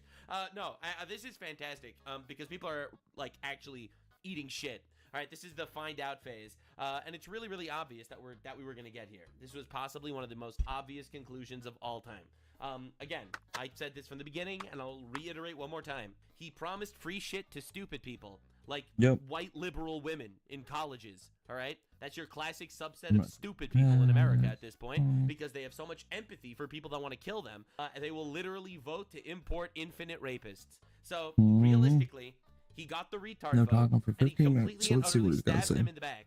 Now he's in power. Now he's cozying up to everyone that they hate. The actual Democrat establishment, and he's cozying up to Donald Trump as well. He just did a gigantic Glaze interview with Donald Trump, where he's like, oh, we see things the same way a lot, actually. And these people are losing it. They can't even stand it. The only people that are shocked by this are communists and Kaya, Hassan Piker's dog. Now, for me to show you what's actually been happening in New York, I have to show you this clip. This is a bunch of religious Jewish New Yorkers attempting to enter a synagogue for prayer, and they were blocked by pro-Hamas retards. But don't worry, guys, this is just anti-Zionism. This isn't anti-Semitism. And they're all like, all right, why are you mad? Why are you mad? I don't know, maybe because you're cosplaying like terrorists that probably murdered a family member of his in Israel at some point, and now you're refusing to let him even enter his synagogue to pray. So yeah, no, reasonable reason to get upset. Now remember, Zoran Mamdani said that there is no anti-Semitism, and he will work hard to combat it because he's very against it. Now, notice he didn't say anything about something like this, which is insane, because he doesn't care, because he also supports Hamas. Actually, much to everyone's surprise, they elected a radical jihadist communist, and it turns out that dude does support the radical jihadists in the streets. Wow, what a shocker. Did not see that one coming at all. This is crazy, for the record. This is actually insane. And literally saw it coming a mile and a half away. So I have to show you what's been going on. Starbucks are being driven out of New York City because of communist shit and because of crime. And then I'm going to show you what's happening in Times Square. You don't understand, man. It's becoming a PvP zone in real time. We are talking about a CEO of a company Starbucks workers kick off 65-store U.S. strike on company's busy Red Cup day. who made $96 million just last year. And if you force these workers to go on strike, then I will be there with them on that strike as well. That's Zoran Mamdani. He will be there with the workers on their strikes. Well, let's see if that promise panned out. So, New York City's new mayor has wasted zero time taking control of the Democrat Party by calling for nationwide boycotts of Starbucks. Are we surprised? Are we surprised? Well, I'm going to give you some inside info into the mind of a radical jihadist. Starbucks is pro-Israel. That's why he's picked Starbucks. It's actually really obvious that he is using his foreign policy in order to fuck with American businesses. It's actually really obvious that that's the case. Like, I mean, we could all sit here and be like, listen, we don't want people cucking out to be pro-Israel. Fair. We don't want people to cuck out to be anti-Israel to the point that they're ruining random American stores because the owner of the store is pro-Israel. Like, this is America. This is New York City. Bro, what are we doing? Over what some unionized workers say is the outrageous pay of the company's CEO, who makes 6,000 times as much as a barista. It's literally his company. You don't have to work there. Holy shit, you are pathetic. Oh my god. Even a level 1 socialist will tell you has to be unfair. That's right. And as socialism bad. Socialism says that it is unfair for people to make a lot of money because everyone should be making equal money so that no one is incentivized to actually do anything, because why do anything difficult if you're just gonna get equal money? Yes, sir. Yes, sir. Dude, I love the crash outs. All right, so this is another one of these communist, card-carrying communists guys. It's like progressives is just conservatism with a phony smile. Dude, it's you don't understand, man. You don't understand. It is absolute cinema. Absolute cinema watching this man. These people are completely turning on him. He promised them all sorts of crazy shit, and they are turning on him. It's amazing. I mean, again, this is another one of those communists. This is Hassan Piker flexing all of his money while he's on a propaganda tour of China. Let me just show you how much he's betting. Betting $30,000 on horse races. All right? $30,000.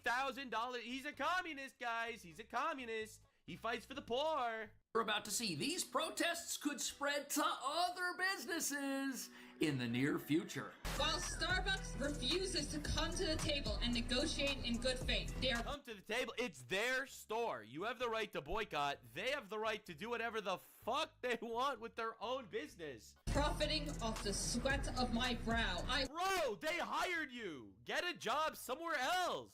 Bro, these people are like so unbelievably pathetic, it's crazy. I love how socialism is just the lazy man's way of just screaming and like convincing himself that he feels justified. And I said lazy man even though statistically it's the lazy woman's method of screaming. You know, honestly, the world would be better if instead of these women screaming about low pay jobs, they would get married and have a family. And move back into a society where you only need one pay to actually support a household. Damn, feminism really ruined these poor women. I work holidays and weekends, but Brian Nichols doesn't think my union is worth negotiating. Why should he negotiate with you? It's his company. He can do whatever he wants. Why should he negotiate with any of you? What's the plan and how big could this get? It could get really, really big nationwide.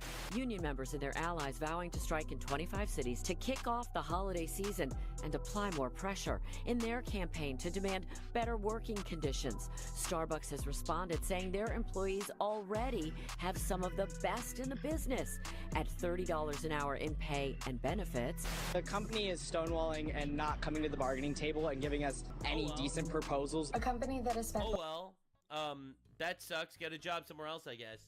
Like, literally, what?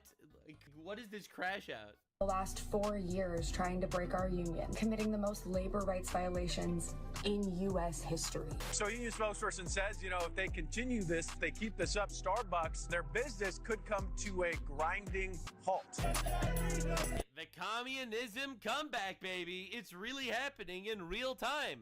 In real time. It's crazy. It's actually insane. Like, thinking that, how dare this person that made this money actually, like, I think a lot of people don't realize how Starbucks started actually.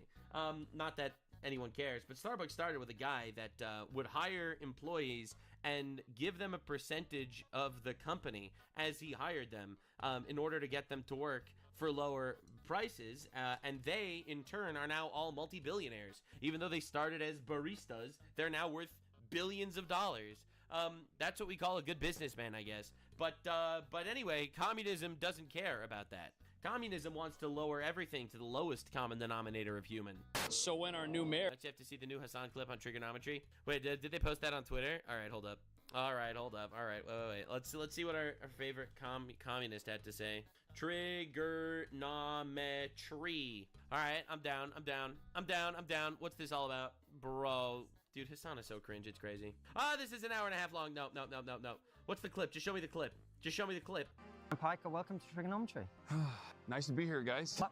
Why the big sigh? Italy's Mussolini and Adolf Hitler's Nazi Germany were ruthless fascist forms of governance. Okay. My fear is that is where capitalism inevitably leads. Bro, he's so retarded! Dude, this guy's the biggest leftist streamer. He's actually retarded and inbred.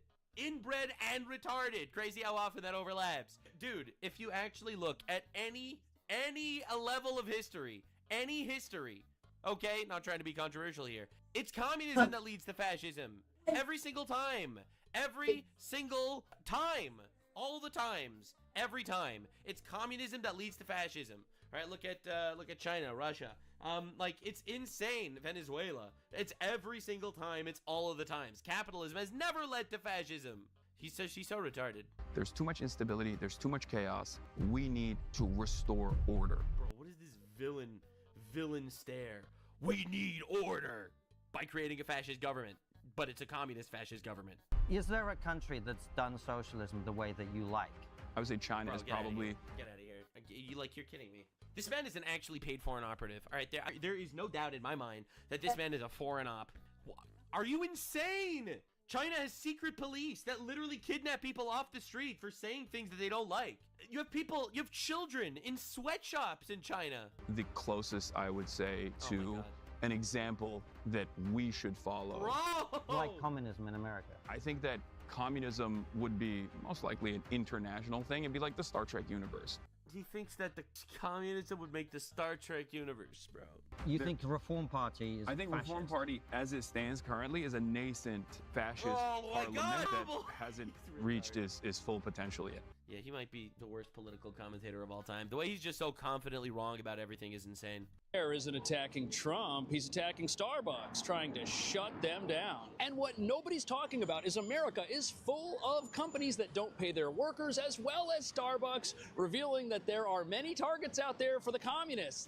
Get ready for the actual public communist revolution that's going to start happening in America. It's already been happening, in my opinion, for a long time. We had the Democratic Socialists of America tied to both the assassination of Charlie Kirk as well as the assassination of those two Jewish Christian Israelis in Washington, D.C. Like, you might not realize that there is, you had the the crowd celebrating Luigi Mangione for allegedly murdering a healthcare CEO in broad daylight, it's very obvious that we are heading down towards a violent communist revolution. Very, very obvious. And it's really scary if you think about it for a second.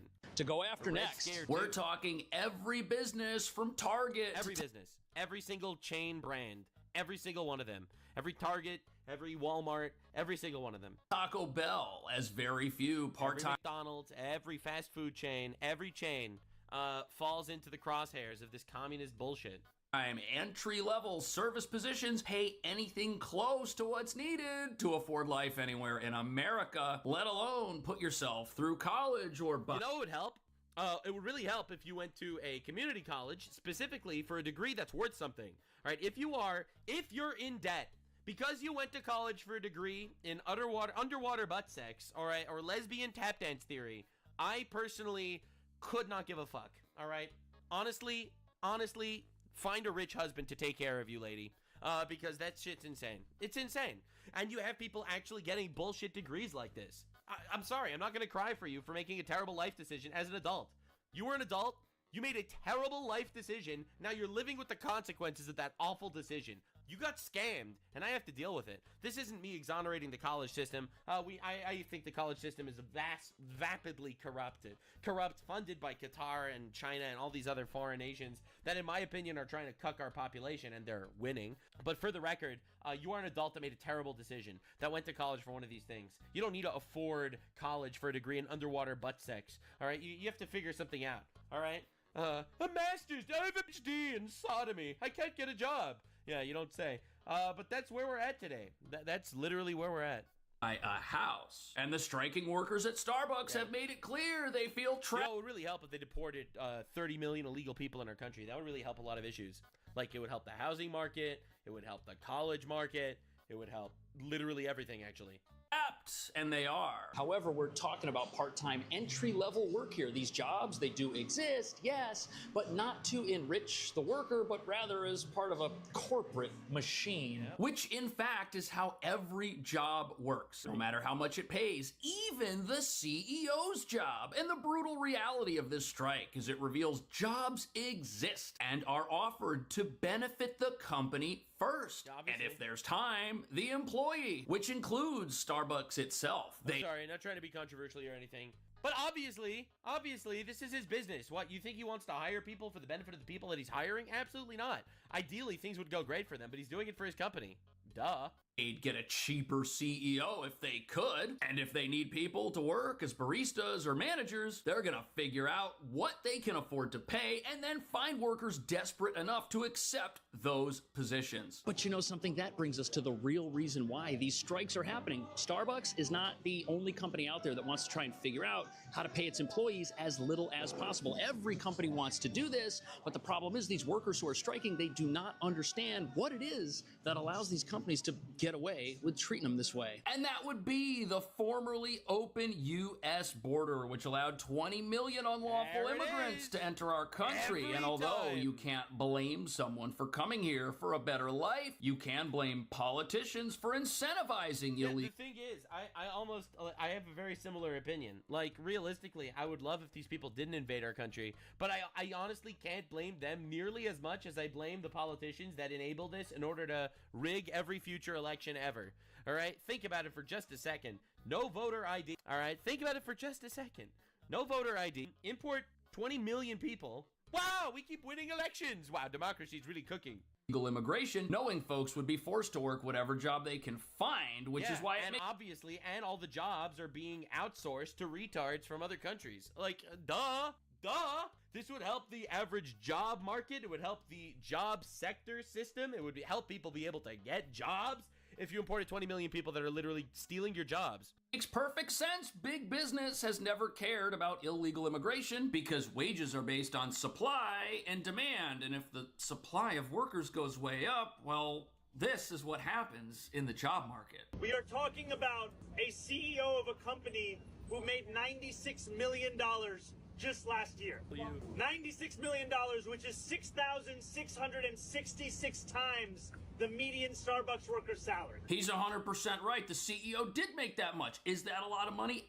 Absolutely, but we're missing the point. We're missing the reason why the CEO makes a ton of money and the workers in these very locations do not. Government corruption in America has rigged the game in favor of lower worker pay, which jacks up profits and helps CEOs earn more money. But when there are multiple qualified workers for an available position, companies don't tend to offer as much pay as they would if workers were less plentiful and less desperate. And adding to that desperation is the fact it's like it's so many layers upon layers of bullshit systems and rigging, but the reality is deporting 20 million illegals would help every single one of these issues. All the issues would be better if 20 million illegals were deported.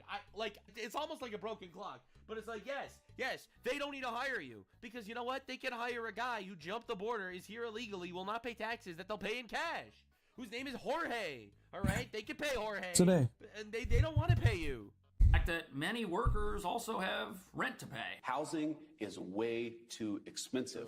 Why is that? Because we flooded the country with 30 million illegal immigrants who are taking houses that ought by right go to American citizens. Like, no, duh. It's the most obvious thing in the world, and no one talks about it. At the same time, When we you watch weren't building enough new houses. Like, I see a lot of people talking about, like, the cultural stuff, which is true, okay? Don't get me wrong.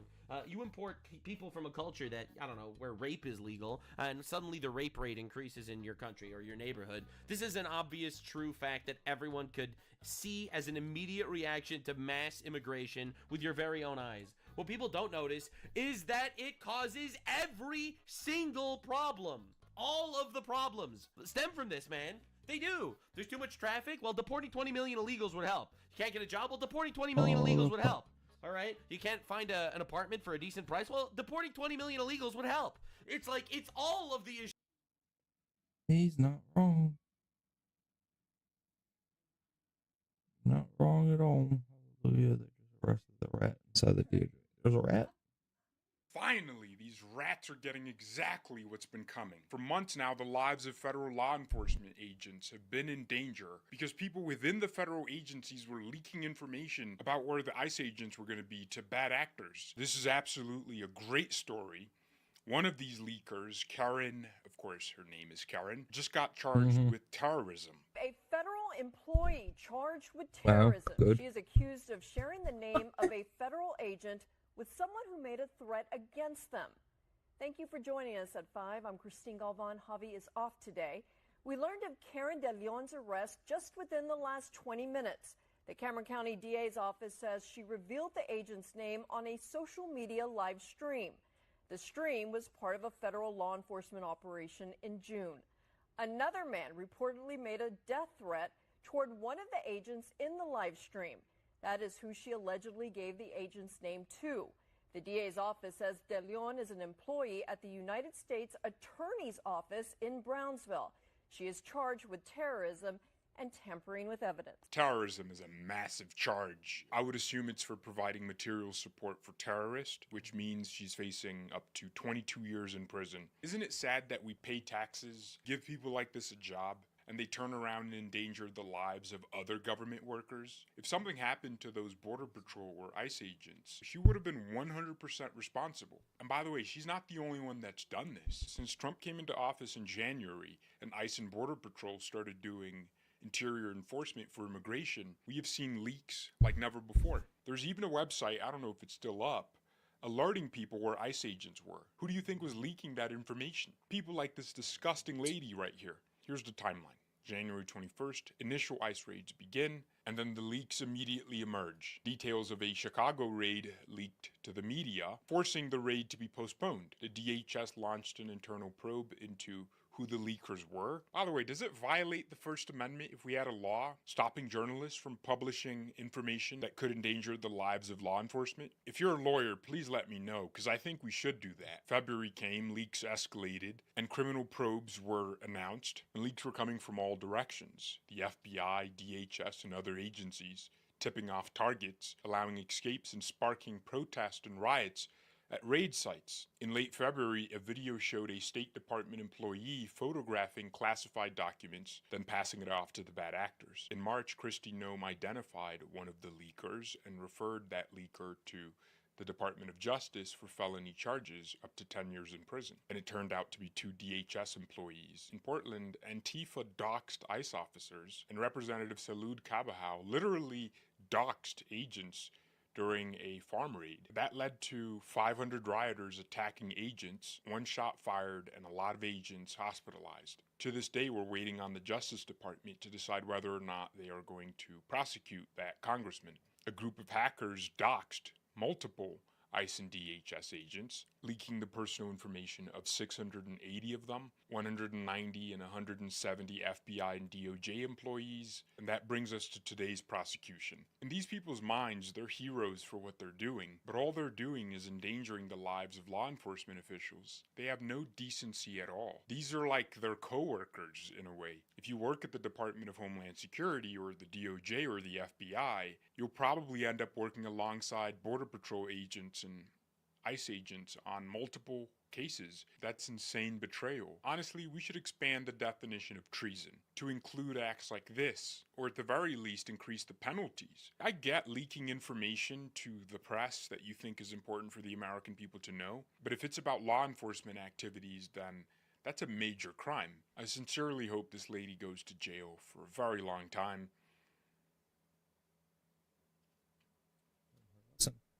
My gosh, my eyes are red. I spent like 10 hours yesterday on the computer, so that explains it. Thank you all very much for watching. God bless and goodbye.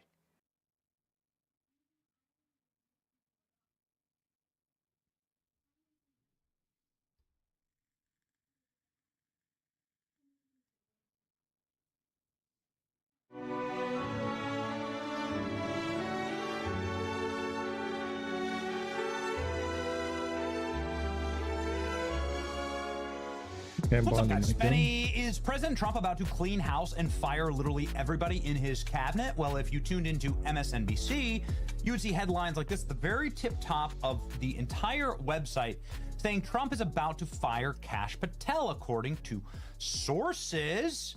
You can see the same headlines about Susie Wiles, Chief of Staff, Pam Bondi, and we're going to address all of them in this video because we've made our own phone calls. And ladies and gentlemen, this is something that deserves to not be an op. The personnel inside of this administration should be able to serve at the pleasure of the president, and you shouldn't have deep state ops run against the administration by leaking stories like this. Obviously, you leak a story like this, it's intended in order to create frictions, to break apart MAGA. They've been doing a hell of a job at that recently. And so we thought we'd devote a little bit of time on our page to looking at all of these massive rumors, which of course are the top of the news cycle right now. President Donald Trump is considering removing Kash Patel as FBI director in the coming months, as he and his top aides have grown increasingly frustrated by unflattering headlines Patel has recently generated, according to 3 people with knowledge of the situation. It's always 3 people who speak anonymity. Never a named source. It's always just 3 people with knowledge of the situation. Like, are those people James Comey, Brennan, and Clapper? Are those the people with knowledge of the situation? Notice the framing here. It's unbelievable stuff. It's such slop. It's literal slop. AI would do better at writing this kind of stuff. Patel has come under scrutiny for stewardship of Bureau resources, including his girlfriend's security detail and government use of government jet. And for his squabbles with other Trump loyalists, Trump and White House aides have confided to allies that the president is eyeing removing Patel and considering top FBI official Andrew Bailey as the Bureau's new director, according to 3 people.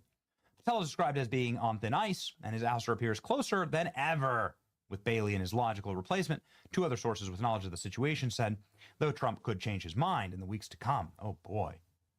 Well. Looks like really bad stuff for Kash Patel. Obviously, you know, any official is open to and must receive criticism. And so whatever you think of the criticism of Kash Patel, is this story true? Let's go ahead and look. Breaking, Trump's considering removing Kash Patel. This was a story that was trending worldwide. Is it true? Caroline Levitt from the top wrote. The story is completely made up. In fact, when the fake news published this, I was in the Oval Office where Trump was meeting with law enforcement, including Kash Patel. I read him the headline, and the president laughed. He said, "What? This is totally false. Come on, Cash. Let's take a picture to show them that you're doing a great job. Do not believe the fake news." And then she attached this photograph from today. So that seems pretty demonstrable in shutting down this rumor. Massive fake news op busted. Remove Kash Patel. Obviously, these kind of things are designed in order to facilitate frictions and to break apart the administration. I will tell you that I really hope whenever Kash Patel leaves this position, if he does leave this position, that he does so on the heels of actually finding the J6 pipe bomber, to which Kash Patel says that they have now a huge breakthrough in this case. Great, good. I'm going to have you, before we get too excited about that, you're going to have to show your work, and I'll play you that clip in just a moment. Here is the next claim. Pam Bondi is out as well. Pam Bondi's approval rating plummets amid Epstein controversy. Poll. Apparently, a poll shows that Pam Bondi has 30% favorability rating. The DOJ has not responded to this. Over the past few weeks, lawmakers, attorneys, conservative voters have pushed the Trump administration to release more information on Epstein investigation. This has been totally mishandled, in my opinion, and I've said that many times. I think it's pretty obvious. I think it's self-evident to pretty much everyone. Co-Deputy FBI Director Andrew Bailey is rumored to be moving up to replace Pam Bondi. Okay, so back with Bailey again. Bailey is supposedly confiding to his staffers that he planned to replace the embattled AG. Bondi has been criticized more than any of Trump's cabinet picks, with countless fumbled investigations, PR failures, and unilateral decisions to embarrass the White House. As a result, supporters, staffers, and donors have loudly called for Bondi's removal. Bailey was brought in to the FBI following public setbacks with the Epstein files to add prosecutorial talent. Bailey was successful in fighting the Biden administration as Missouri's Attorney General. That he was. He was on my show many times, and is frankly, really great law enforcement operator, leading many to be optimistic about Bailey's ascent to AG could bring better leadership to the DOJ and experience better execution in the investigations. Okay. Many people are calling for Pam Bondi to step down. It's very likely that FBI co-director Andrew Bailey might be called up to the DOJ soon. As I previously reported, Bailey informed staffers that he was planning on being the AG in just a few months. We love Brianna Morello. She has great reporting. We trust her sources. Andrew Bailey replacing Pam Bondi as Attorney General will be absolutely massive upgrade. This dude is legit. I can tell you this dude is actually legit. People are saying bring back Matt Gaetz. Mike Flynn has called for Sidney Powell to become the Attorney General immediately, replacing Pam Bondi. Brianna Morello has also called for Mike Davis to be Deputy Attorney General and for Jeff Clark to be U.S. Attorney General. It's the only way. Donald Trump should hire Sidney Powell as the Attorney General immediately. I'm sorry, Pam Bondi, but this was completely avoidable. As for Comey, don't think it's over. I'm certain that others will have their opinions, but mine is based on hard evidence. So Mike Flynn out saying effectively, we need to go. Right. We need to go with Pam Bondi. I've seen no official refute of this. But this one really got on the skin of the White House. Here we go. Breaking: senior White House aides and cabinet heads are bracing for a major personnel shakeup inside. POTUS is growing increasingly unhappy with the economic messaging, among other things. Shakeup could include the chief of staff in the new year. Chief of staff. Obviously, this would be a very big position. Susie Wiles has been occupying this position. Trump regularly calls her the most powerful woman in the world. From an official White House account amid online speculation about Susie Wiles potentially departing the administration, President Trump, White House Chief of Staff Susie Wiles, she's the most powerful woman in the world. I mean, she is. So this is their response. Brooke Rollins, she's agriculture secretary. She's been angling for the chief of staff job for a while. Most likely, she's the one behind the leaks. Susie Wiles might be leaving. To be honest, I'm burned out over this palace gossip. The midterms are bleak, and nobody seems to care. So this is what they sent reporters when asking if this was true. Alex Pfeiffer, who's a Republican communication consultant, he was the White House principal deputy communications director, 2024 Trump campaign advisor, Fox News producer, somebody who obviously has high rank inside of the White House, saying this is absolute horseshit. So this is somebody with key access to the White House knocking down this rumor. All right. What does the polling market have to say about all of this? Who will leave the Trump administration in 2025? 2025. Well, we have about a month left. So here we go. Kash Patel at 10%. Dan Bongino at 8%. Dan Bongino allegedly threatened to leave after the Epstein saga nightmare. Pam Bondi, 6%. RFK at 5%. Carolyn Levitt, Tulsi Gabbard, Pete Hegseth, Howard Lutnick, Marco Rubio. Now we're getting down to the 3% and 2%. So the money is on Kash Patel, but it's still not a high margin here. What do you think, ladies and gentlemen? Let me know. White House knocking down a lot of these rumors, but let me know in the comment section who you think, who you are the most unhappy with, right? Who you would like to see swapped out. Pam Bondi. I think there could be more being done in that position.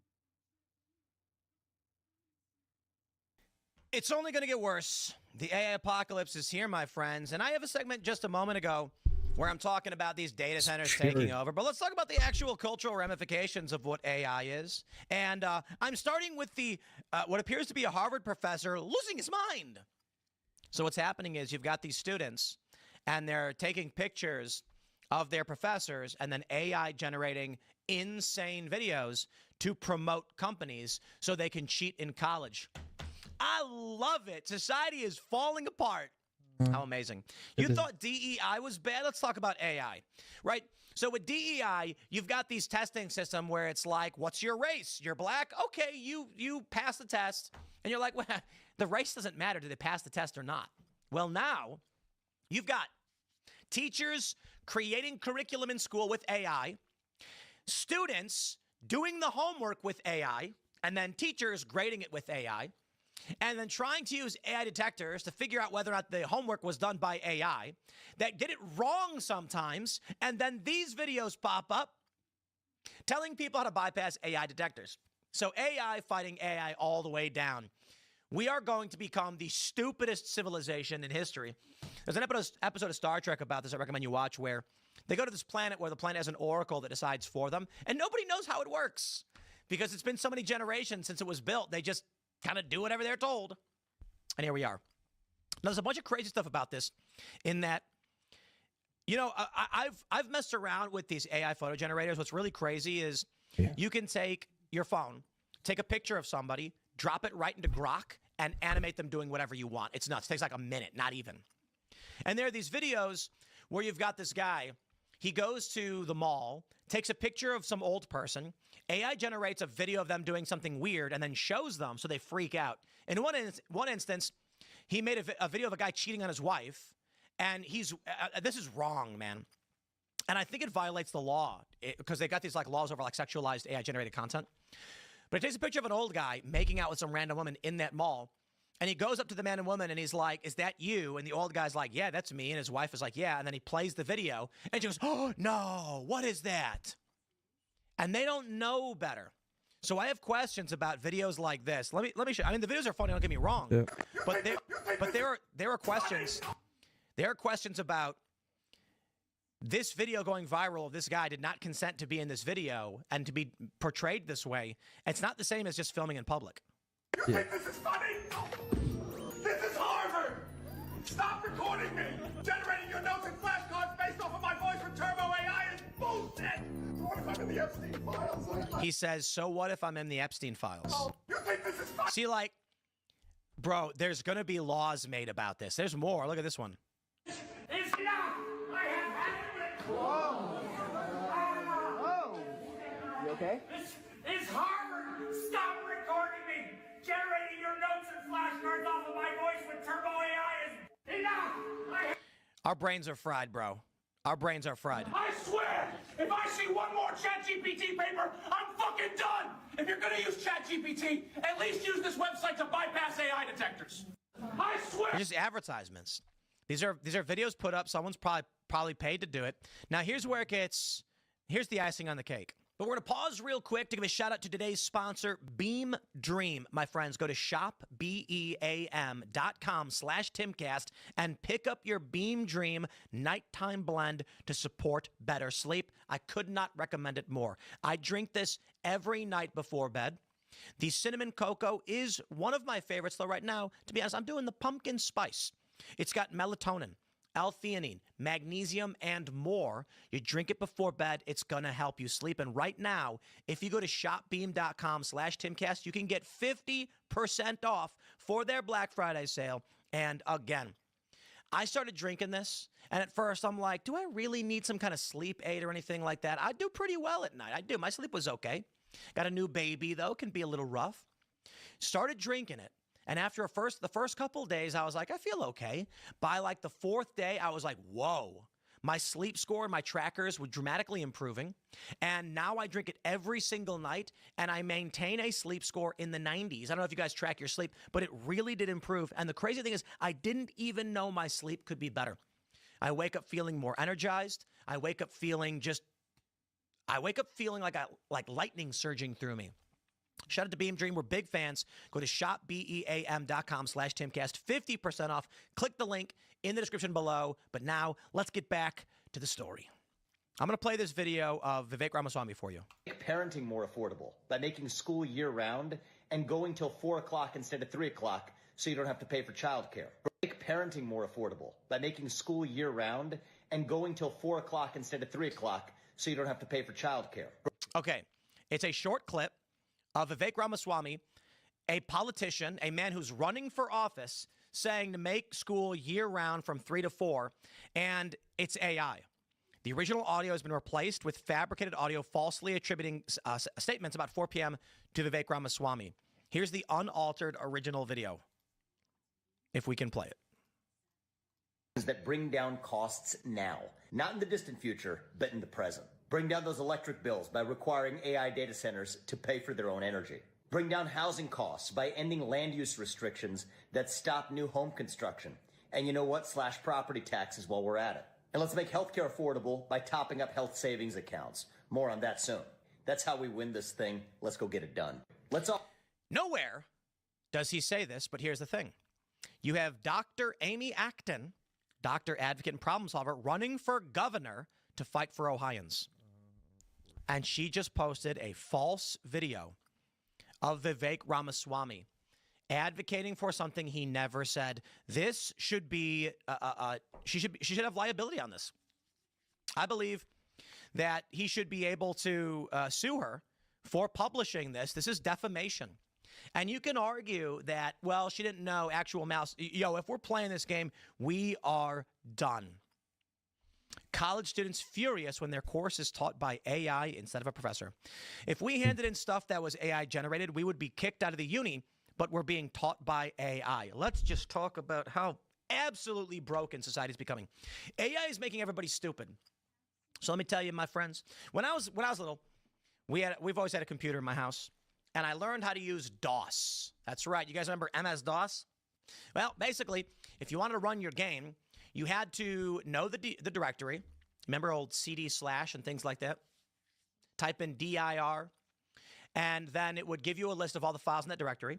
And then you type in videogame.exe, enter. Well, I remember when we got DOS Shell.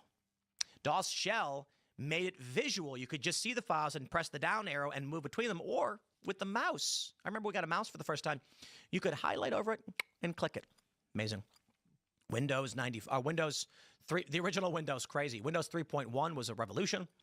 And then Windows 95 was just a big deal. The point is this. As I'm growing up, I'm learning how to navigate these systems, how to use the computers, how to use the internet, and search, navigate, research. And it's very, very beneficial in critical thinking that applies not just to computers, but outside as well. Now, young kids are growing up with AI doing it all and also hallucinating. So half the kids are becoming retarded. The other half are believing a bunch of fake, garbled nonsense, and a decent mix both. So what happens now? It is a fact that we are looking at, with the data, young people whose brains are stunted and underdeveloped. They don't know how to answer questions. They don't know or remember anything. What's the purpose of homework? Well, I think homework is BS. I always hated homework because it never made sense to me. We go to school, we get taught, and that's it. We'll come back the next day, we'll get taught again. But the idea is like, okay, now we're going to give you work to do. Go home and do it. And I'm like, why? I'm going home. Screw off. I have other things I have to do. Stupid. The general idea is these worksheets you should do, which should be in school. I think homework is BS. Is do you actually know it? But reports, I understand. Do a book report on this, write it up. I just hated those two. But the idea was, can you, in your own words, explain what it is you read and your interpretation of this? Then the teacher will read this and say, here's what I think. It's not happening anymore. They're going to AI. They're giving it. Here's the funny thing. These A detectors aren't going to work. Students are going in and saying, create a profile based off my writing pattern. They'll write one time, and then the AI can just auto-generate it. Then they can take the auto-generated thing and just change things here or there, test it in an AI detector themselves, and then hand it in. Do they actually know anything about Leif Erikson? No, it was auto-generated. They didn't read it. So now they don't actually know or learn anything. This is bad for AI as well, as a bunch of retards are going to say retarded things on the internet, and it's going to get put into these training models. So what do? Is this the end? The AI systems are trained off the last original human writings? Seems so. And now we're at the point where, I got to tell you, it's absolutely crazy what with AI-generated music and videos. Music has been conquered. Not an exaggeration. It's over. And I am not exaggerating. We produce music here at Timcast, but I got to be honest, the music produced by Carter, which is like top of the line, some of the best there can be, how do you compete with AI, which is just 100%? You know, with human done stuff, there's going to be slight errors, and that makes it human. But if we want to write a song, here's what I've been doing. I got my guitar right here, right? Can't even see it.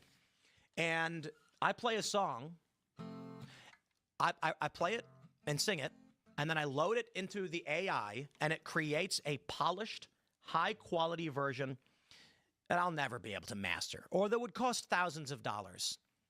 Music is over. AI is destroying everything. And trust me when I say it, it's true.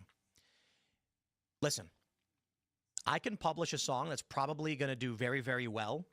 They sound amazing. And what I say is this. I wrote the song as an individual. That's why it's better than the AI-generated music, because AI-generated music is really obviously AI-generated. I wrote a song. It's good, but it's a sloppy demo recording. I recorded here in the studio, right? I mean, it's better than average because we have great equipment, but if I go into the studio with Carter over a week or so and we lay down all these tracks, we can then make a polished studio version like we've done with the songs we've already produced. Or I can just load my acoustic demo into Suno and say, finish it off, indie electronic, boom, done. And that song, if you're a record label with $1 million producer, he's going to compete with that. Good luck. And it's only just begun. The worst thing about it is that no one will know how to play guitar. They don't need to. You can hum into Suno. I sang a song a cappella, loaded it in, and said, add the instruments, and it did. I'm walking down the street with my friends. I'm like, oh, I got an idea for a song. And then I pull up my phone, I sing it, upload it, render. Done. And in seconds, I can make all these different versions. Now, me, I know how to play guitar. I can play the drums, bass, your standard rock band stuff. But kids growing up are going to be like, why learn it? I can just type it in. That's where we're going. The loss of human experience with a whole bunch of other questions about the manipulated videos of people. No one's going to be able to believe everything. I said it before, I'll say it again. I stand corrected. I went on Joe Rogan's show years ago, and he asked me about it, and I said I wasn't worried because people are going to be able to see through this stuff. I was so wrong. So wrong. We are cooked. I'm going to leave it there. Smash the like button, share the show. Stay tuned. We're back tonight for Timcast IRL at 8 p.m., and we'll see you all next time.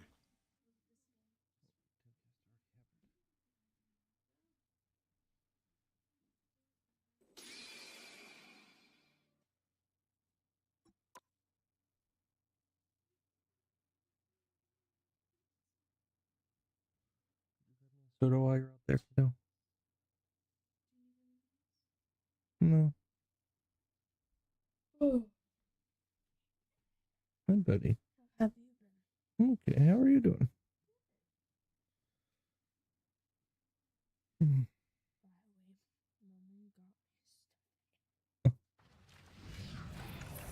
He always wants stuffed animals, so. I just showed her.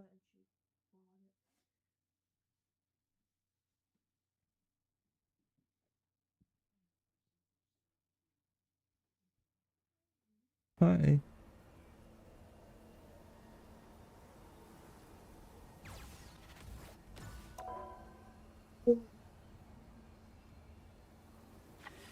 Don't forget my soda.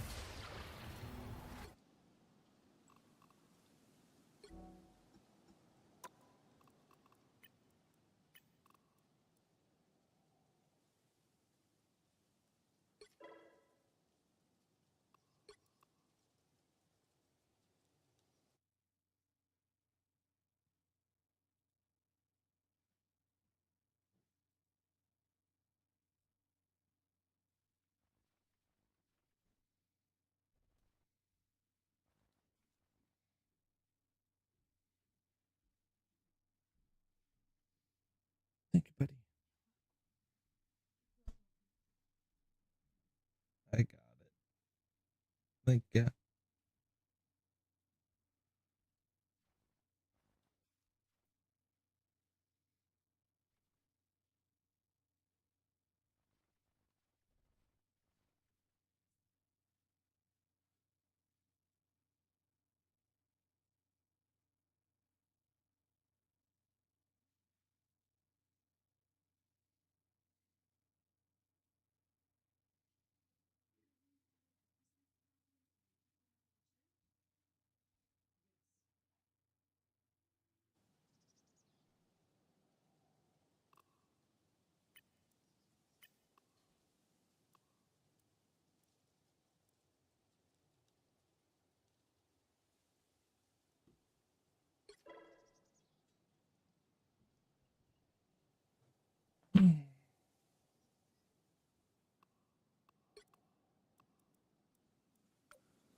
You'll need a top-notch team to win this one.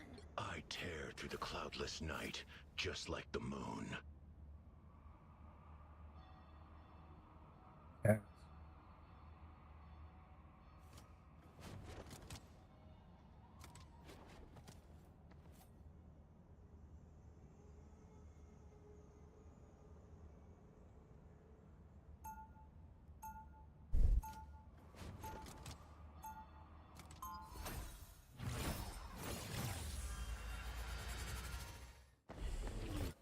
Being a living avatar of vengeance takes a lot out of a guy.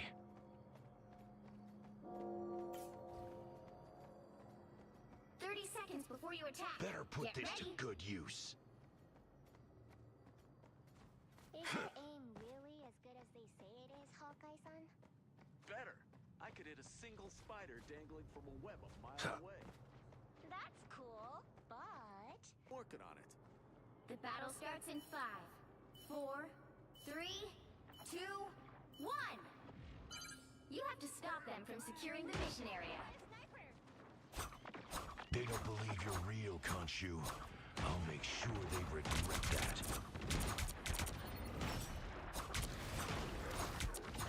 Rise and fall. I am wounded. Love battlefield medicine. Focus on the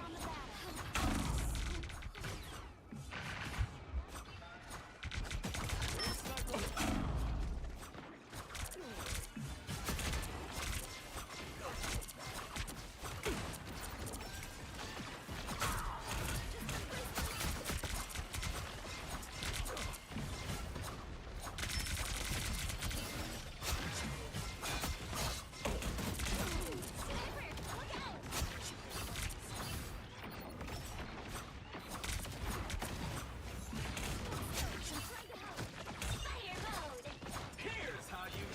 Maximum pulse!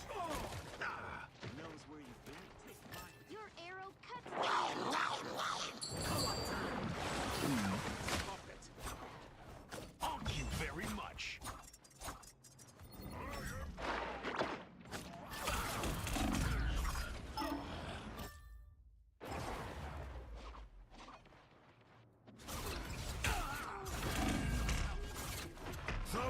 Get up, my fist.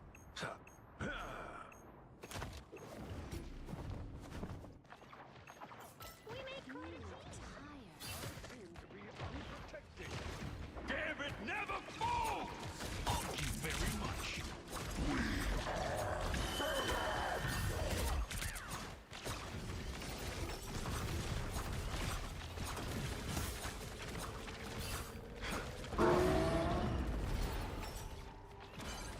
You need to stop that vehicle in its tracks.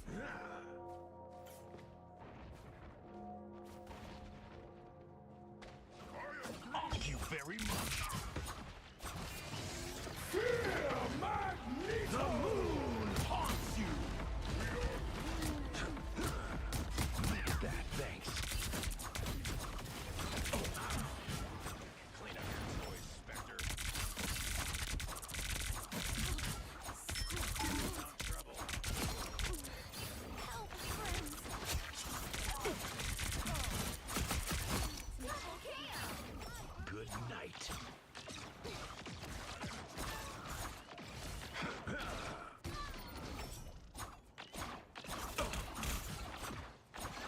He stopped them in their tracks.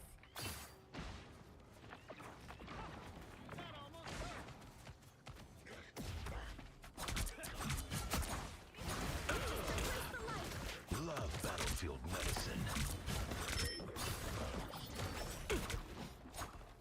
Rise and fall. Fire mode.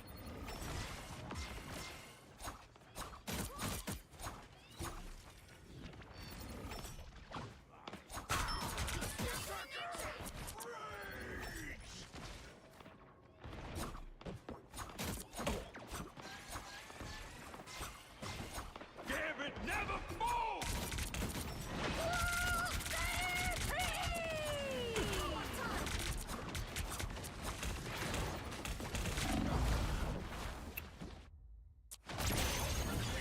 Us against the world.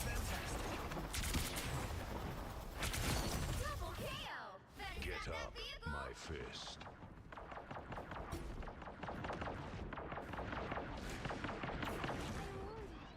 Who will help?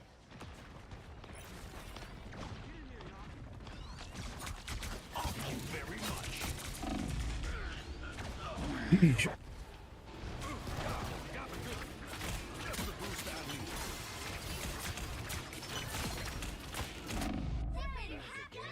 Great. Maximum pulse! You had to. A gift from Khonshu.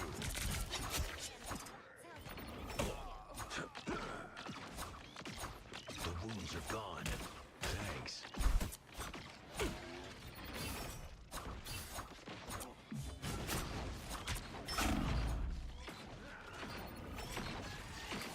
There's still a chance to stop them.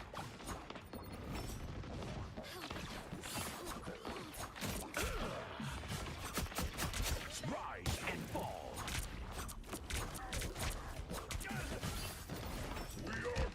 Fantastic! Whoa! Fire mode. Ha ha! Ha! Ha ha! Ha ha!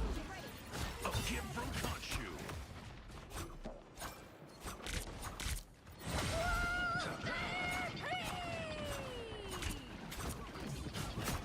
Needed that, thanks.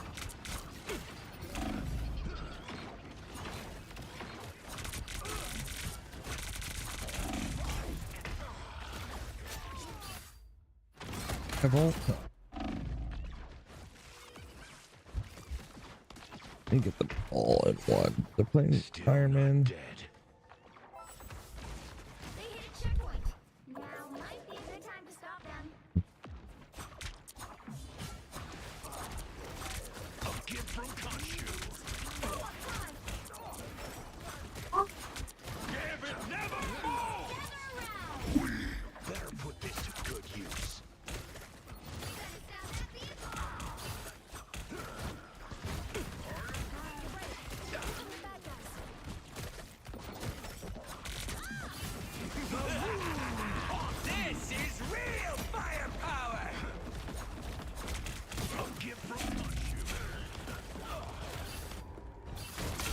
Report.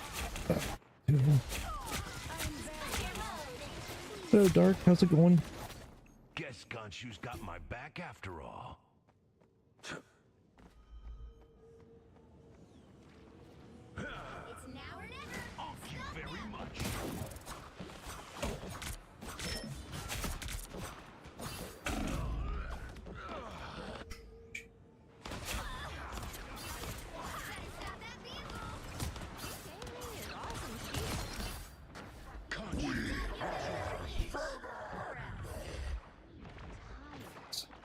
Maximum pulse!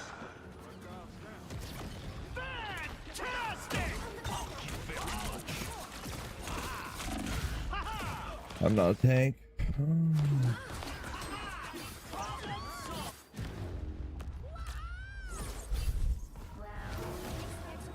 Oh, I got it. I did hit 4. Sweet. I did what I wanted.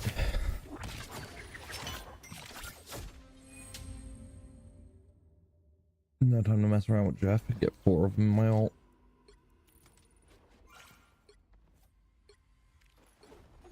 Do so much damage. So simple. Yay.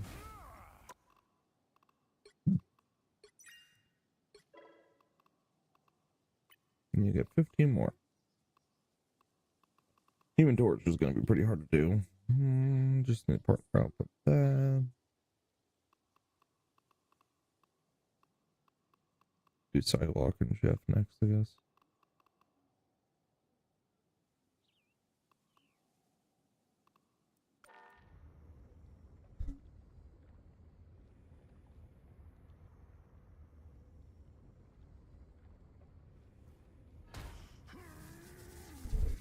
I'm trying to get enough points to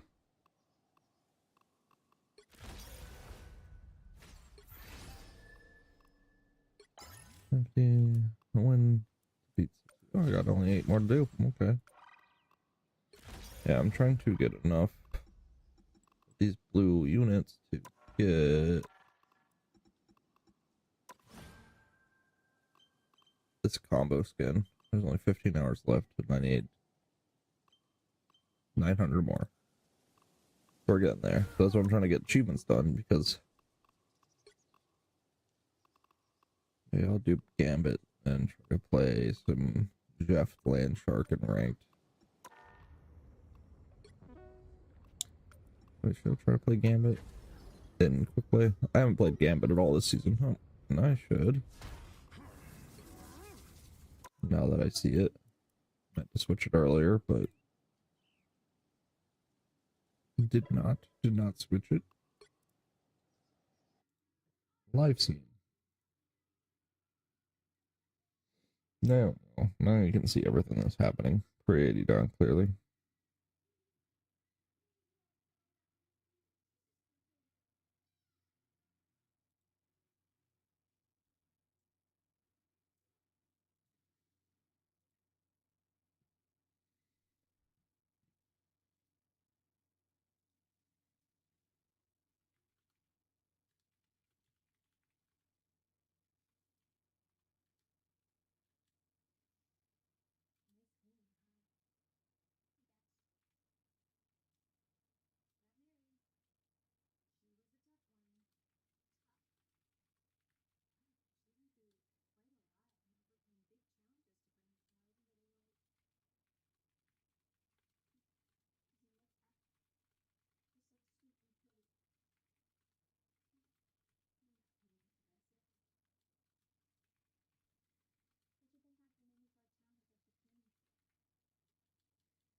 3 kills in my Gambit ult.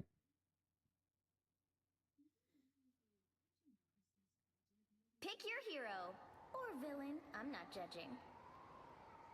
Make way for the king.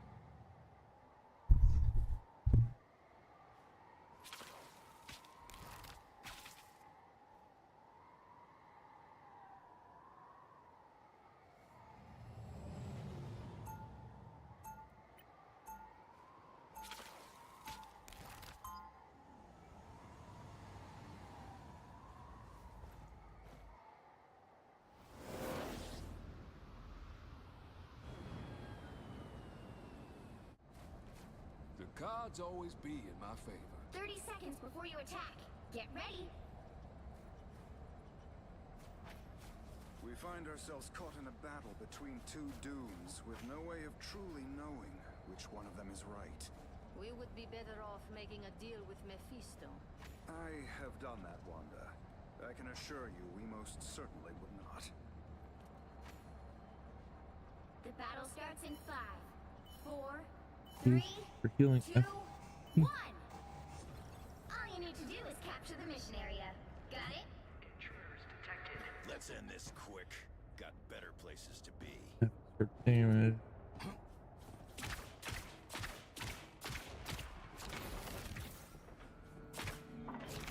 Hostile ahead. I'm wounded. I need help. I am strengthened. Now you do the same for me, Wee. The obsession mission area is yours without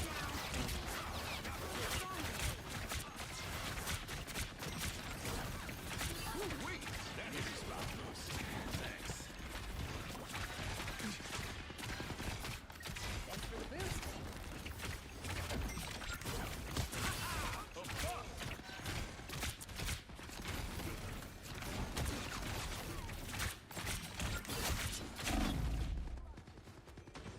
capture the mission area.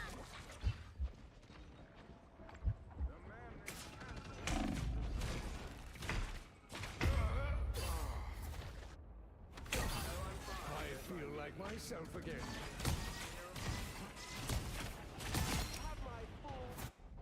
Ain't nobody stealing Gambit's chance to win.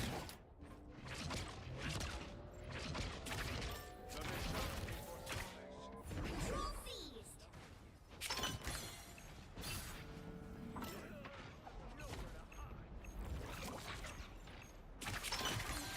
Gambit never falls!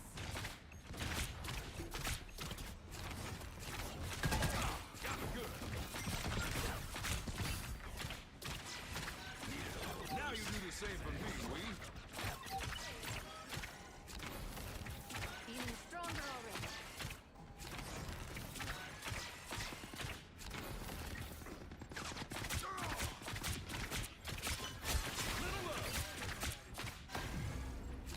The perfect hex. Never fall! Your powers are mine!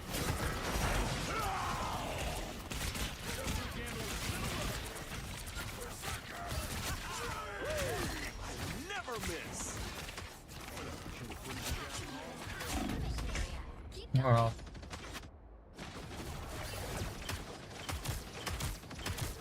Sonic boom! Usually you have to lead a target. Gambit coming back for more. Judge, get on, blanket. jury, execute!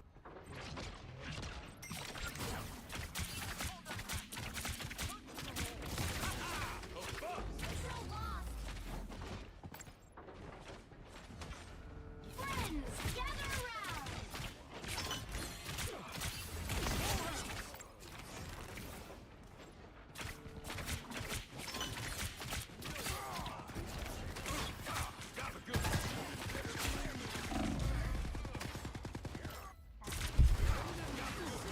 Died there. I'm good to go. They're coming from behind. You thought you got rid of me? That was How did cool. Capture progress has passed the halfway point. Oh! How wonderful!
Nothing one needed.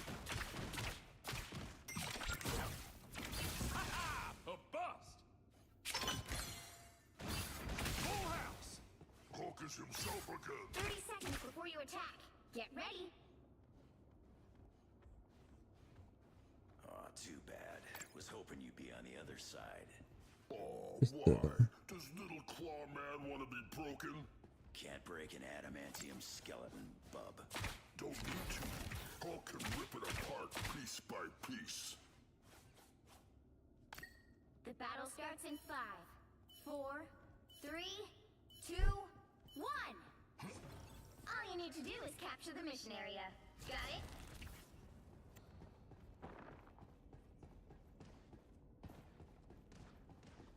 Cosmic flame! Just freeze! The Punisher! They hitting real hard! Berserker! Behold the god of thunder!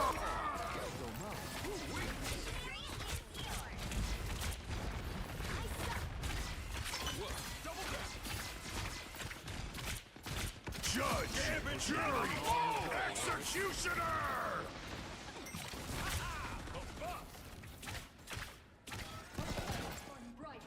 Leonard just set up some kind of turret. Gambit got your back.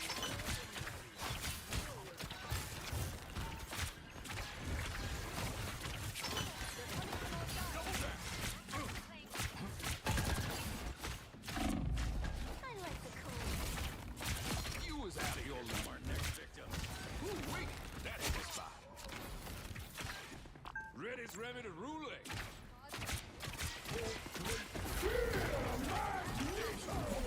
Mission area.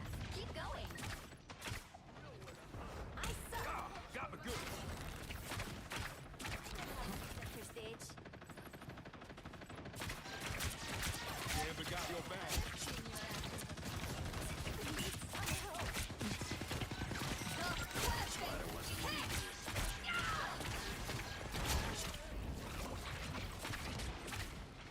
Don't mean we're a team. Got it. You're in fact a final kid.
Alright, this will be the ranked final placement match for ranked.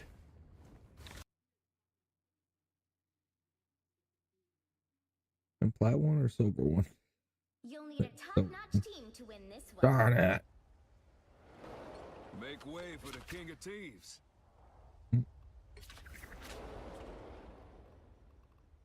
The higher the pressure, the more dazzling the diamond.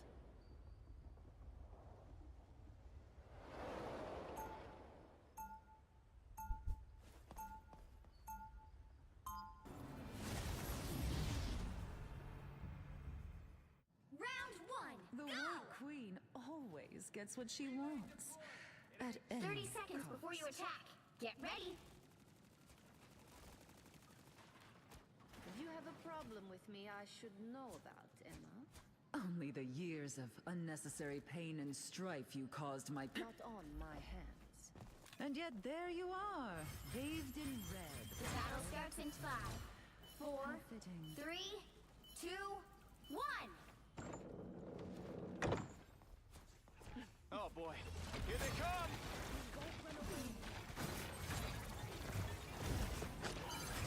Help get that vehicle to its destination.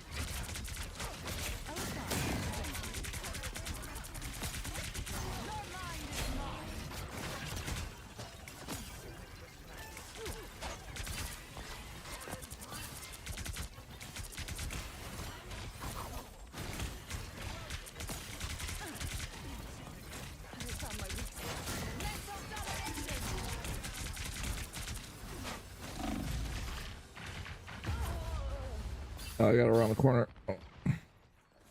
Not happy about that.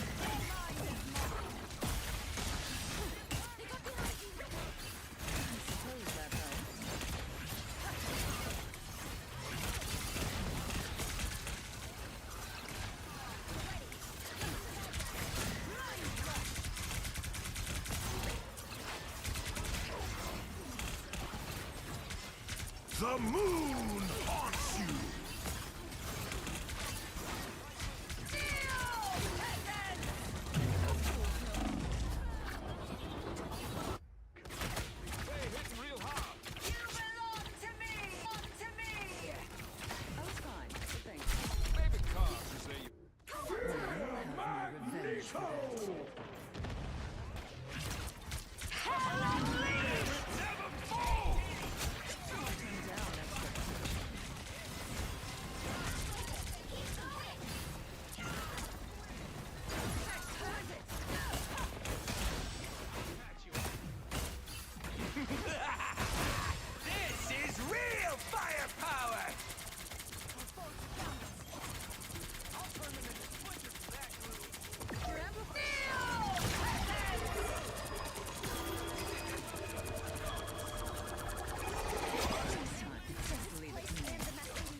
Beacon's here. Be careful here. Beacon's here. Almost there. Don't turn back now. I'll catch you up. I was fine, but thank you. Judge, jury, executioner.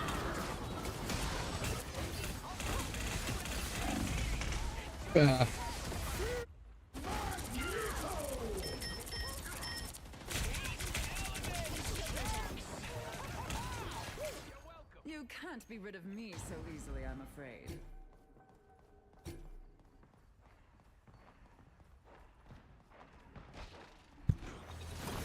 My health is low.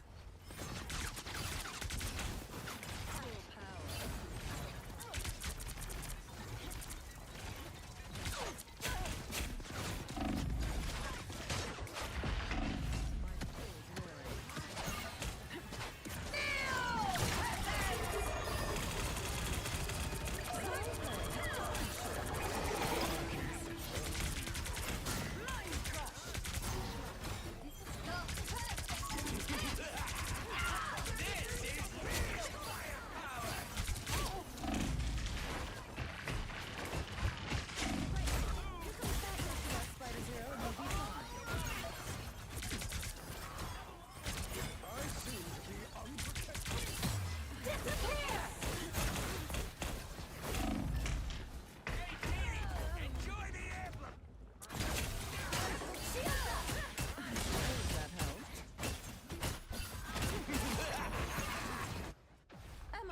You'll have to keep fighting until we have center.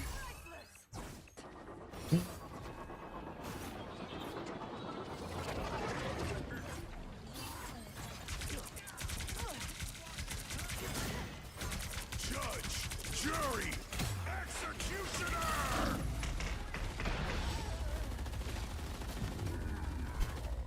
The current score is 1-2-0. Time to switch things up, including which side you're on.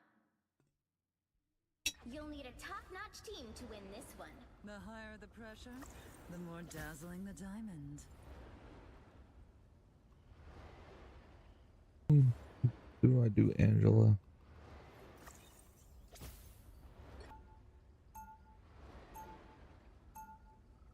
Round 2. Unlike some X-Men, I don't care who hates and fears me.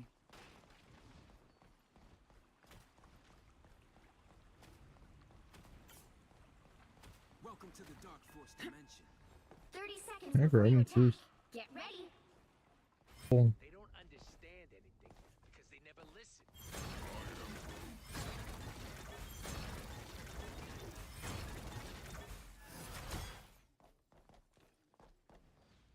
Relay deployed. It ain't cheap. The battle starts in 5, 4, 3, 2, 1. I am Groot. Relay deployed. We can't win here. Rich, stand back and let the white queen shine.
You can't be rid of me so easily, I'm afraid.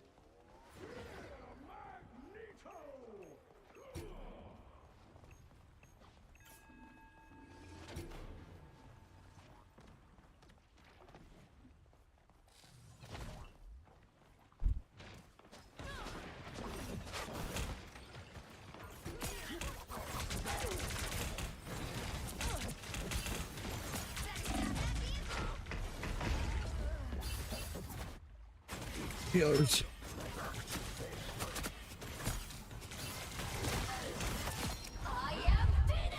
I will have my revenge for that. They hit a checkpoint. Now might be a good time to stop them. A little help, please. I suppose that helps. Your mind is lost.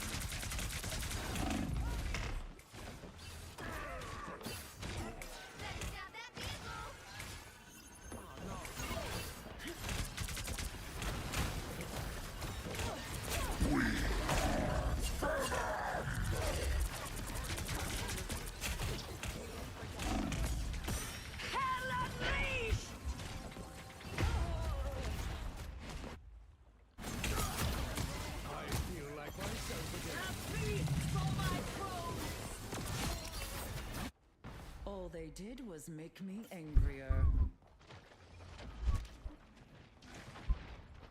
They've made it halfway! Stop them! I am Groot! I suppose that helps.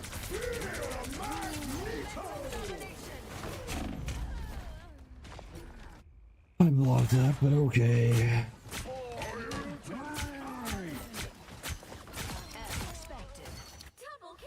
Frost never surrenders. There's still a chance to stop them!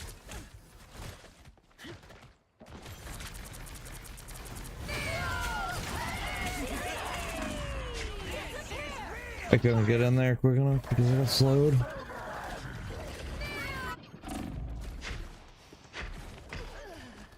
GG's. Score 1-2-2.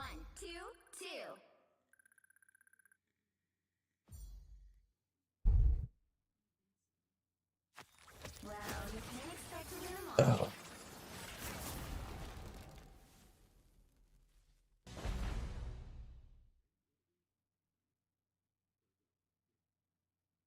or went on power dress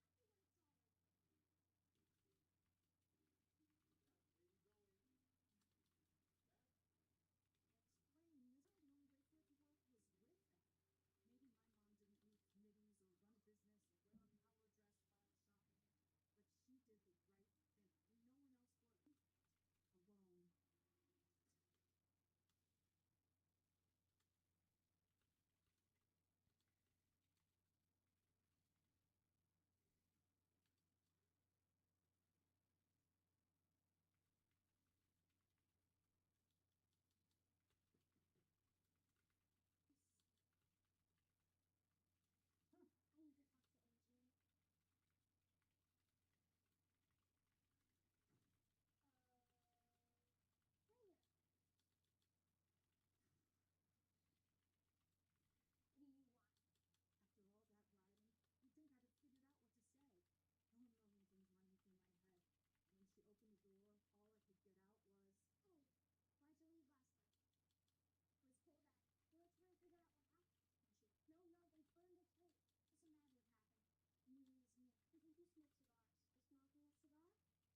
Alright, we got gold one.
We did it. We did it.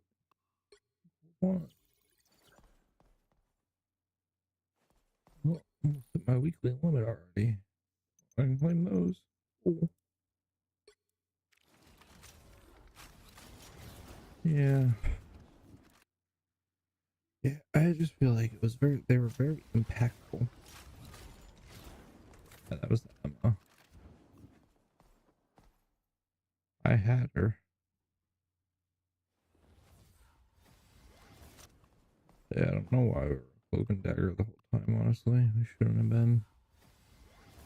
We've been on Invisible Woman, that would have helped a lot more. Rocket got 35,000 healing, but did no damage. This there's the damage either.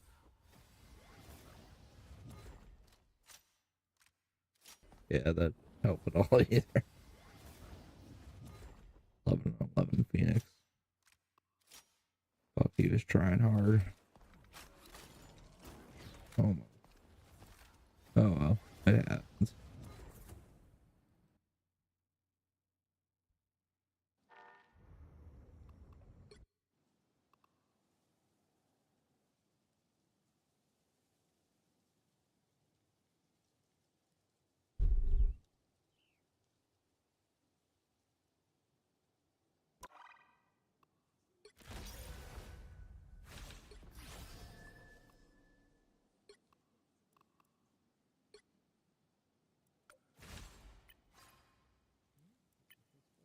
Yeah.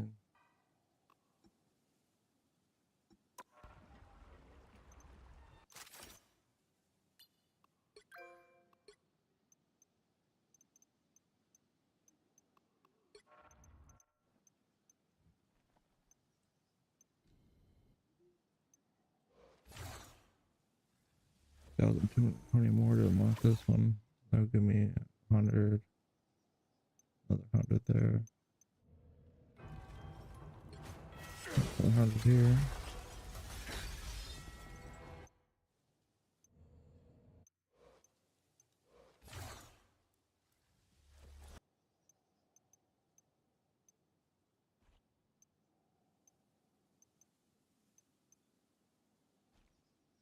Okay, Punishers and I guess I'll unlock this one.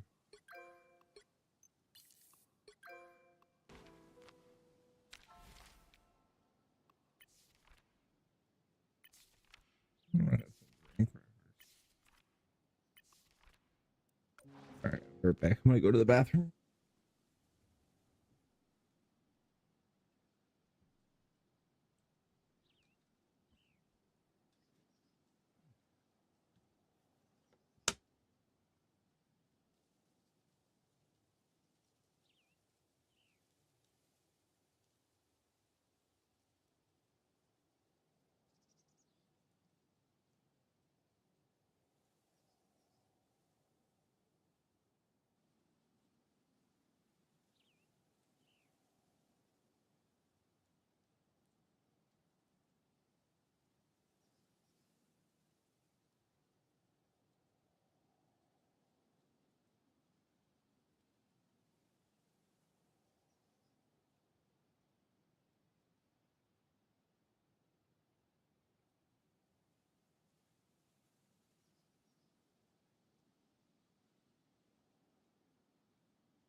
Grim Critters. Watch a little bit of the next video. Rank.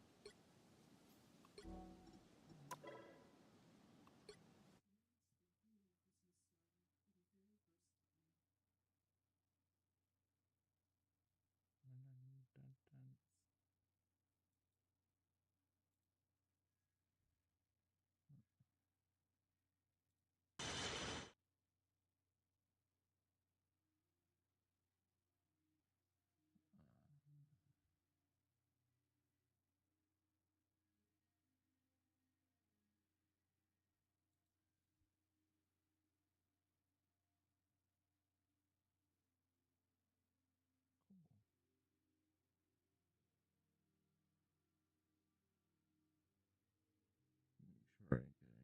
New followers that I missed.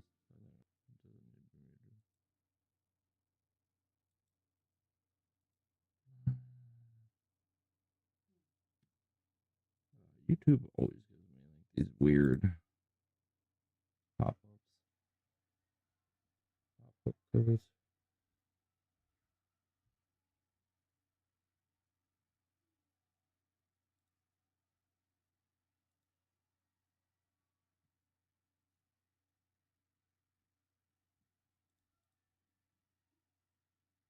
In 1 minute.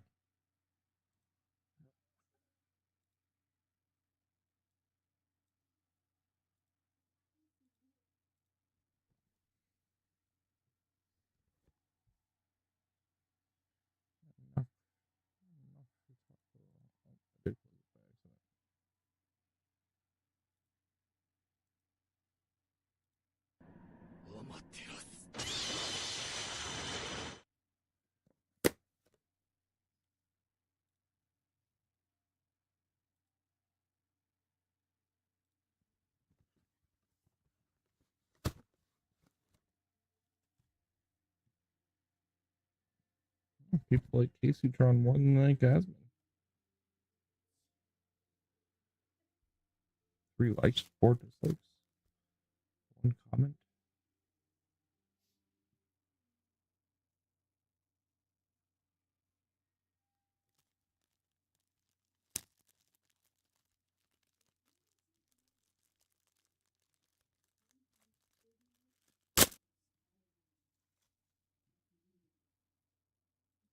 Hey, you know what? Today I feel like watching a nice video.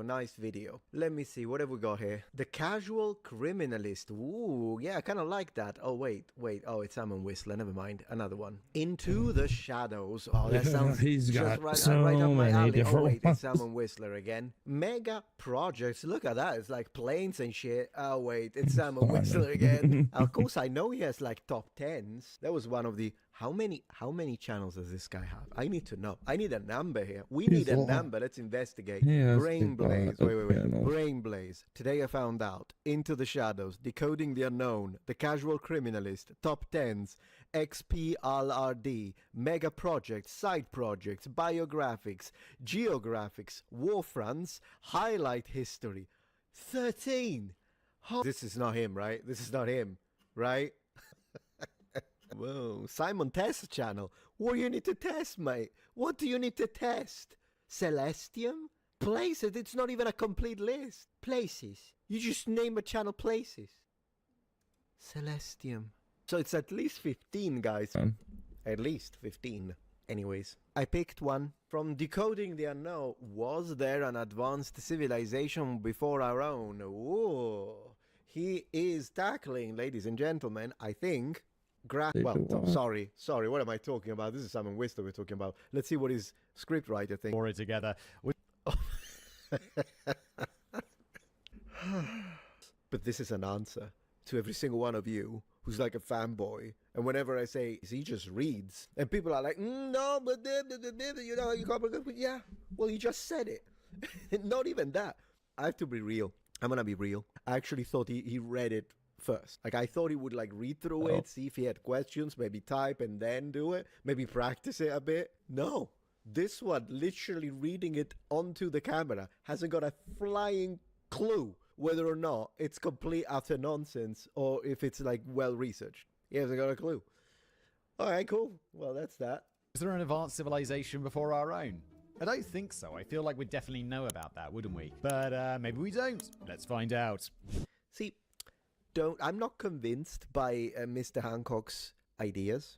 Okay, I'll be honest with you. I find it fascinating. It's intriguing, but I'm not convinced. And yet, even though I did spend quite a bit of time looking into it, actually looking into it, still it puzzles me that you just tell us what you think about something you've never even looked into. Do you think that? I don't think so. Based on what? It's the first time you read the sentence. Good luck decoding the unknown. Well, it is about the unknown.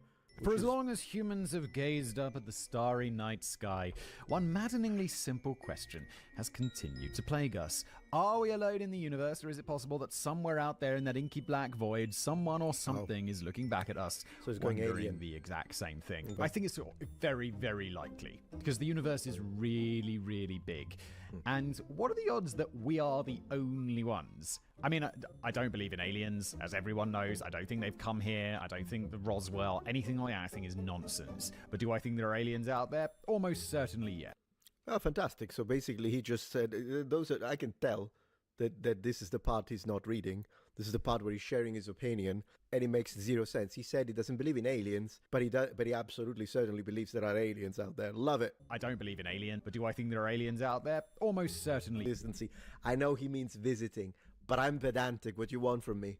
Yes.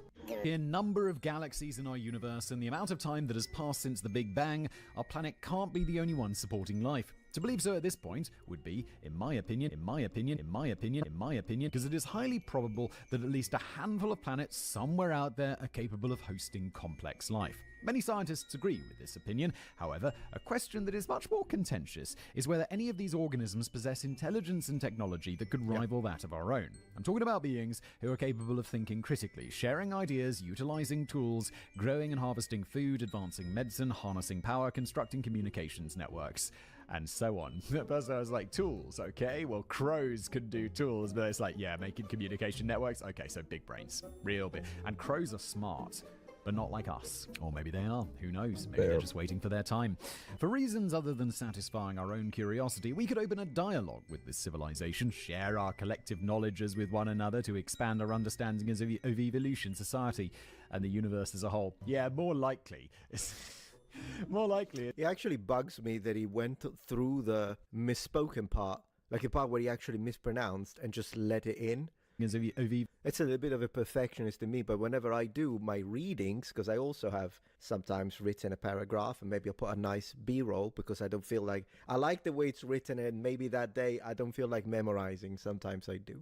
But if it's one of those days when I don't feel like it, I just read it. But if I up, I will do take 2. It's going to be like some Christopher Columbus where it's like the aliens come and it's like, hey guys, how's it going? And then we get all their problem. Other than, again, if they have completely different biology than ours, it's also very likely that their viruses wouldn't know what to do with us. Maybe. But finally know if what happened on Earth, the formation of complex life, was just a fluke of nature, or perhaps there is a Star Wars-like galaxy out there with all varieties of intelligent creatures roaming about. I prefer a Star Trek-like galaxy.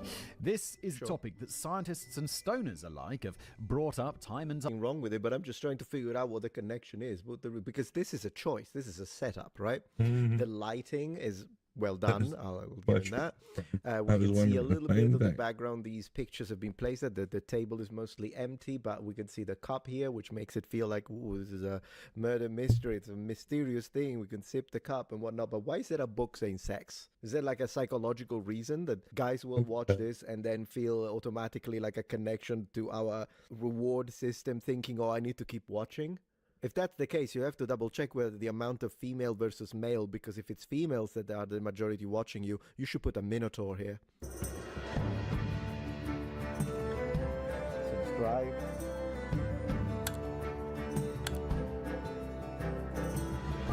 Equally as fascinating, yet talked about far less.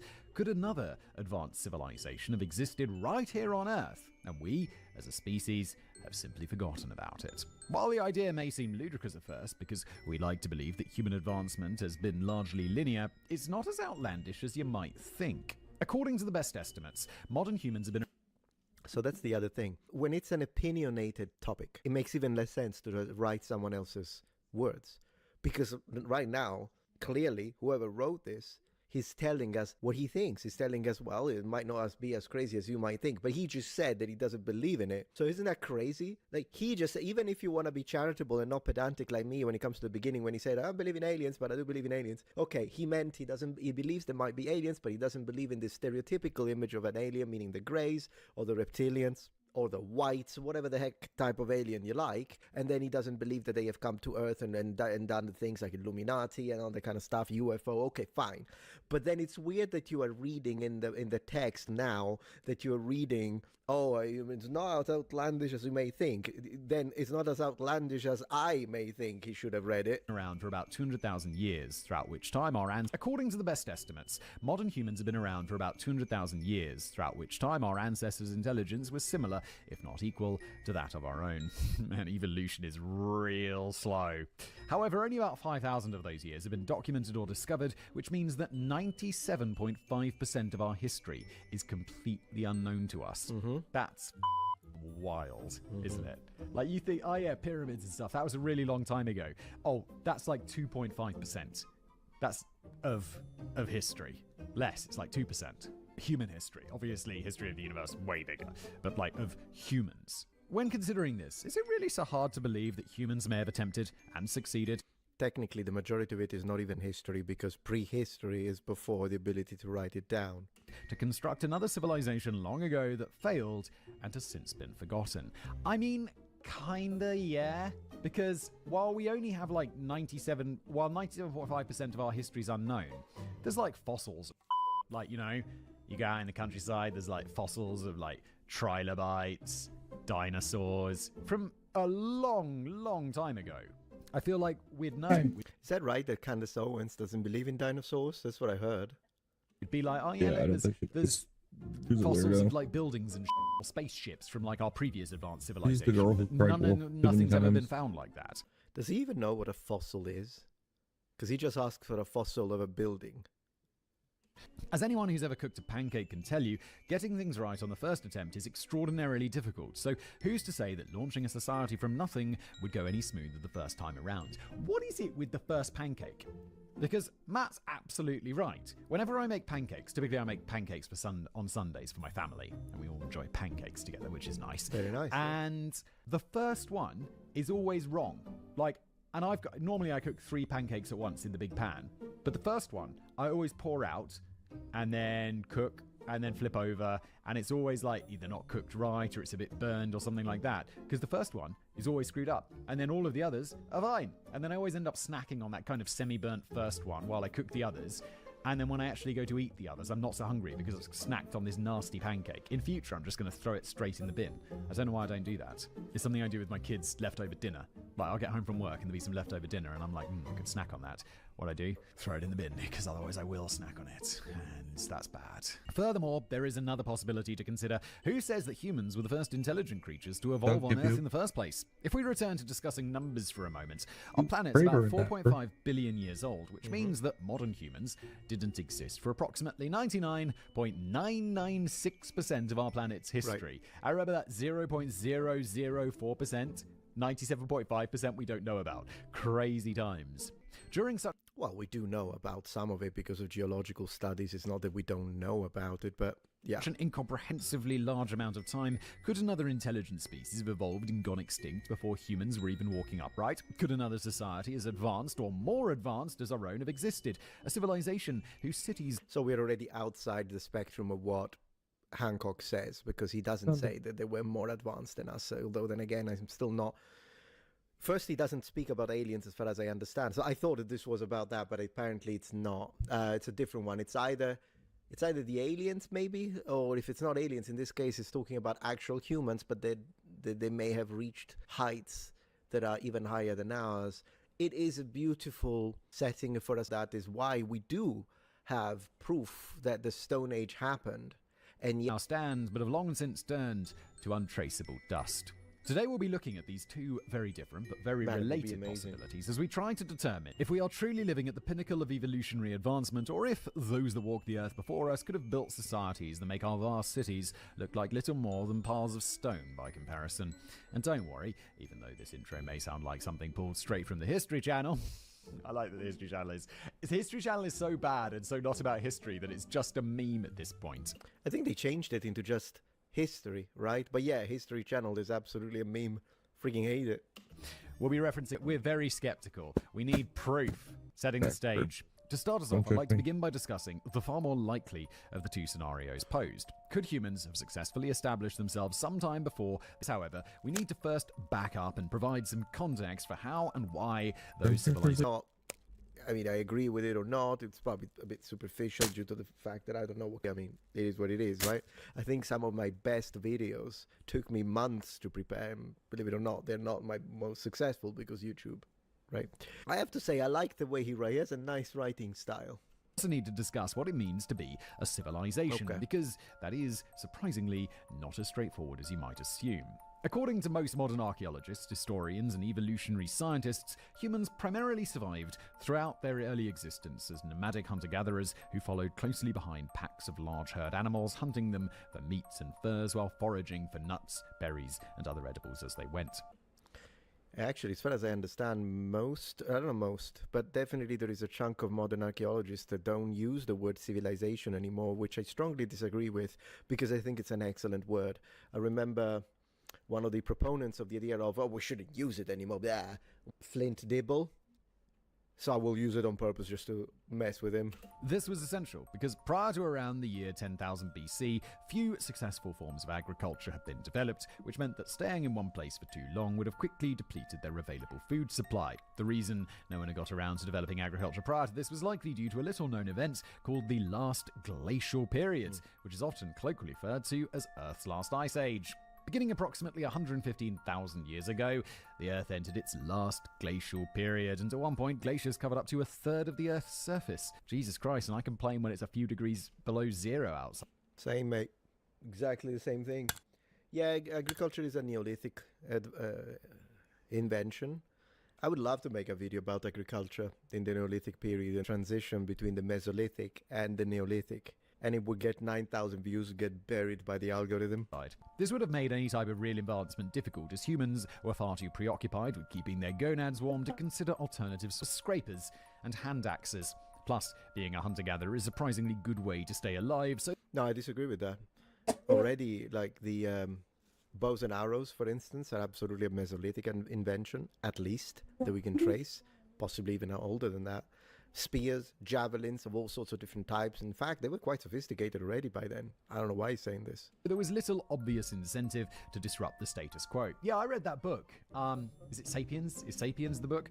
Where the dude talks about, like, yeah, when people were hunting and gathering, life for most people was actually better because they ate more interesting food, they did all of this stuff, and then farms came along, and everyone just had to work on the farm, like, brutally long hours, and eat, like, boring foods, and not spend much time, like, out in the forest having fun. And it's kind of like, yeah, but it did make life a lot better for a smaller percentage of people. And in my mind, I'm just like, yeah, I'd rather live in the present day and just work really... What does that mean, though? Made life better for a small percentage of people? I'm not trying to be contrarian. I've agreed with quite a few things. But in fact, agriculture sustained population explosions. It's the other way around. It was a lot more difficult to grow our numbers when we were hunter-gatherers. Hard to be in that smaller percentage of people. Because I love competition. However, as temperatures began to rise, the Earth began to change. Humans saw an opportunity to change with it. Now, despite all we know about the Earth, the cause and timeline of this temperature shift is still hotly debated in some circles. Most climate scientists believe that the change started around 20,000 years ago when the Earth's orientation toward the sun shifted, causing the planet's global temperature to rise around 10 degrees over the course of 8,000 years. This in turn caused the large ice sheets that cover the northern hemisphere to melt, which caused the global sea level to rise by approximately 110 meters. Most experts believe this process was very gradual, but some think it was much more sudden, and we'll revisit that in just a moment. Are we going to talk about biblical floods? I feel like we could be talking about biblical floods, couldn't we? Like, that's a massive sea level rise. As I alluded to earlier, the catalyst for humanity's advancement from nomads being and establish themselves permanently in one place. This is what led to, sometime between 4000 and 3000 BC, the earliest known human civilizations forming in highly fertile areas that are now referred to as the cradle of civilization. Is this in highly fertile areas that are now referred to as the cradle of civilization? Is this I think is also in that Sapiens book. I feel like I'm reading the summary of the Sapiens book. I mean, that's probably because it's the only like big book I've read on like real ancient super history. Other than David's book, which I don't have here, but David wrote a book. David Baker. What's it called? The Complete History of the Universe? A Complete History of the Universe? I'm sorry, David. Butchering this. I'm sorry. After this, it didn't take long for the earliest economic systems to form, allowing people to trade and purchase services, form effective governments, divide labor into specialized sectors, and land on the moon. I may have missed a step or two along the way there, but you get... Way before, hunters were specialists, guards were specialists, tailors, the new jobs were basically invented with the arrival of governments, believe it or not, even though normally we think of tribes, and then, of course, from a tribe. They didn't really have a tanning shop until they were more established, I guess. But I guess it's along the same concept. They finally built the civilization, and then, yeah, it spread out into a trained profession. Just like blacksmithing, that has always been trained, I guess you could say. Apprenticeship. I need to start messing with clay again so I can get back into blacksmithing. Clay moves like metal. Surprising, right? Earth moves like earth. Tribe, we imagine a chief, and then the chief means that's kind of a predecessor to a king. The reality is, though, that it seems that in a lot of tribal societies, rather than having just the chieftain, sometimes this would transition. So the idea is you would have a set of elders or a set of people, and they would representative democracies. But that is a natural. Greece was not the only place. Become monarchies. In fact, the majority will become monarchies. But it is interesting that democratic system we often connect it to classical antiquity, but it's prehistoric. And on the moon. I may have missed a step or two along the way there, but you get the idea. Agriculture truly changed the world. This is the type of society that I myself am talking about when I say civilization. A group of people living together in one place that are capable of governing, creating, discovering, maintaining order, and growing. Not a group that stayed in one place for a season or two and then moved on. Yeah, nomadic. Because of how important the advent of a reliable food supply was to jump-starting this process, most scientists assume that no civilization could have arisen without it, and state that evidence of such wide-scale farming would be obvious to anyone who looked. All they would need to do is search for high levels of nitrogen in the soil, or where those farms are suspected of being, the discovery of which would indicate widespread use of fertilizer. This, combined with the fact that no ruins of a prehistoric civilization have been discovered, has led most people to believe that we truly are the first to progress past hunter-gatherers in any meaningful way. I think the second one is stronger. The lack of ruins is stronger, but then again, both, they are evidence of absence. But the only thing is that depending on how far back we go, the further back you go, the weaker it is as a form of evidence. Because time may erase that data that you're looking for. And that is one thing that kind of speaks in favor of the theories of Hancock, even though, once again, I'm not convinced. But time has to be considered. We want to see something, a building that doesn't look natural. And that's fine. If you don't find it 10,000 years ago, 15, 20, 50, 100,000 years ago, then it becomes problematic because stuff might be like, who knows under how many thousands of feet. So, yeah. However, there are people who vehemently reject this conclusion as unscientific. And the man leading that charge is named Graham Hancock. There he is. Okay, are we about to find out whether Graham Hancock is a real scientist, or is he one of these, like, internet scientists or, conspiracy scientists? Graham Hancock. Although he's known for many things, Graham Hancock is a writer. Already a bit pseudo-scientific, doesn't it? From Scotland, who in the early 1990s published multiple books that question. Graham worked for newspapers in the UK, such as The Times, The Independent, and The Guardian. highly respected newspapers right there. They're not tabloids. That's not like The Post or New York Post. What's it called? The celebrity one that's just like gossip. Or we have is it the Daily Mirror, the one that is, or the Sport?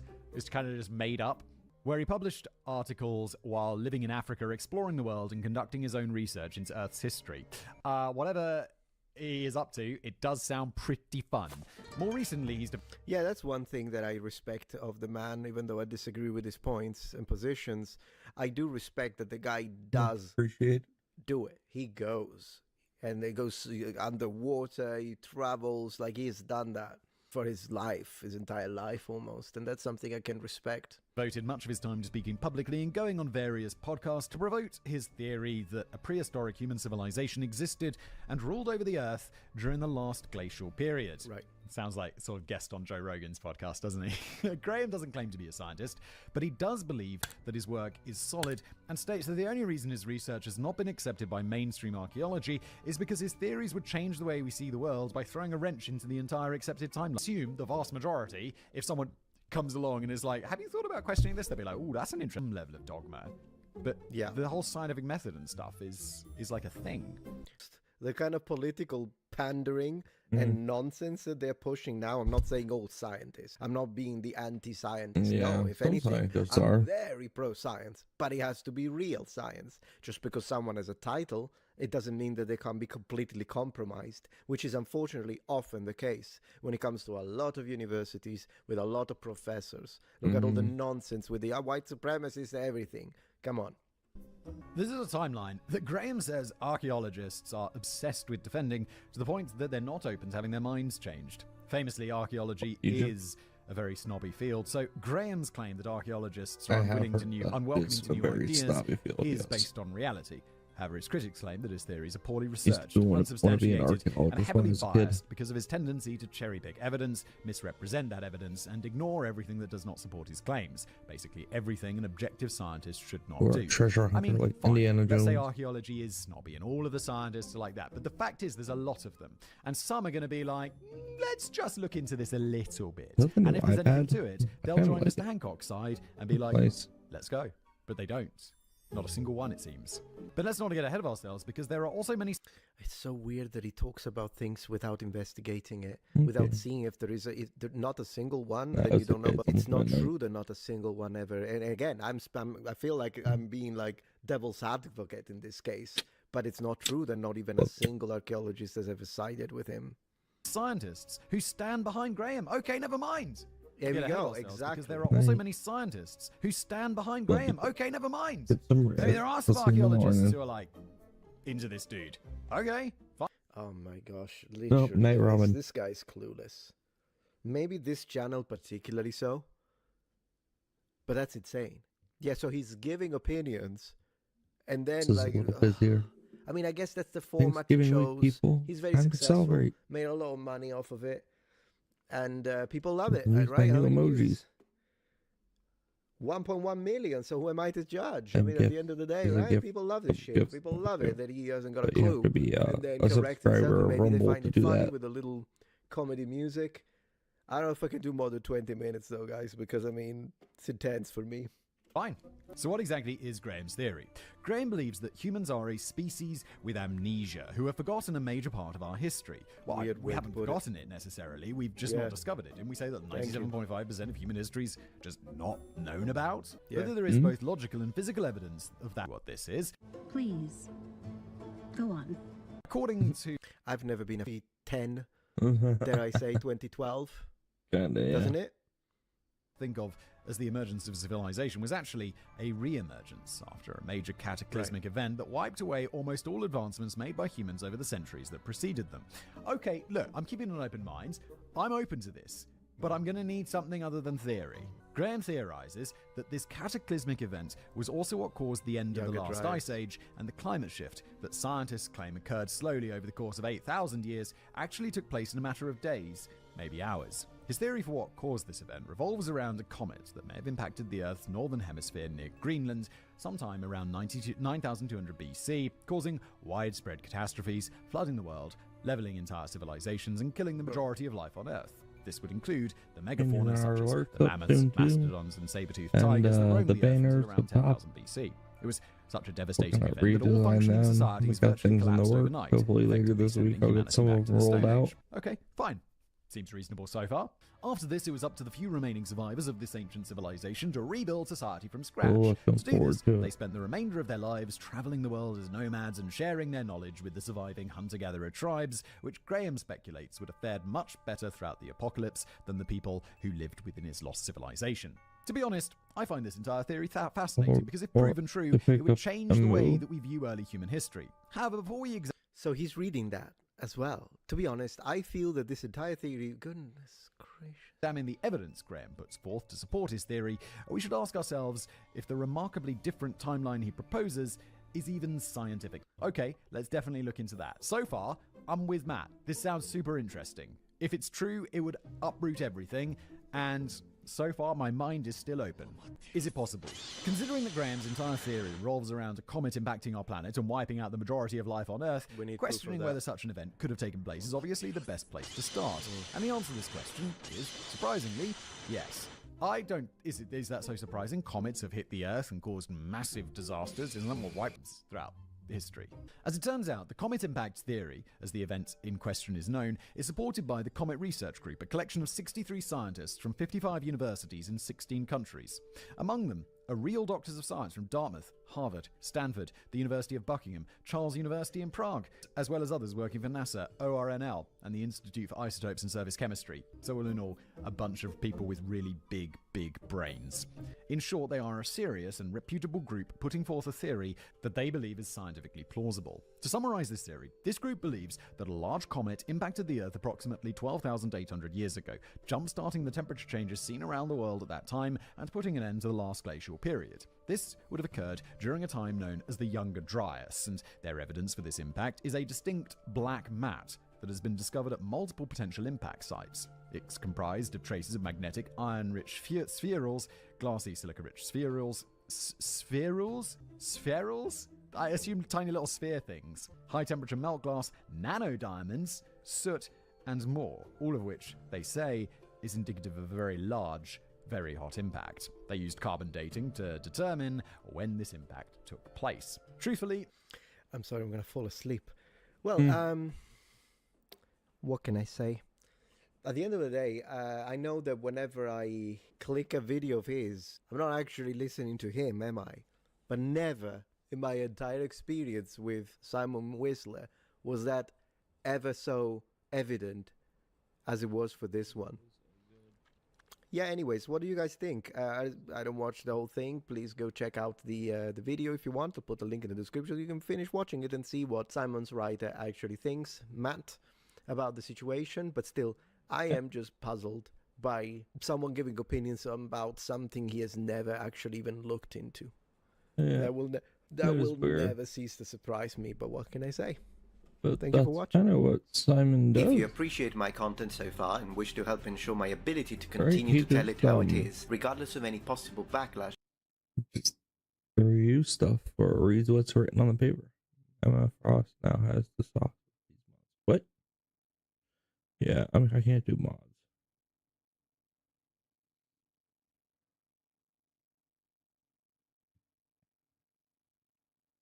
Haru has changed a lot. Her eye style has changed.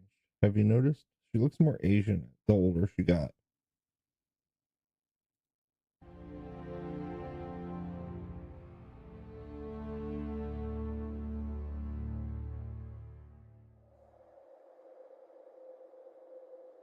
Long before the rise of Rome, an enigmatic civilization dominated the heart of Italy. Their origins, language, customs remain shrouded in mystery.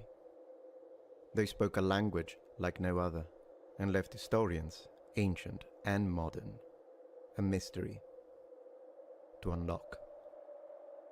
This is the story of Etruscan ethnogenesis.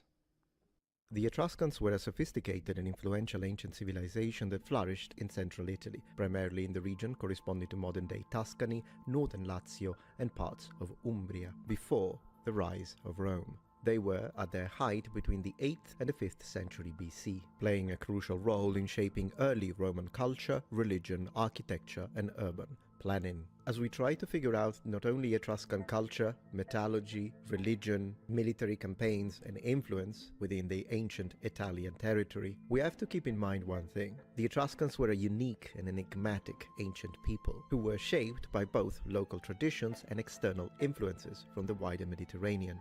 What's really interesting about the Etruscans is that several scholars, ancient and modern, speculated about their origins, and as a result of such studies, several theories developed. Today, we will try to focus and pinpoint the most probable theory, and we will uncover the truth through the usage of ancient sources, literary evidence, and recent DNA analysis. First and foremost, I would like to talk about the name proper, Etruscans. Now, this of course is in English, but what were they called by surrounding cultures, and what did they call themselves? In other words, what was the word to describe an Etruscan and the people, the Etruscans, in Latin, Greek, and Umbrian? And the next affiliated question would be, but what did they call themselves? So we are in the presence of a differentiation between an exonym and an endonym. For those who don't know, an endonym is a name for a place or group that is used by the people who live there, while an exonym is a name used by outsiders for that same place or group. And we have a few examples here. Germany is an exonym, but Germans call their country Deutschland, so that would be the endonym. Likewise, Nihon would be the endonym used by the Japanese to refer to their countries, whereas Japan is the exonym.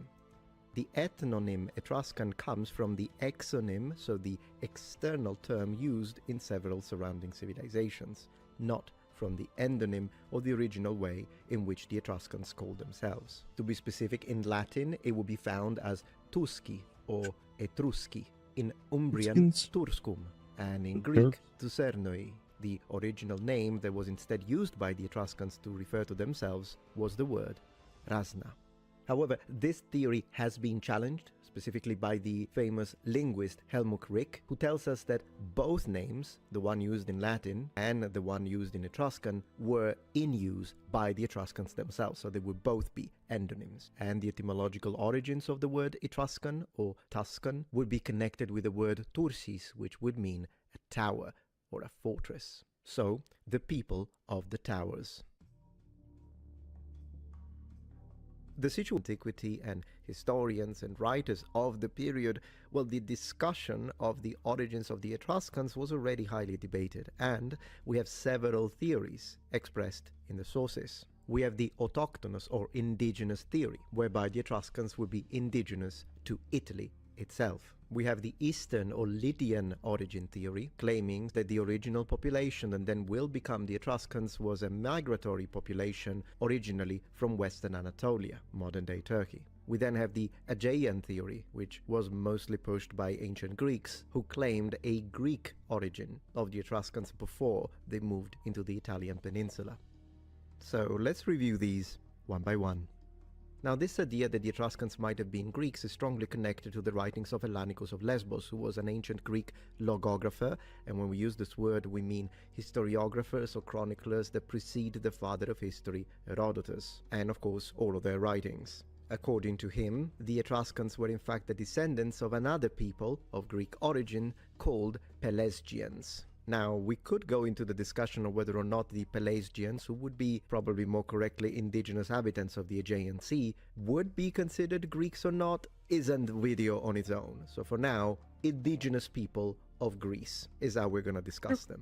The overall idea behind the story is that these people were living or inhabiting the area of Thessaly, but they were kicked out by the other surrounding Greeks, and they ended up in the Italian peninsula through sea or navigation. Since we did mention Herodotus, what does the father of history say? Does he agree with this theory of Etruscan ethnogenesis proposed by his predecessor? No. Herodotus tells us that the Etruscans were in fact descendants of settlers coming from Lydia, a region of the Anatolian Peninsula, modern-day Turkey, who had left their lands due to famine and relocated into central Italy, where they founded the first town. Then we have those writers, and I'm going to share 3, who were proponents of the idea that the Etruscans were in fact indigenous of the Italian peninsula proper. And these would be Strabo, Dionysius of Halicarnassus, and Mircilio of Mytilene. Hello, what you looking at?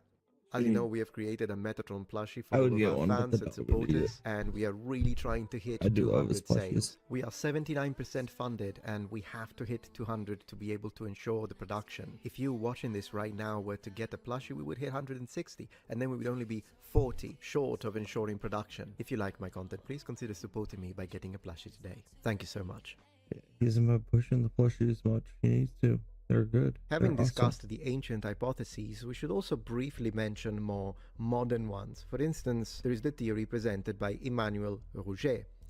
Not this one, this is the one who makes wine. The Egyptologist from the 19th century, French Egyptologist, of course.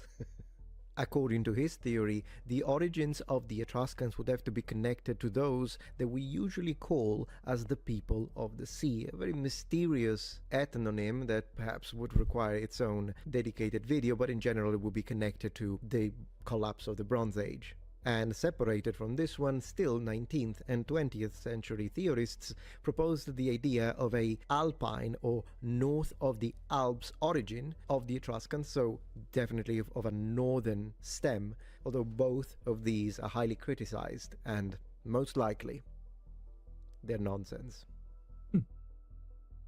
It is unfortunately difficult to say with certainty which of these hypotheses is correct, but we can say which one is the most probable, and that would be the thesis of an autochthonous origin or ancestral origin to be connected to the Villanovan culture of 900 to 700 BC. Central Italy. The Villanovan culture is the name of an Iron Age people who inhabited Etruria before the classical Etruscan civilization. Archaeological continuity in burial customs, pottery, and settlement patterns supports this theory. Moreover, this view suggests that the Etruscans emerged locally through a gradual process of cultural evolution influenced by Mediterranean trade and contacts with the Greeks and the Phoenicians. The Etruscans were expert metal workers, artisans, architects. They built elaborate necropolis with richly decorated tombs, developed city-states like Veii, Tarquinia, Cerveteri, and Clusium, and their religion deeply influenced Roman ritual practices including augury and haruspicy, divination from animal entrails. And as we have mentioned on previous videos on this channel, the Etruscans even ruled over early Rome through a line of Etruscan kings, the so-called Tarquin dynasty, until the establishment of the Roman Republic in 509 BC. Recent genetic studies suggest that the Etruscans were genetically similar to other Italic peoples of the time, indicating local origins rather than a mass migration from the Near East. However, the Etruscan language still remains a mystery. It is a non-Indo-European language, unrelated to Latin or other Italic tongues, and its origins are still debated, with some linguists even believing that Etruscan is a survivor of pre-Indo-European languages once widespread in the Mediterranean.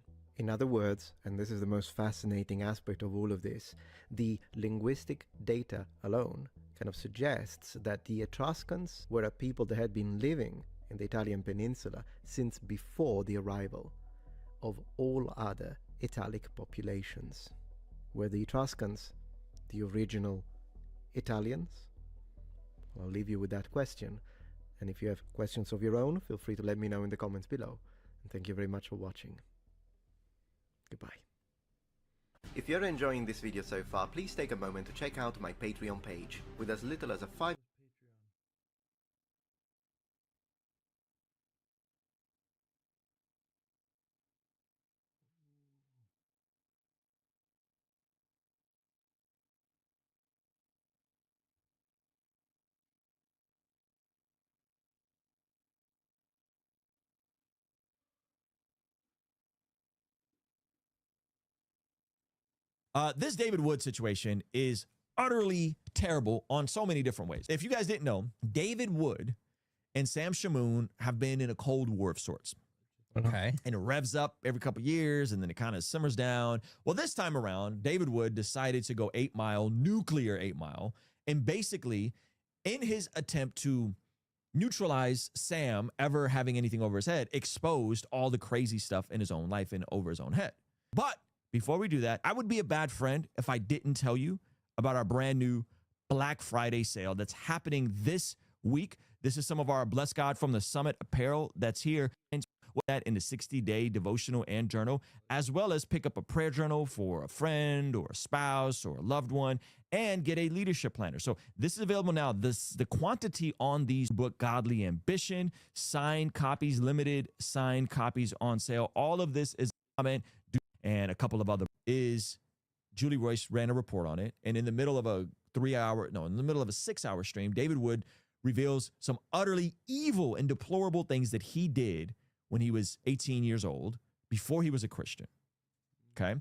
And those evil things he acknowledges. And those evil things, by the way, he said he will go to jail for, and he's down to go to jail for, if the victims came around and wanted to file charges for. Okay? This is in subsequent stream. So what was revealed? What was revealed? I love that your face here is amazing. In the middle of this stream, Wood reveals that, do you know much about his story? I know that he is like a diagnosed psychopath. Diagnosed and I know psychopath. That he has kids, and then his boys passed recently. Diagnosed psychopath who almost killed his dad on Thanksgiving Day in the 90s. Okay. Was an atheist, hearing voices, all kinds of crazy stuff. Almost killed his dad. Goes to prison for that. Oh, okay, so he did time. Did time for that. Okay. In prison is when he has an encounter with Jesus. Wow. Okay. What he basically, I'll try to summarize this, what he basically confessed to as an attempt to, hey, Sam, you're not going to hold anything over me, is that when he was 18 out on bond, he hooked up at a party with a 13-year-old and a 15-year-old. Darkness. Pretty dark. Pretty dark. But it was the 90s. And No. I'm subscribed, so and there was no justification for it. Wow. He acknowledged it as evil. He acknowledged it as illegal. He acknowledged it as wrong, and said in a subsequent stream that he would be willing to go to prison again for it if the woman came forward and said, I feel violated, yada, yada, yada, right? Now, that is what happened. There's nothing, I'm not going to sugarcoat it. That is evil. That is awful. That is terrible. Julie Royce decided to run an article. Christian apologist David Wood confesses he raped girls prior to his conversion in shocking live stream. Okay, now that's a wild title. Okay. That's a wild one. And so she goes over it. Now there's some issues here that are significant to point out. So what they're discovering, what they're discussing is a confession of statutory rape, right? But the way this is framed is like forceful. Sounds wild. Yeah. Okay. Now, in this, they've had to make a gajillion revisions. Hello. There's all the corrections. Okay. Correction. The Roy's report has made several corrections to this article, most notably the characterization of Wood as boasting, oh my goodness, about his misconduct, and Ademeyer as laughing it off. This was the interpretation of the reporter given the demeanor of both men, but Wood clearly acknowledges his behavior was wrong. We apologize for this mischaracterization. So that's a big one. Also, we initially stated that Wood rejects moral conventions, but changed to rejected, showing his change in views. Yeah, there we go. The Roy's report also removed a sentence claiming that 6% dislike ratio of the video with Wood's confession shows a normalization of the behavior Wood describes. The Roy's report also has instead inserted several sentences which more accurately explain why the audience did not respond negatively to Wood's confession. Also corrected a misquote. I mean, that's a lot. So that's a lot of corrections they had to do. Yeah. Right. And so they're kind of you couldn't get it right the first time. You also, really were like trying here's what's to write a hit piece. We, as Christians, read scripture written by significantly less than perfect people with very similar scenarios in their life. Some even worse. I would say where the call-out culture has taken root in Christian culture is the idea that someone in ministry did something nefarious while being active in ministry. And that is extremely disruptive and contradictory. So then that becomes like a big subculture, a big niche of like, hey, we need to call out all this like contradictory stuff. Where though, as Christians, do we then actually practice what it means to accept someone into the faith as like a transformed life when they were not doing this thing before being in ministry. So this doesn't fall into the call out culture narrative. It doesn't fall into the this person did something nefarious while being in ministry narrative. It just lives as crazy, nefarious, debaucherous, unredeemed life turning redeemed through Christ. And do we have space for that considering what we read in scripture? Well, I mean, it's the same thing with the pushback on like Lentz, right? It's like, here's someone that did something awful. Yeah.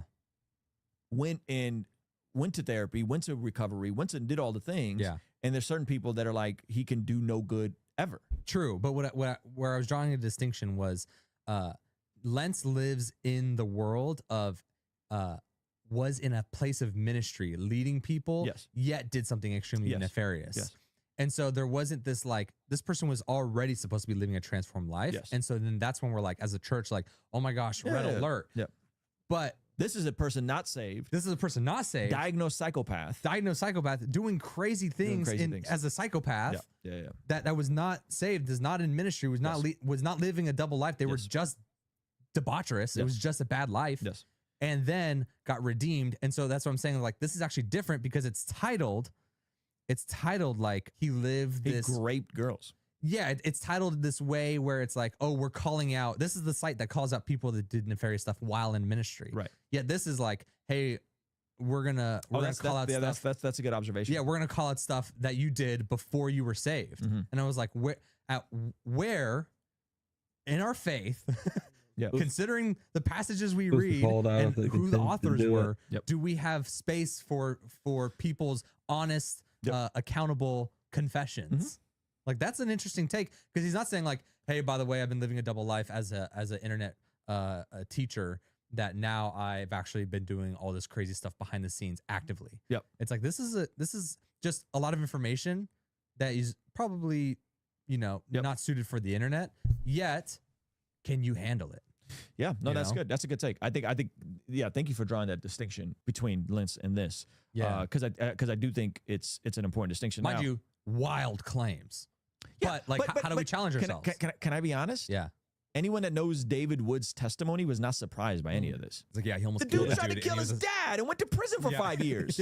You're shocked that that wasn't his first offense. Yeah, he was at a daggone grew up in the trailer park, and like this is. Yeah, no one was surprised by this. Yeah, I'm not, and that's not to justify. That's not to say it's okay. No one is justifying anything here. No one is saying this is okay. Now, the part that I also want to point out is that apostate prophet. I think one of the reasons why this was pointed out. And by the way, let me just point this out. This is the most infuriating part of this whole thing. American Muslim scholar Daniel Pikachu also expresses disgust on his program. They are airing dirty laundry and exposing themselves in some of the reaches the levels of criminality. They're actually admitting to committing crimes. Now, okay, let me just say this. If your source on statutory grape is a let me no. Let me say it. Okay. Is a Muslim scholar who actually thinks child marriage is okay. We're not talking post-pubescent. We're talking prepubescent. Child marriage is okay. Yeah. And also thinks it's okay to marry your cousin and sleep with your cousin. Yeah. That was his position with Andrew Wilson recently. Eesh. I don't think this is a great source. No. Yeah.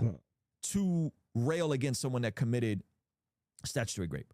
Yeah, it's also you're pointing to a faith that is actually okay with this. Yeah, it's like the enemy of my enemy is my friend.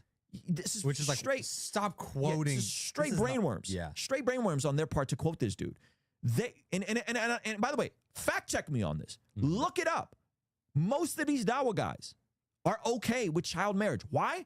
Because Muhammad married a 5-year-old and consummated the marriage at 9. Oh goodness gracious! This is fact. This is their faith. So you're going to quote someone who is, by the way, this guy's not a scholar, right? You're going to quote someone that just lost the debate with Andrew Wilson because he's clearly okay with lower IQs being the result of interbreeding within Muslim cultures. Is this the same guy that debated? He debated Inspiring Philosophy. I think this is the same guy that debated Inspiring Philosophy on child He marriage. had the laptop that said Predator. on Yes. it. Yes. That's crazy. Yeah. Okay. So like this Oh, I is see. this is a cell phone if Good I've ever seen debater. one. Hey, thank you so much for watching this video all the way to the end. If you liked it, Let's find out about this girl. So who this got dumb, fired. retarded bitch that recorded somebody in their Naked in their own house house. naked on DoorDash, and instead of going to police about being sexually assaulted, she decided instead of that she was going to go and go out to the public and post this upload guy naked on his sofa in his own house to the world.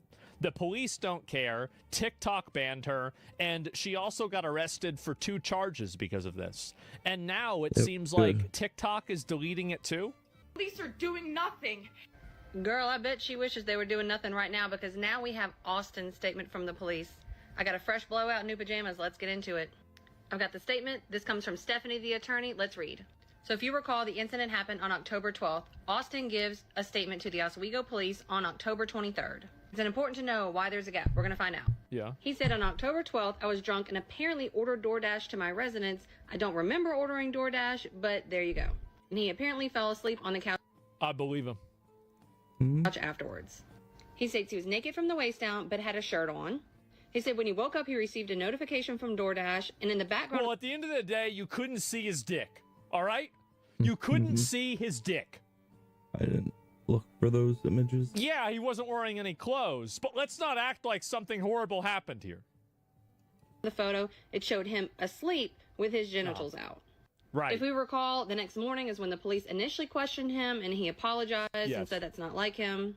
And now why there's a gap, because a week later he opened TikTok and saw himself on her account. Oh. The video was the video that DoorDasher took of him with 28.8 million views, and it was Olivia's account, which was his DoorDasher. It made him feel unsafe, humiliated, all those things. And she also posted his first name and his street number. The next Damn, bro. So this stupid bitch is doxing too? She They is gotta doxing. crucify her. They gotta do that. next line is just him saying, I did not give her permission to do this, and I want to press any and all charges. Yes! He should start a GoFundMe. I'd donate. And this was filed October 23rd, so more than 12 days after the initial incident happened. Yes. And if we recall, she wasn't arrested for... Again, we have to, our goal, again, the goal. What is the goal? Total Karen obliteration. That is the goal.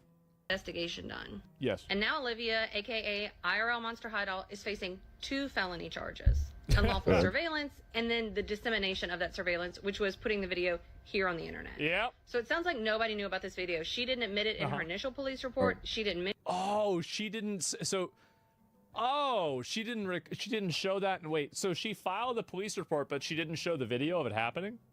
Yeah, probably because the video wasn't bad enough. She knew what she was doing. mention it. Nobody knew until he saw it, and then he filed a police report, which I think was very smart on his part. Instead of jumping on TikTok, like everybody's like, where is he to defend himself?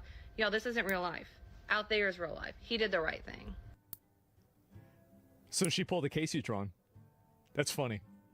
That's really funny. What are the odds of that? And again, all this comes from Stephanie. Guys, go follow That's her. She's a hilarious. phenomenal attorney in New York, where this is actually happening. Wow. Let's hear it in the comments. If there's still an Olivia defender out there, I want to hear from you, because y'all are still sliding in my DMs. That's the only place y'all are. I'm not seeing y'all comments.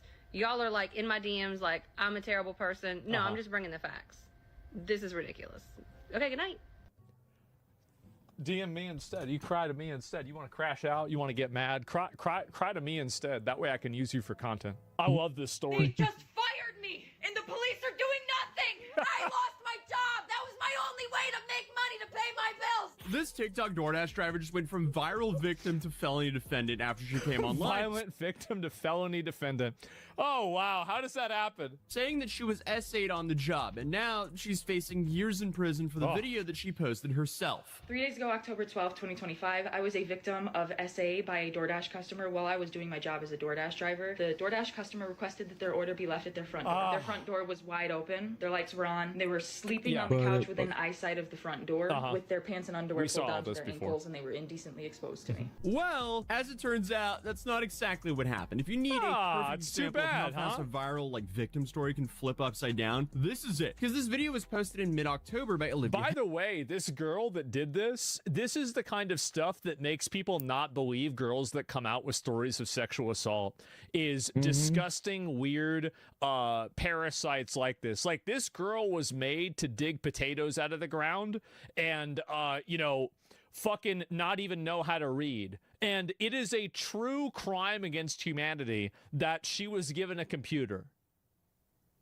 It's like giving a monkey an AK-47. You're not helping the monkey. He doesn't need that. Henderson, or IRL Monster Hideall on TikTok, and she went viral Just the pretty way it fast is. as a DoorDash driver who claimed that she That's was how it is. essayed on the job. And now, as Worship of the last sun, week, yeah. she's been arrested, charged with 2 felonies, and could be facing years in prison. And depending on who you ask, she's either a woman who reported a traumatic event or someone who turned a drunk, sleeping customer into content and then lied about it for clout. I Well, reported she it obviously lied about it. Like, yeah. to DoorDash, and DoorDash did ban the customer, and then 2 days later, DoorDash banned me, which doesn't seem unrelated. They didn't even provide. If I was DoorDash, I would have done that exact same thing. I would have said, oh, okay, this is a problem. All right, everybody involved is banned. Please possible. Everybody's fired. Everybody's banned. me a reason for my Yeah, probably- deactivation. They're Yeah. supposed to send an email. They didn't. And within Don't. 12 They hours got banned afterward, by now. they had already denied my appeal. Go to DoorDash Uber Eats. deactivated me. DoorDash punished me for exposing my assaulter, and TikTok is currently punishing me for exposing my story. I really hope she gets sent to jail. I think the probability of that is so low, but hopefully all of the court fees and everything like that will be enough of a punishment. I can't wait to see this get worse. time. I also reported this to the police, and the police are doing nothing. I was assaulted. I lost my job.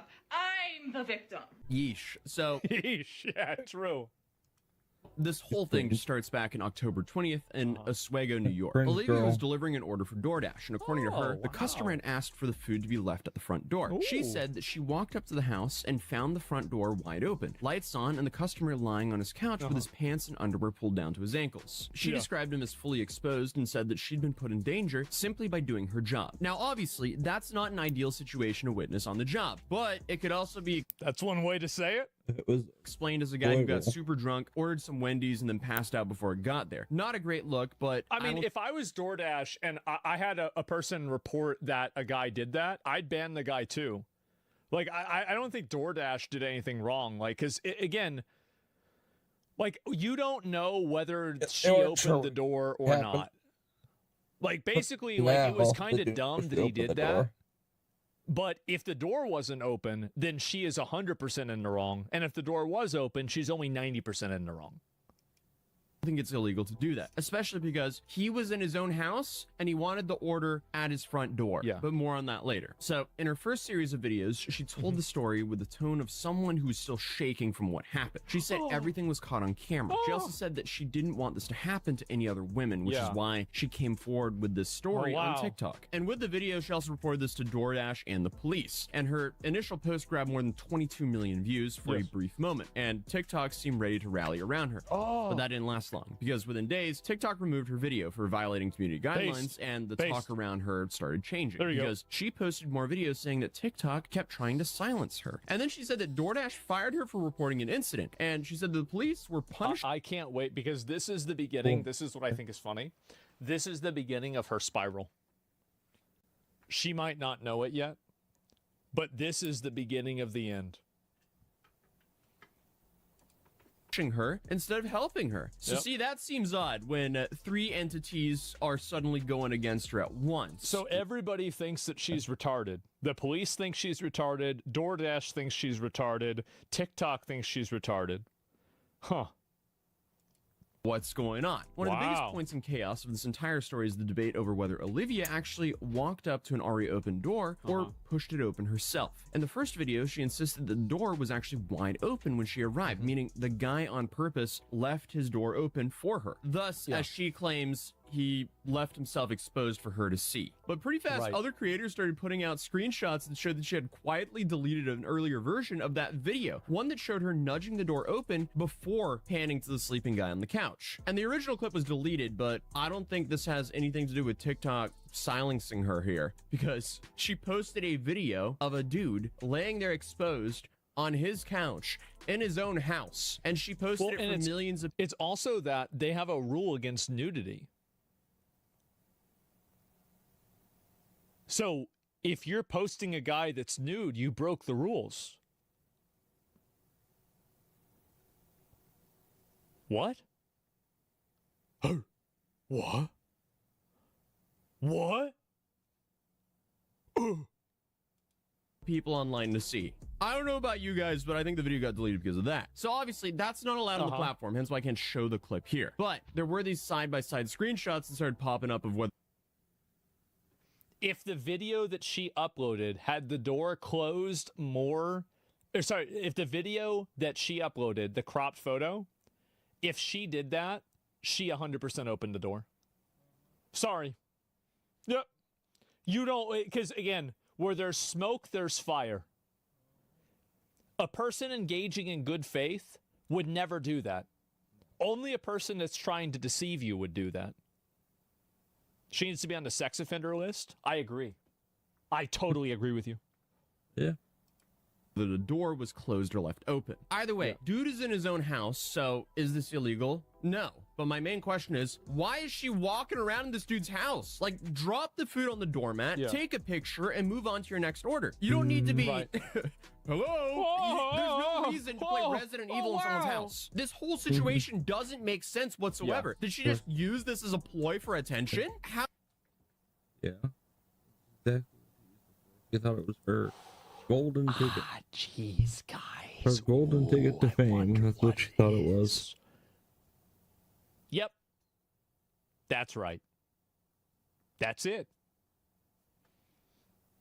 And hey, she got the attention.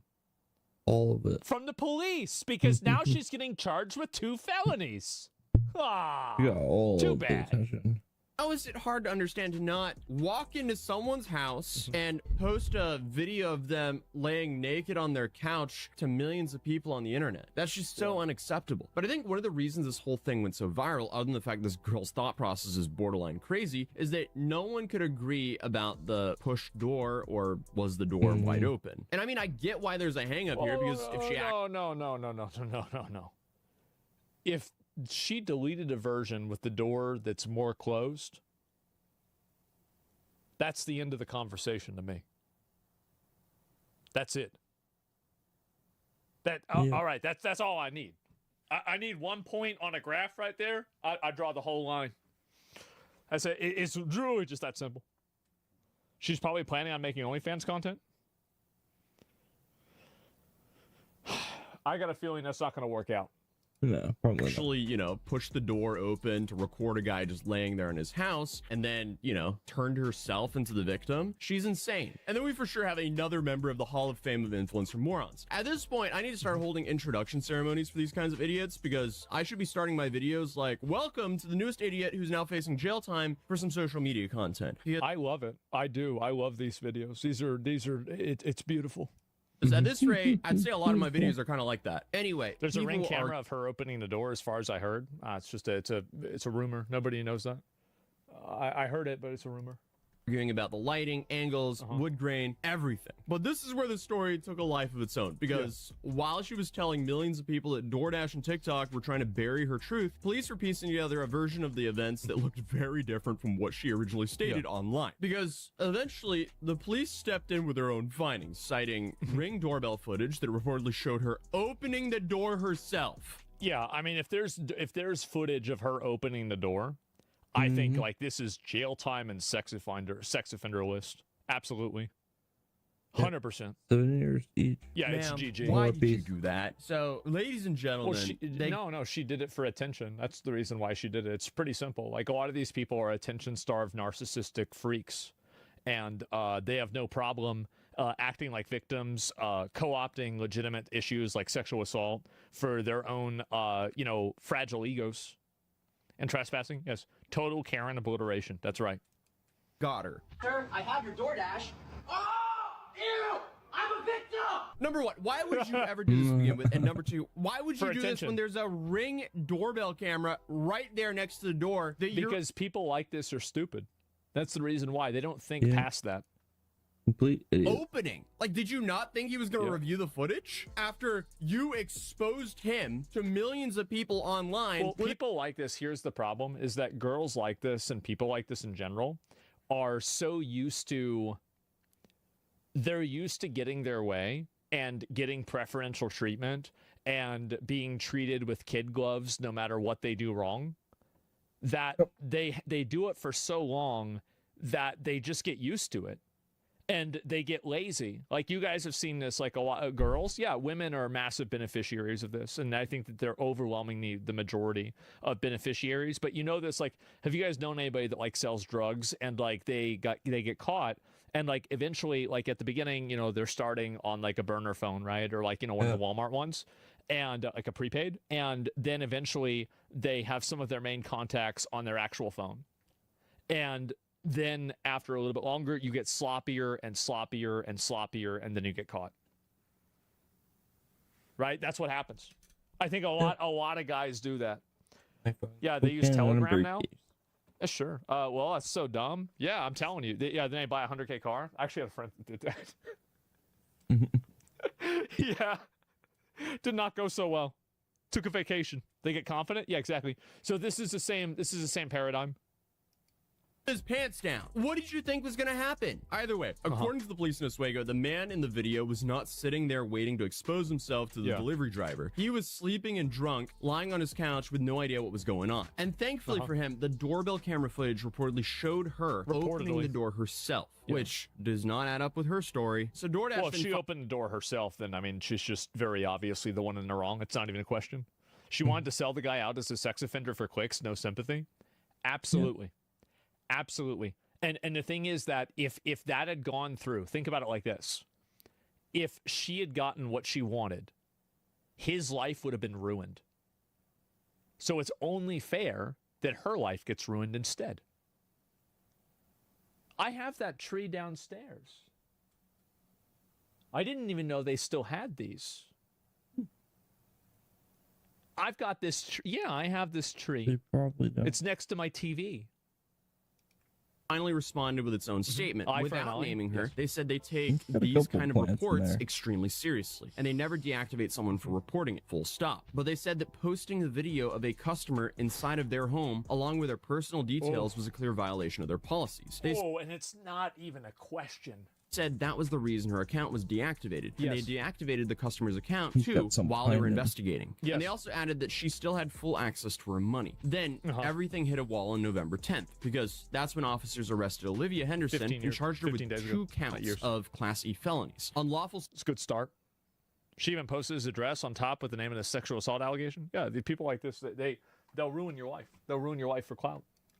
surveillance and dissemination of an unlawful surveillance image. And these charges usually apply to people who secretly record others in private settings, bathrooms, bedrooms, changing rooms, that kind of thing. But the legal idea is the same. Recording someone inside of their home when they have an expectation of privacy is criminal, even if the camera is Obviously. So obviously. outside of the door. Wait, and here's a pretty good, easy way to look at this, right? If you are standing on the sidewalk and some guy is, let's say you're a dad, and some guy is recording your daughter from outside of your house through the window, do you want that guy in the sex offender registry? Probably not. You probably want him in the morgue. But a sex offender registry is the next best thing, right? Yeah. So that's it. Should I? No, that's just the way it is. That's the way it is. It's obvious.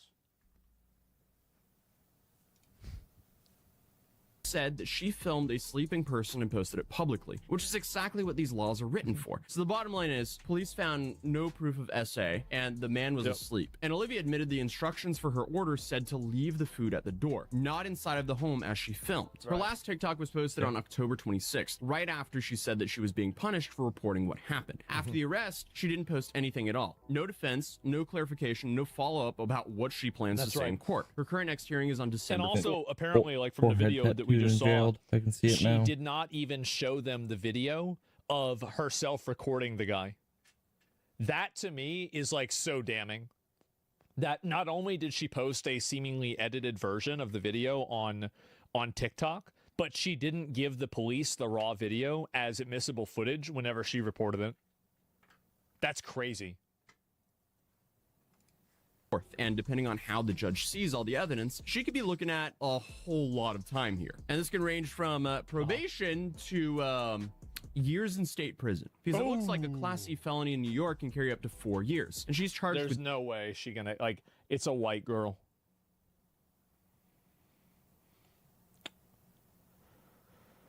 She probably gonna get off. I know, guys. I know. But, you know. Two Class C felonies, so that could be a combined maximum of 8 years in prison. Either way, it's no longer a he said, she said, and it's definitely not a conspiracy that TikTok doesn't want you to hear about. This is a criminal case with evidence and surveillance footage that was provided by the perpetrator. Yet again, for clout. How does this keep on happening? No, obviously, gig workers deal with real risks every day. Yes, women face real threats with entering private spaces alone. And yes, some companies have absolutely punished workers for speaking up. But if you film someone in their own home, post it online, accuse them of a crime... Well, whenever you make a decision based off of something else that happened, whenever the situation that you're talking about is different than what happened in the situation that you're making a decision on, you're being a retard. You're being a retard because whenever you make decisions based off of criteria from something that didn't happen, or it happened with something else, you're out of your fucking mind. When you lie. Yeah, exactly. So what I'm saying is people are confused. Okay, let me say it again.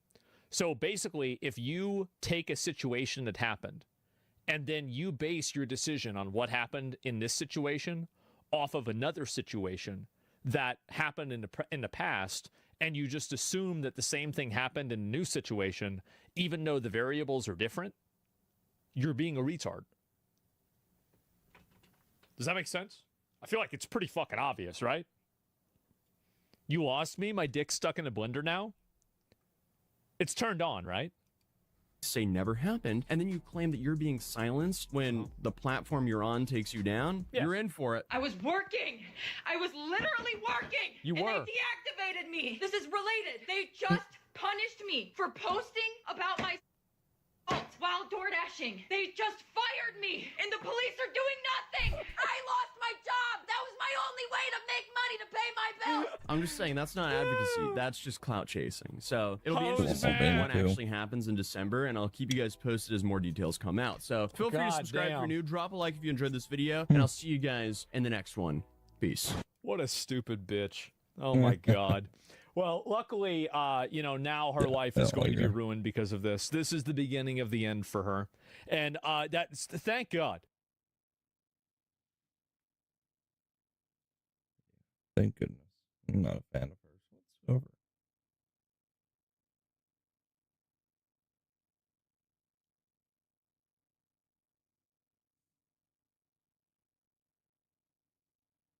The world's strongest woman. A man that won the world's strongest. What the fuck is going on? Jamie Booker won the title of strongest woman at the strongest woman competition in Arlington, Texas. Man. Man. Not all of them. She's not having it, bro. Like, she's pissed. I'd be pissed too. Yeah, you worked your fucking ass off and have that happen. That's crazy. So at the weekend, the official Strongman Games happened, and this is a federation that people go to and compete to find out who's the best at the world in their weight class. So, for instance, they have like the men's under 83 kilo, the men's 90 kilo, the men's 105 kilo, the men's open. They have the women's 63s, the women's 73s, etc. And it's an amazing event, run by some amazing people. Yeah. And it is also a qualifying process for Giants Live, which in turn is a qualifying process for the World's Strongest Man. So it is in terms of top tier federations, official strongman games, we've got World's Strongest Man, we've got Giants Live, and then we've got official strongman games. It is literally so it's like the third one down. Number 1, number 2, number 3. All the other competitions are underneath that in terms of accolade. Okay. You know? So official strongman games is an amazing event. So it's like the third tier event. To decide who is the strongest person on this planet. One of the events hosted this weekend was the world's strongest woman. Now, I only came across this because I saw a post from Andrea Thompson, who has won world's strongest woman in the past and has held the world record deadlift, etc. Good for her. She's an amazing human being. Yeah.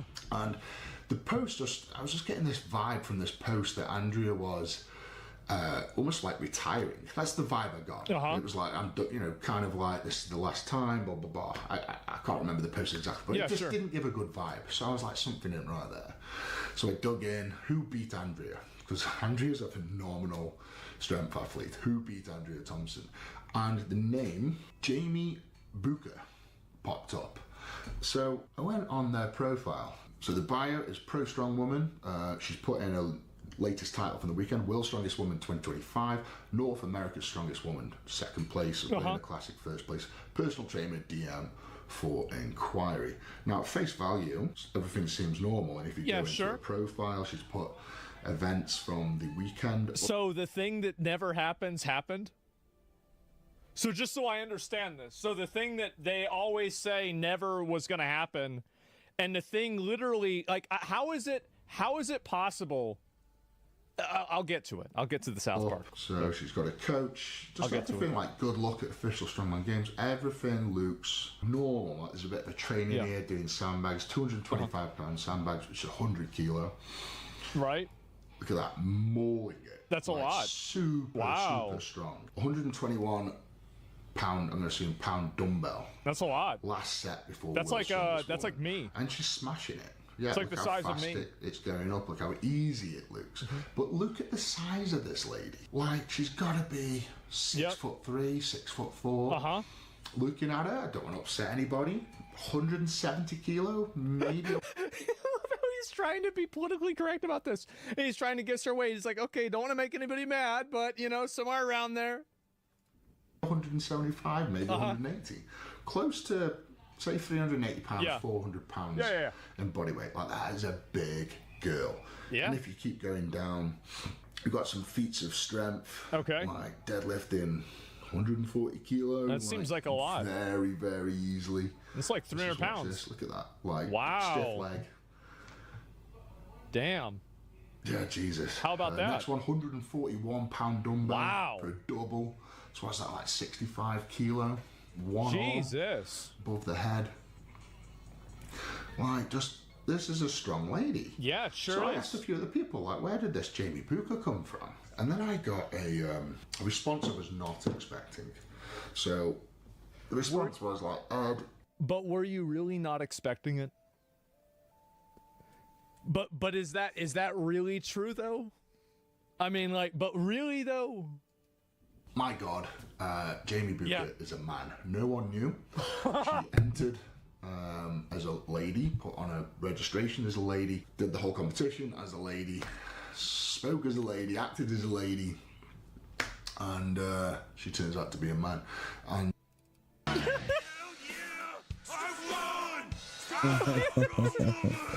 How the fuck did this actually happen? How did this actually happen? And then I get sent some OnlyFans pictures, which I won't put on. Let me find her. But yeah, there was irrefutable. How did this actually happen? And then I get sent some OnlyFans pictures, which I won't put on. Yeah, but yeah, there is irrefutable evidence that Jamie Booker is a man. I've seen.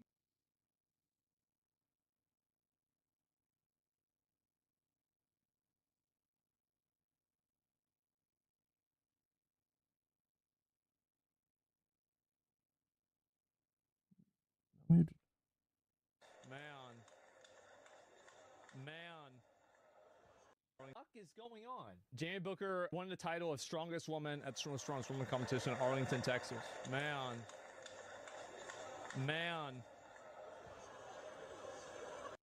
But is She's probably worked a full-time job during the whole process Sure. as well. Sacrificed time with her partners, her kids, Yep, social sure, life. absolutely. Like, she's given her life to Strong Woman.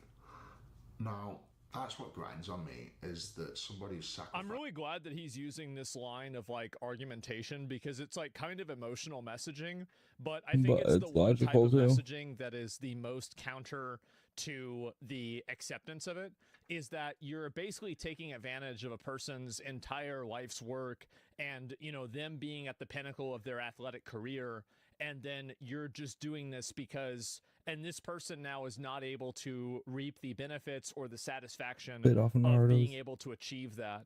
I'm very, very glad to see this. I totally agree with him too, obviously. It's both emotional and logical. Yeah, I guess so.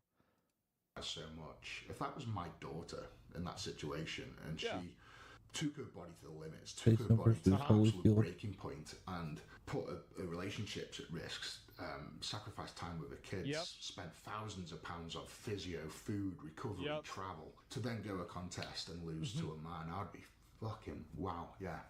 I'd be really angry if that was. Yeah, I'd be fucking furious too. Absolutely. Yeah, it sucks. If that was my daughter, and I've got daughters, you know, and I don't want my daughters to grow up in a world where that's okay, because it's just not okay. It's not fair. Yeah, it's not fair.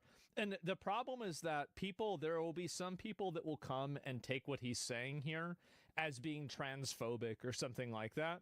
But this is one of the instances, like, we're not talking about somebody, you know, like identifying as something like, or wearing a dress, or whether somebody's able to wear makeup. Like, you're really talking about, this is one of the biological differences. It's kind of like all of these people talk constantly about how, you know, gender and sex are two different things, but this is one of the instances where actually that argumentation works against you, because in this instance, you're talking about sexual advantages, like genuine sexual advantages that are based off of the innate characteristics of someone being a male or a female.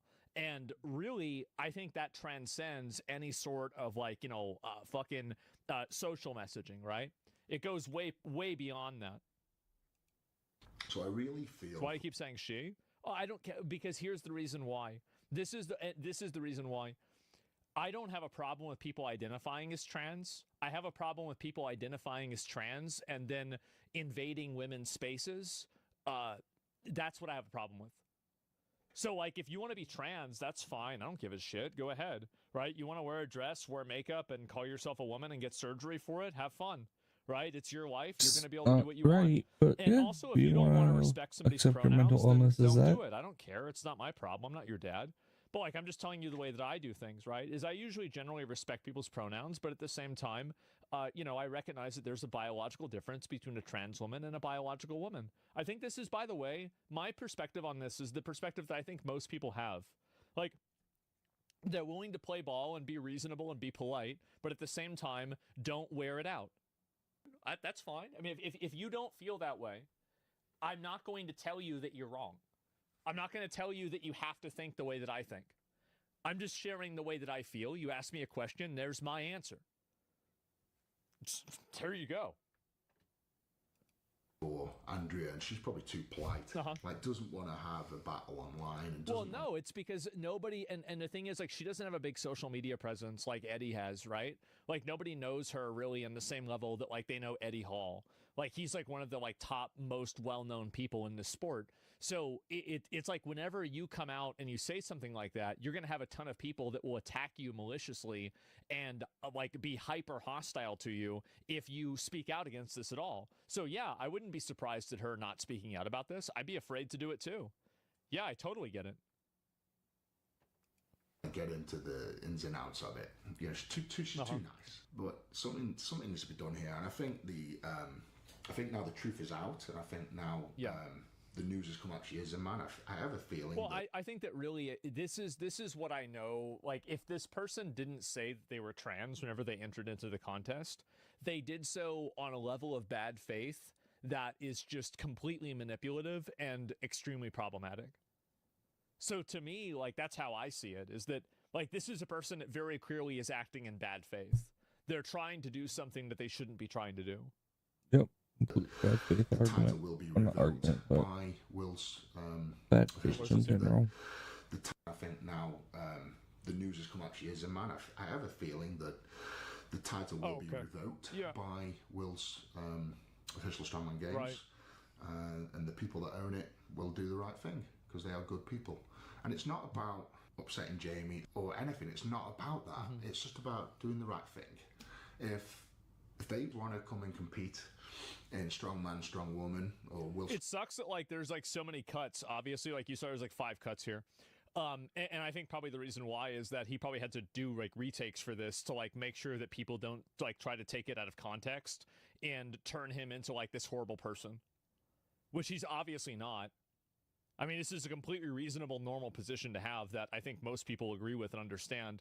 But, you know, it's unfortunate to see somebody, you know, and maybe that's not the case. Maybe I'm wrong about this, but, like, I just feel like it's a little bit of a coincidence, right? And so to see that happen, it's disappointing to see people that are, like, so afraid and, like, self-censoring themselves about it. Walking on eggshells? Yeah. Strongest person, then let's have a discussion and let's create something fair and equal that allows the women to do their thing without being stamped on. Right. That's all I'm saying. I think that's what needs to happen. And exactly. Yeah, let's have a conversation. What do you think in the comments? Hit me up in the comment section. What do you think should be done about this? And what is the fix? What is the remedy? What is the cure? I think eat and delete. It's pretty simple. Yeah, you just simply revoke it and say it didn't happen.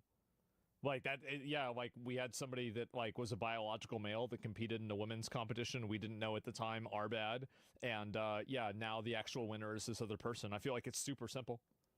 Yeah. There it is. But for me, you know, as I say, if that was my daughter, I wouldn't stand for it. And I'm sure Andrea's dad absolutely would be the same.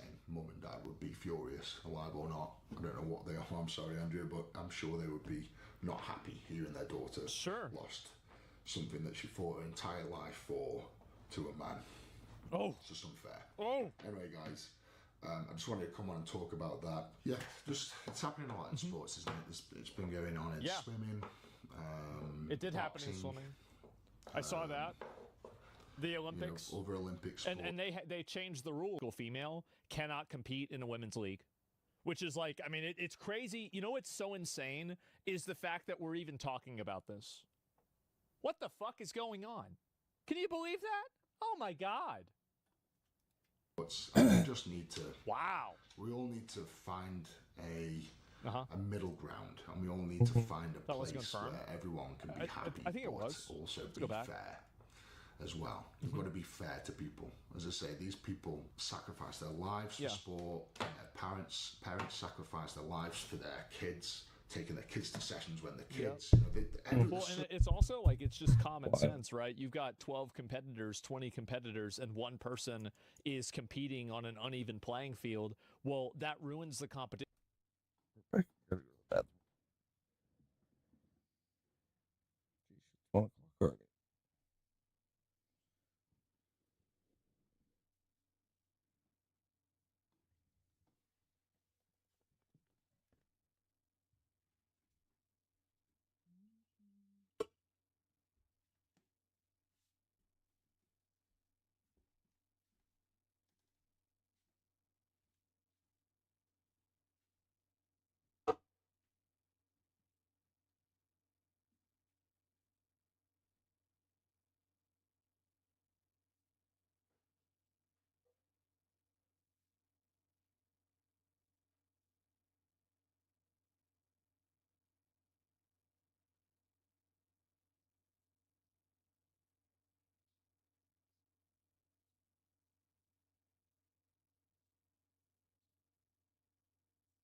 happiness has hit me like a wave. I think I am gonna call it a night so I don't fall asleep on you guys. And we'll try to go back at it again tomorrow. Probably later at night, because I think we're going over to my mom's to help with noodles or whatnot. Get some Thanksgiving stuff ready. So, yeah. Alright, I'll catch you tomorrow. God bless, and have a good night. And if I don't catch you tomorrow night, hopefully I'll catch you later on Thanksgiving Day. And be able to wish you a happy Turkey Day. But happy Turkey Day coming up, and everybody get rest. Enjoy.